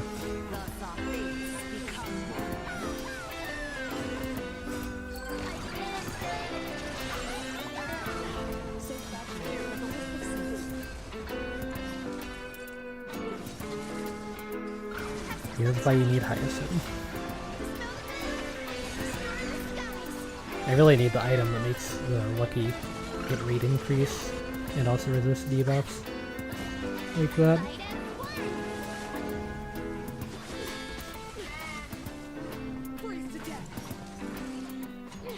And also Fluffle. Over Gallagher is probably better.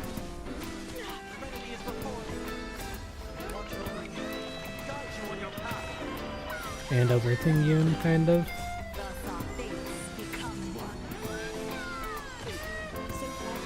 Apparently there's a weird Tingyun interaction with Hyacinth dots in Cyrene I saw, where people are like trying to take Kafka out of the Hyacinth team if you're running Hyacinth with Cyrene.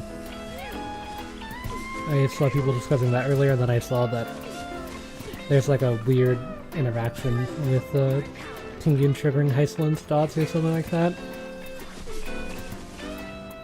I'm guessing that's if you wanted to give Hyacinth's Tingyun attack buffs. And also energy for ulting and stuff. Yeah, it looks like a Goliath still works perfectly fine in Overclock Gambit.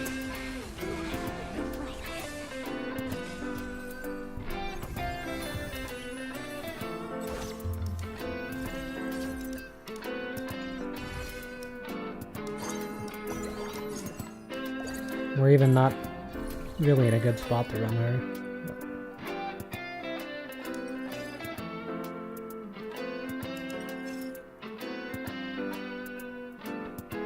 I kind of do like the day demigod here.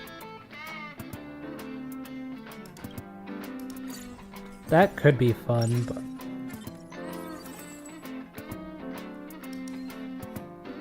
Can't really do that at the moment. I'll give that to Sunday for now.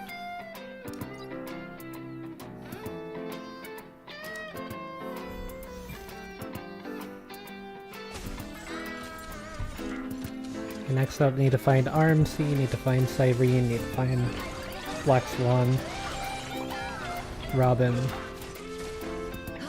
Wah Wah.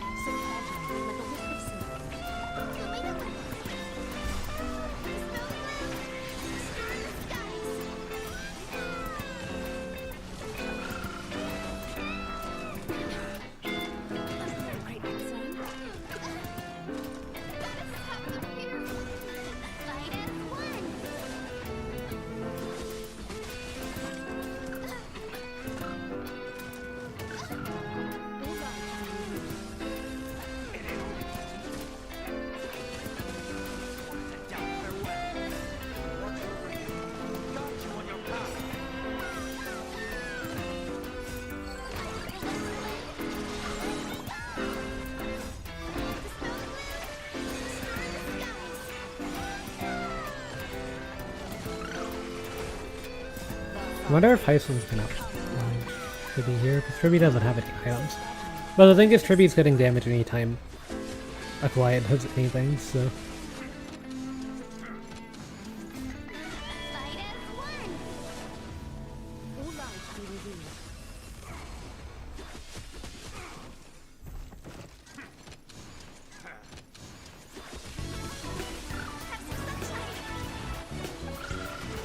Also slowly been getting speed amp every single node from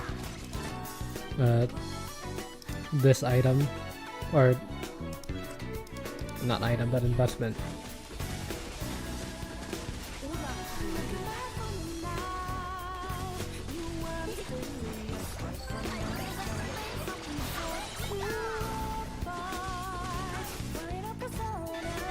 So pretty good for an Aglairon.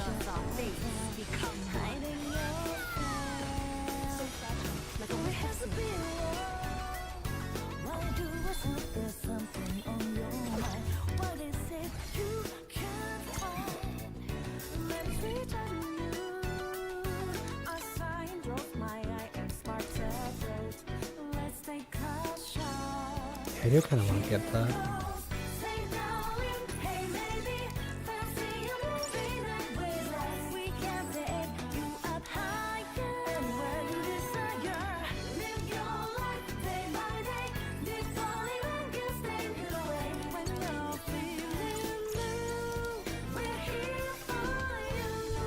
Could get another armor from the reward. I want to get that to try to get some damage mitigation. Or if I get boots, I can get some extra speed.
Yeah, I definitely want to try to go for Aglaya in a future rerun.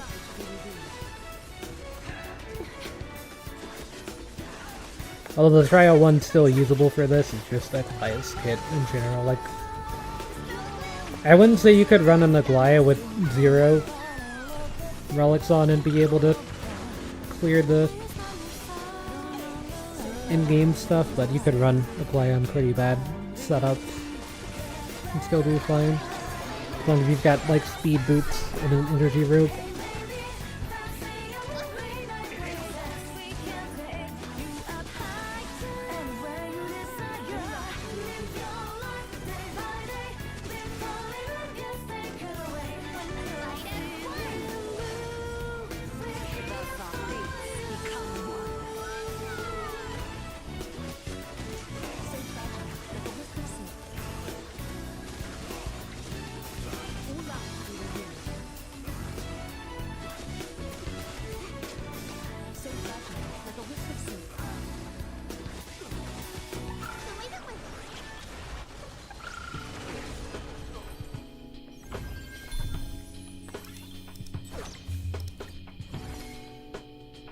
Back up to 57 HP.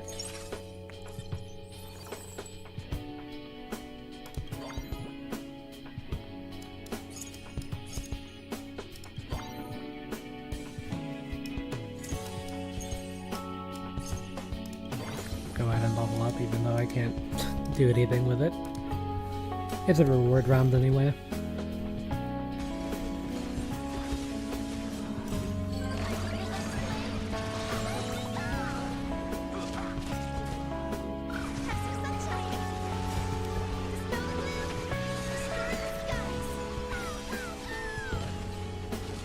Actually, a lot of HP. Oh, I think they have the thing that... Yeah, they have the get out of jail free. Later to lie.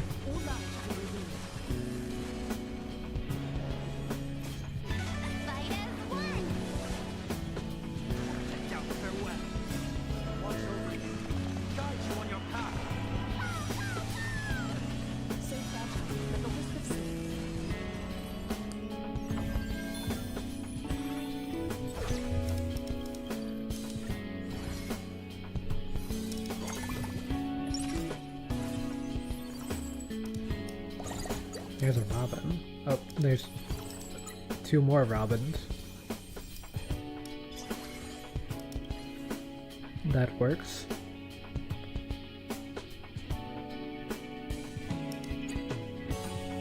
Okay, reforge this star into armor. See, I can get this.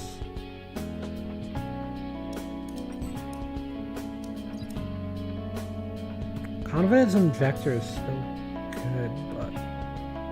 Yeah, I think I will go for that. I'd really like to replace Sunday with RMC. Okay.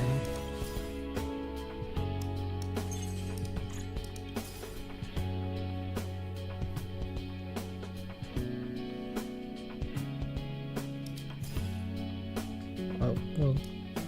And that's also good.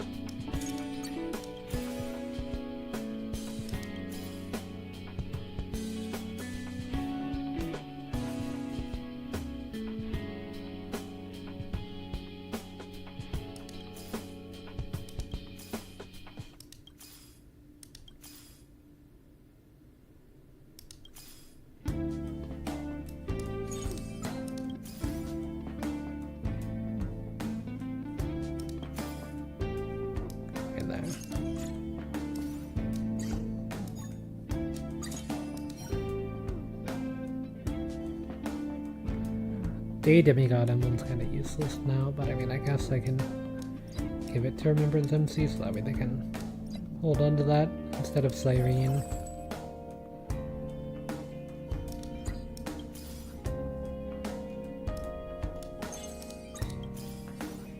I really want to see if I can't find Fluffwa while I'm down here.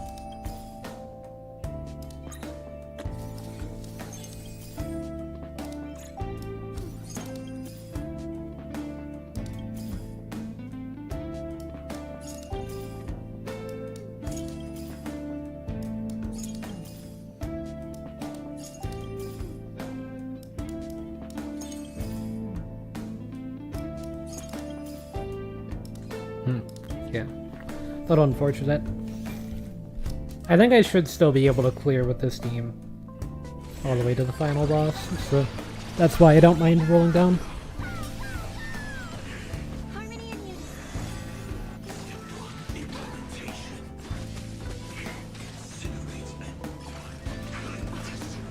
ways of our fates become one. All light remains.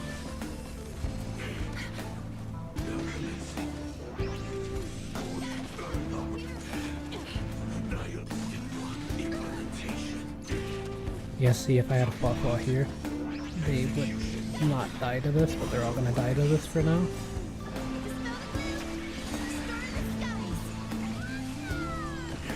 But they would have had a little bit of extra HP.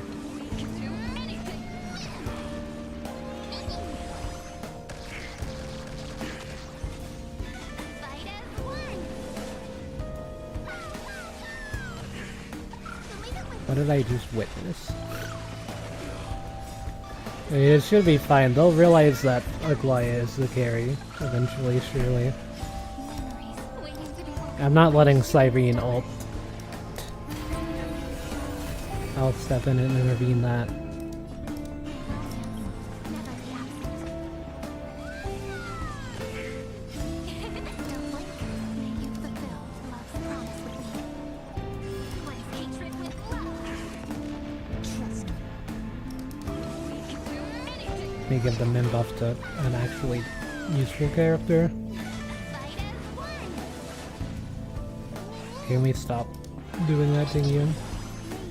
May this faint light. The snow stir the skies. Thus our fates become one. All light remains. You can do it. Stars echo.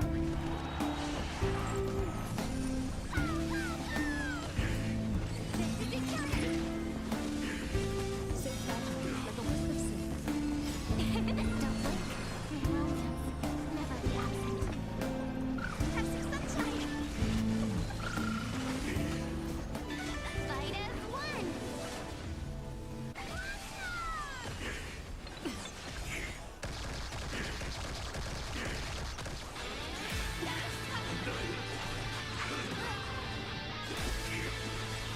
Thus our fates become one. This song just made me remember that one boss in Persona 5 Scramble that's kind of like Sam.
I mean, the extra HP that they get just lets you get another Aglaya stack. That way should be even faster. You can do it. We can do anything. Safe battle, like a wisp of sleep. The way that we don't wait. Romance, never be absent. Unite destruction with me. Dispel the gloom. Destroy the skies.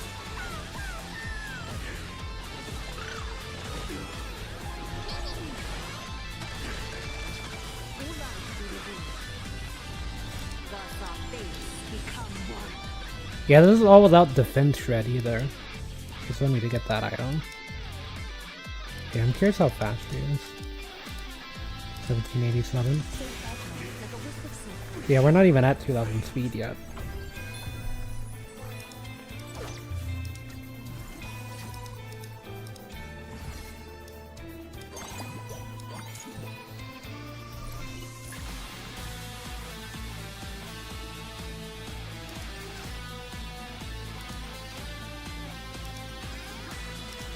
Eidolon's really good here.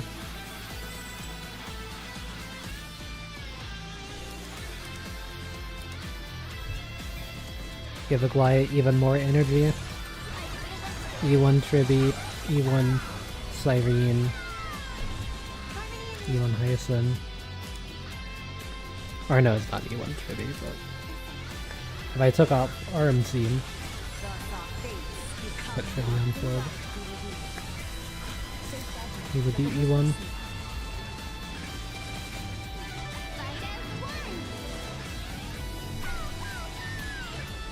They're still gonna deal true damage from Cyrene being on field.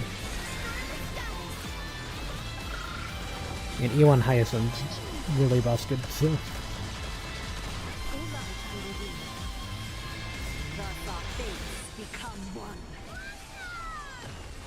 I think Tribi at E1's better than E1 Hyacinth, but For the hero. if both are at E0, I think Hyacinth's slightly better. Or I guess at E0, S1.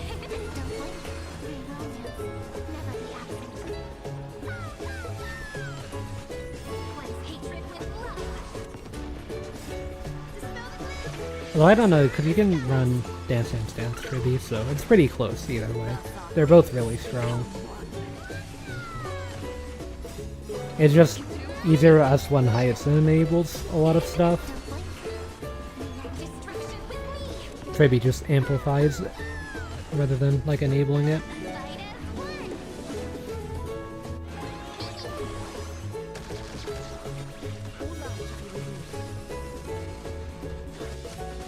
But yeah, simple strat to get around these TV things that drain your energy is just to defeat them before they can even do anything.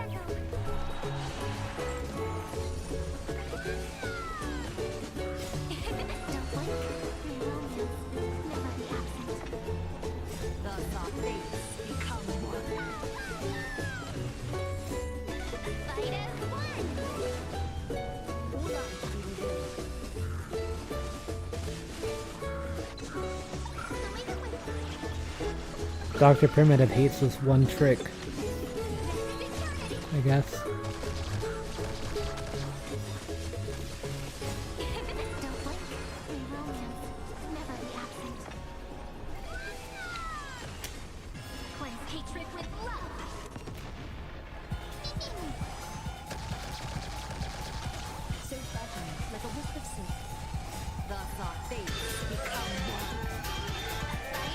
Yeah, this mode is a lot faster than standard currency wars. I do like standard currency wars, but I think that the game does feel a bit more designed around that one, and it has like a lot of different stuff you can do, whereas with this one,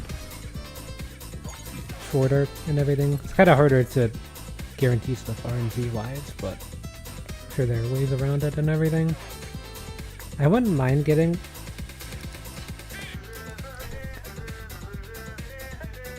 but that item. It's fine.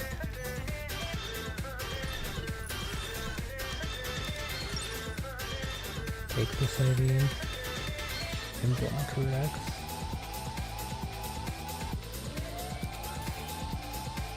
Oh, and then just no option.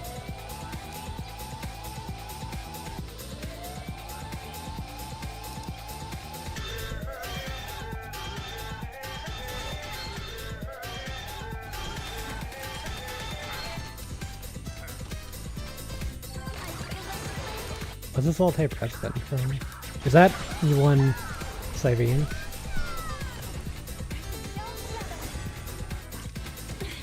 Maybe?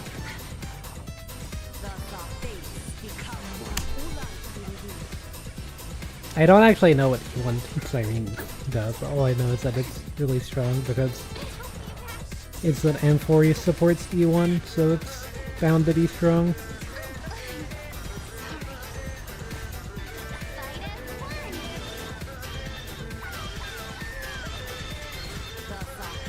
Even if her E2 gets all of the attention.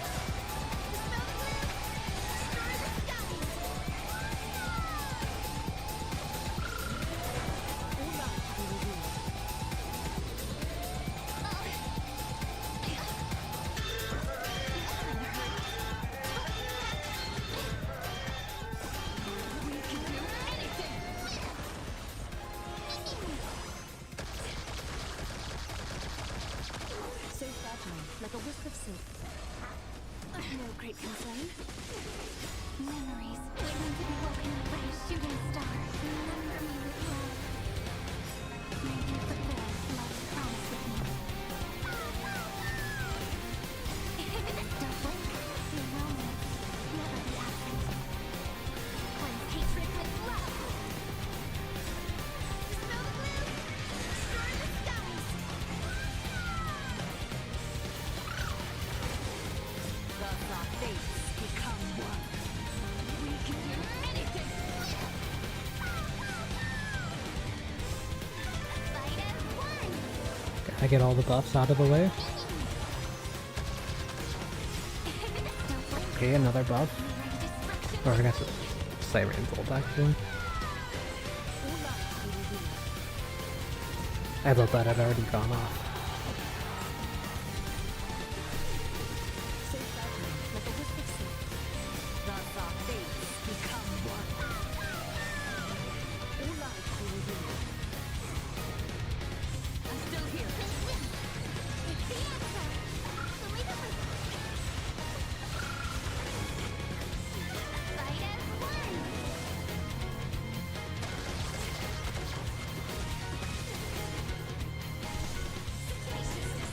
Safe battle, like a wisp of sleep. Don't wait. Your romance never be absent.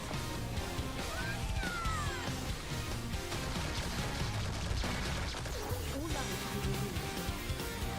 Thus our fates become one. Safe battle, like a wisp of sleep. 1.6 billion already? All lives will be revealed. I guess this is the encounter stage, so yeah, it's gonna be a 2 billion.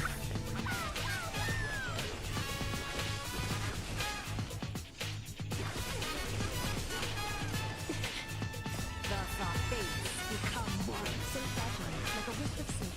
All lives will be revealed. Don't wait.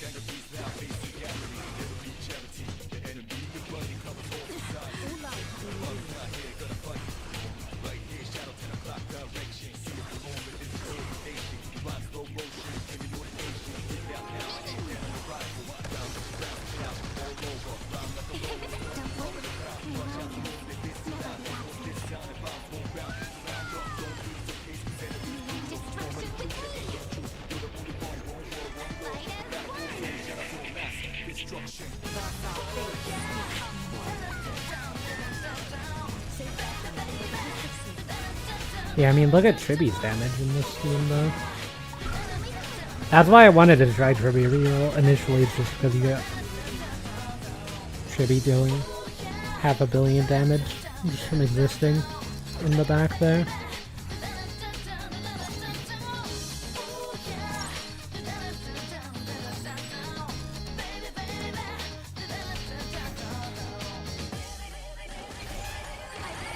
And maybe could have bought a level there to level up in between rounds. Well, it would have just leveled. I would have leveled up on that round actually. Thus our fates become But I could get 50 gold from this if these drop gold.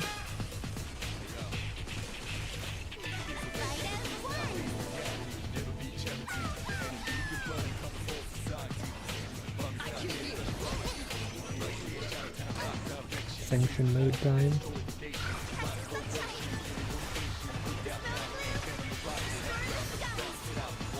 Sanction mode robots used to be the bane of my existence back in the day.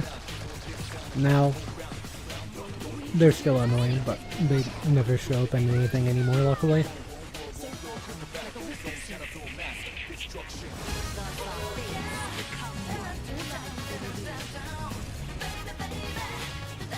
It is a lot easier to deal with CC like that than it used to be, though.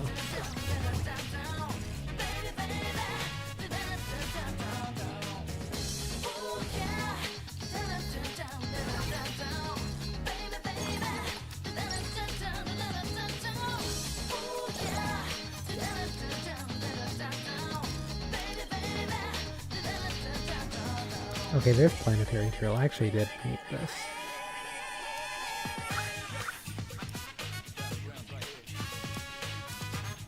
I guess you can have this Siren.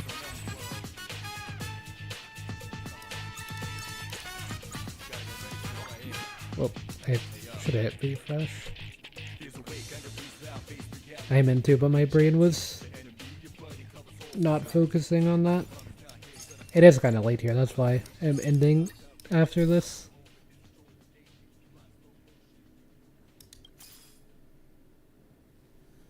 I didn't even read what that thing said.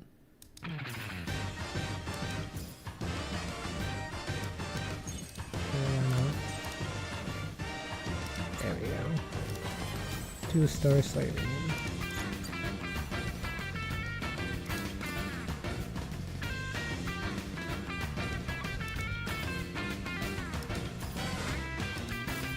Did they just like remove Waffle from this raid? By the way.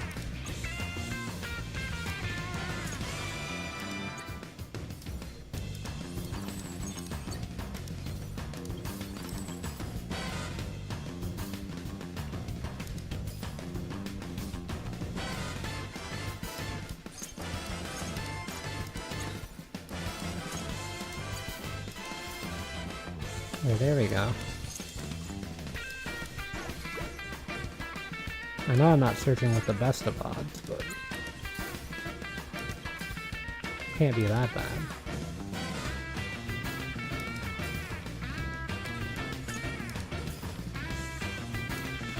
Trying to see if I could find Black Swan. Or Sunday could also work. Nothing else.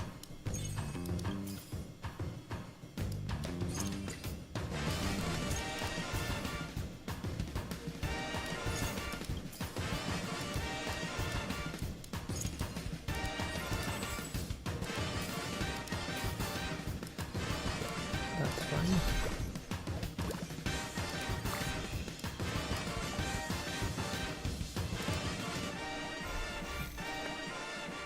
It's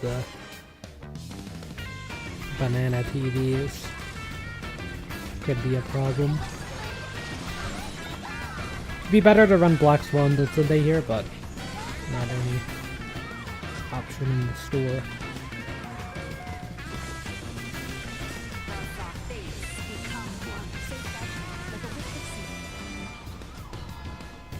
I guess I could get 5 energy by dropping Triby for Tingyun here as well, but I don't think that's worth.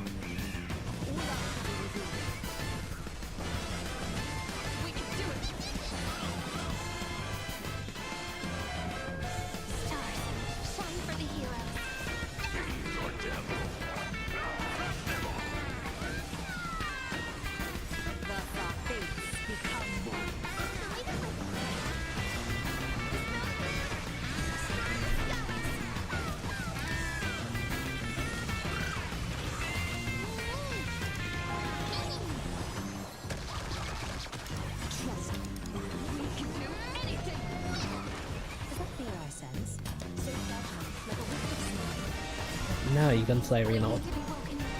Thought I would just hold that to make sure that they stack that correctly.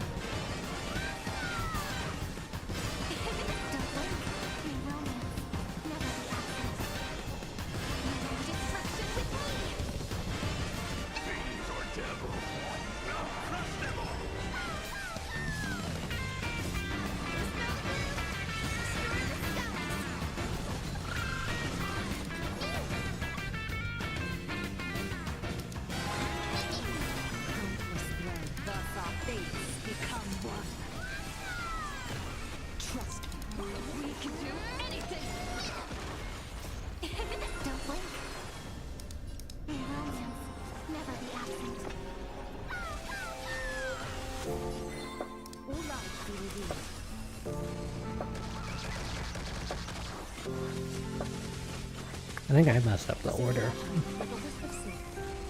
I still did it better than the... Yeah, I think. Not the Siren.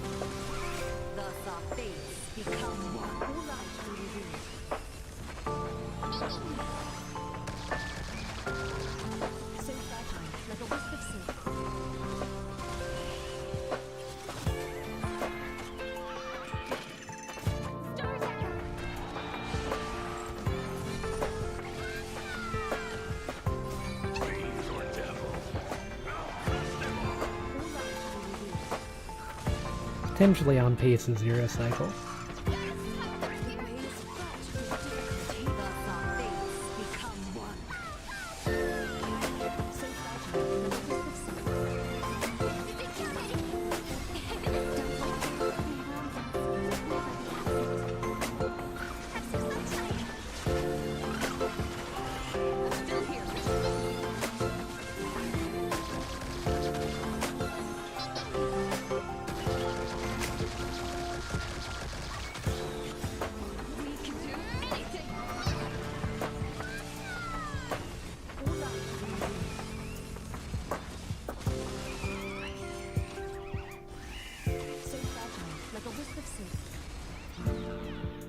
Actually, advancing my quiet will help with zero cycle.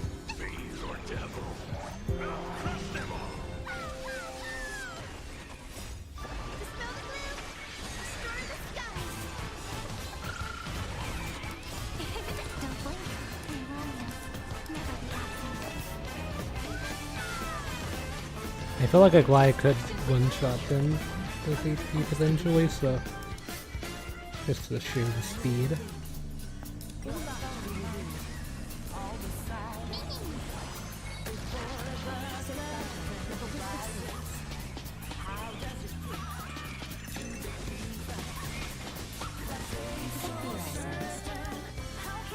Okay, final speed.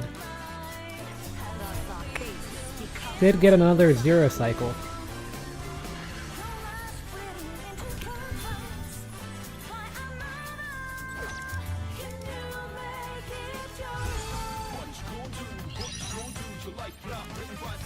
Yeah, triple S rank, Wealth Creator 20, but it is an overclock gambit, so. I do think Wealth Creator 20 is much harder outside of that. But yeah, same team that I zero cycled. Regular Wealth Creator 20. Billion Tribute damage. There, finally getting that done. Yeah, that's the last quest I needed to do for that, so. Kinda one of the reasons I wanted to do it.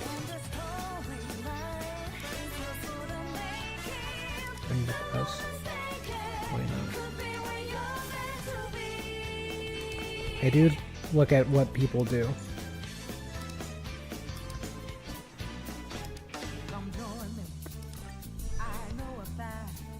$76 over 210. 222. That's not bad.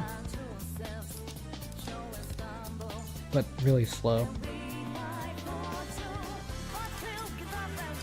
Yeah, opposite problem here. But, I mean, the speed's good. Kind of low attack, I think.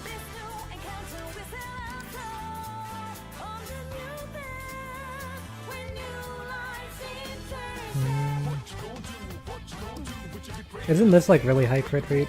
This set?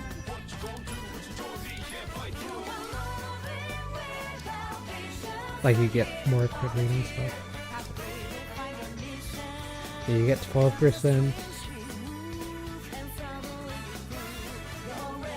And then I'm guessing you're getting another 12% from that. So. Yeah, maybe that's good. Good rate. Really high attack though. For good rate, so that's not bad. And then completed gold rank. Advanced to Wealth Creator 20. Oh, I was seeing if there's any idle ones. G2.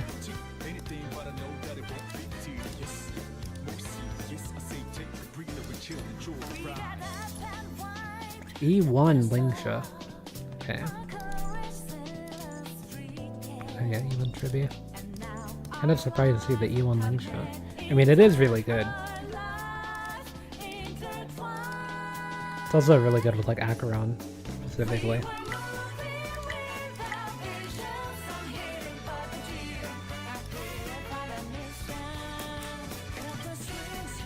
Yeah, let's see if we can't get a Caster's copy while I'm here.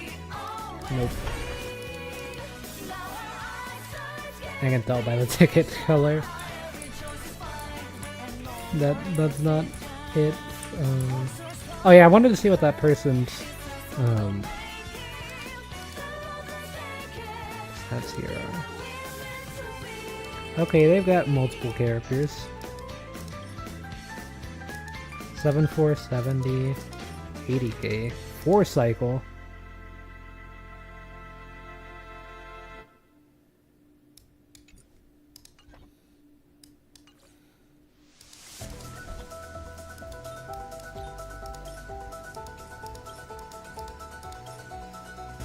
Okay, I need to try to improve my cycle there. Okay, I 80k'd that though. Yeah, I do have me beat there. However, they don't have anomaly arbitration finish, so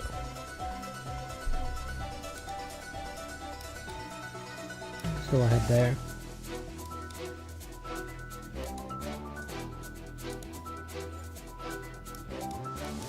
But yeah, I don't really mind too much. I just try to stay ahead of people on my friends list if I can. So they have like way more achievements than me though. 1074. At 993. I haven't done the new story quests though. So I might do it this weekend. On stream and stuff. I usually stream it, but the story quests are like so long in StarRL that for the past few ones I've just been skipping the dialogue and watching the cutscenes. So I might just do that again. But yeah, that is where I'm going to end things for now. Just because it's a little late. So, yeah, tomorrow's video is going to be coming out a bit later than 2. I try to upload it like 2 every day for me, but tomorrow I'm going to be uploading at probably around like 7 or something like that. And it will be the new Deadly Assault, because that's resetting tomorrow / in a little bit under 3 hours from now. So yeah, I'm not going to stay up for it though, because it's kind of late here and I'm already pretty tired. That's why I haven't been talking as much in the later stages. But yeah, I wanted to see... Yeah, it doesn't give res pen. I wonder where that res pen is coming from. Was it Tribute's res pen? Not sure. I don't think it was Hyacinth.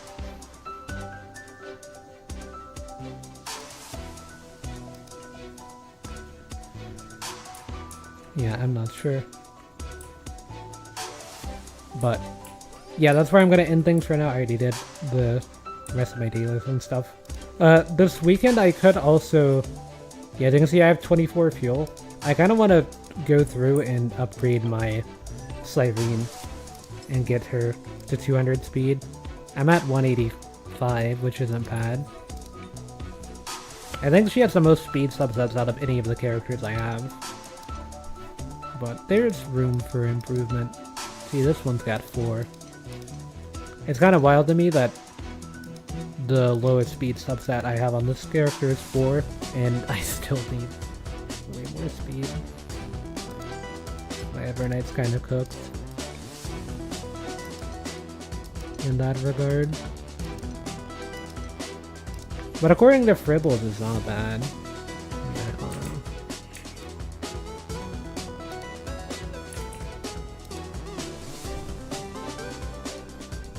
This is what I use to judge my builds. See, my saving's not bad. Bring this. I do need better clubs though, for sure. And then my Evernight. Yeah, this orb is pretty bad. And this is also really bad because it rolled all defense. I forgot I was going to change this. I used one of the things that let you reroll substats. I used it on my Cyrene. I think I used it on the boots. But it might have been one of the things.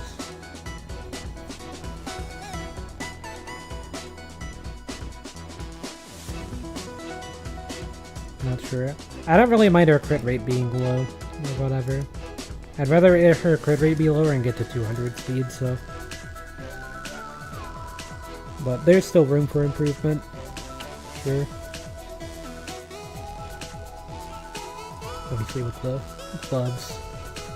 And that should be pretty easy to get, because you don't need a main stat.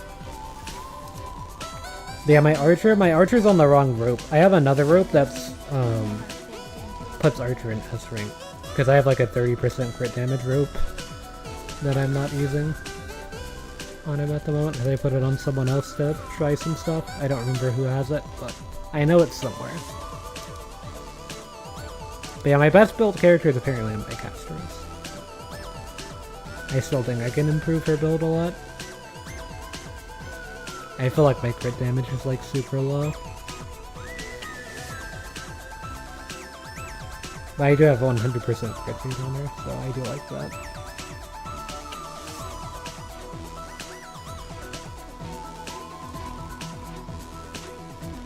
Like, I feel like this orb is pretty bad. It's 11% crit rate, which is good, but that's kind of all that it's doing.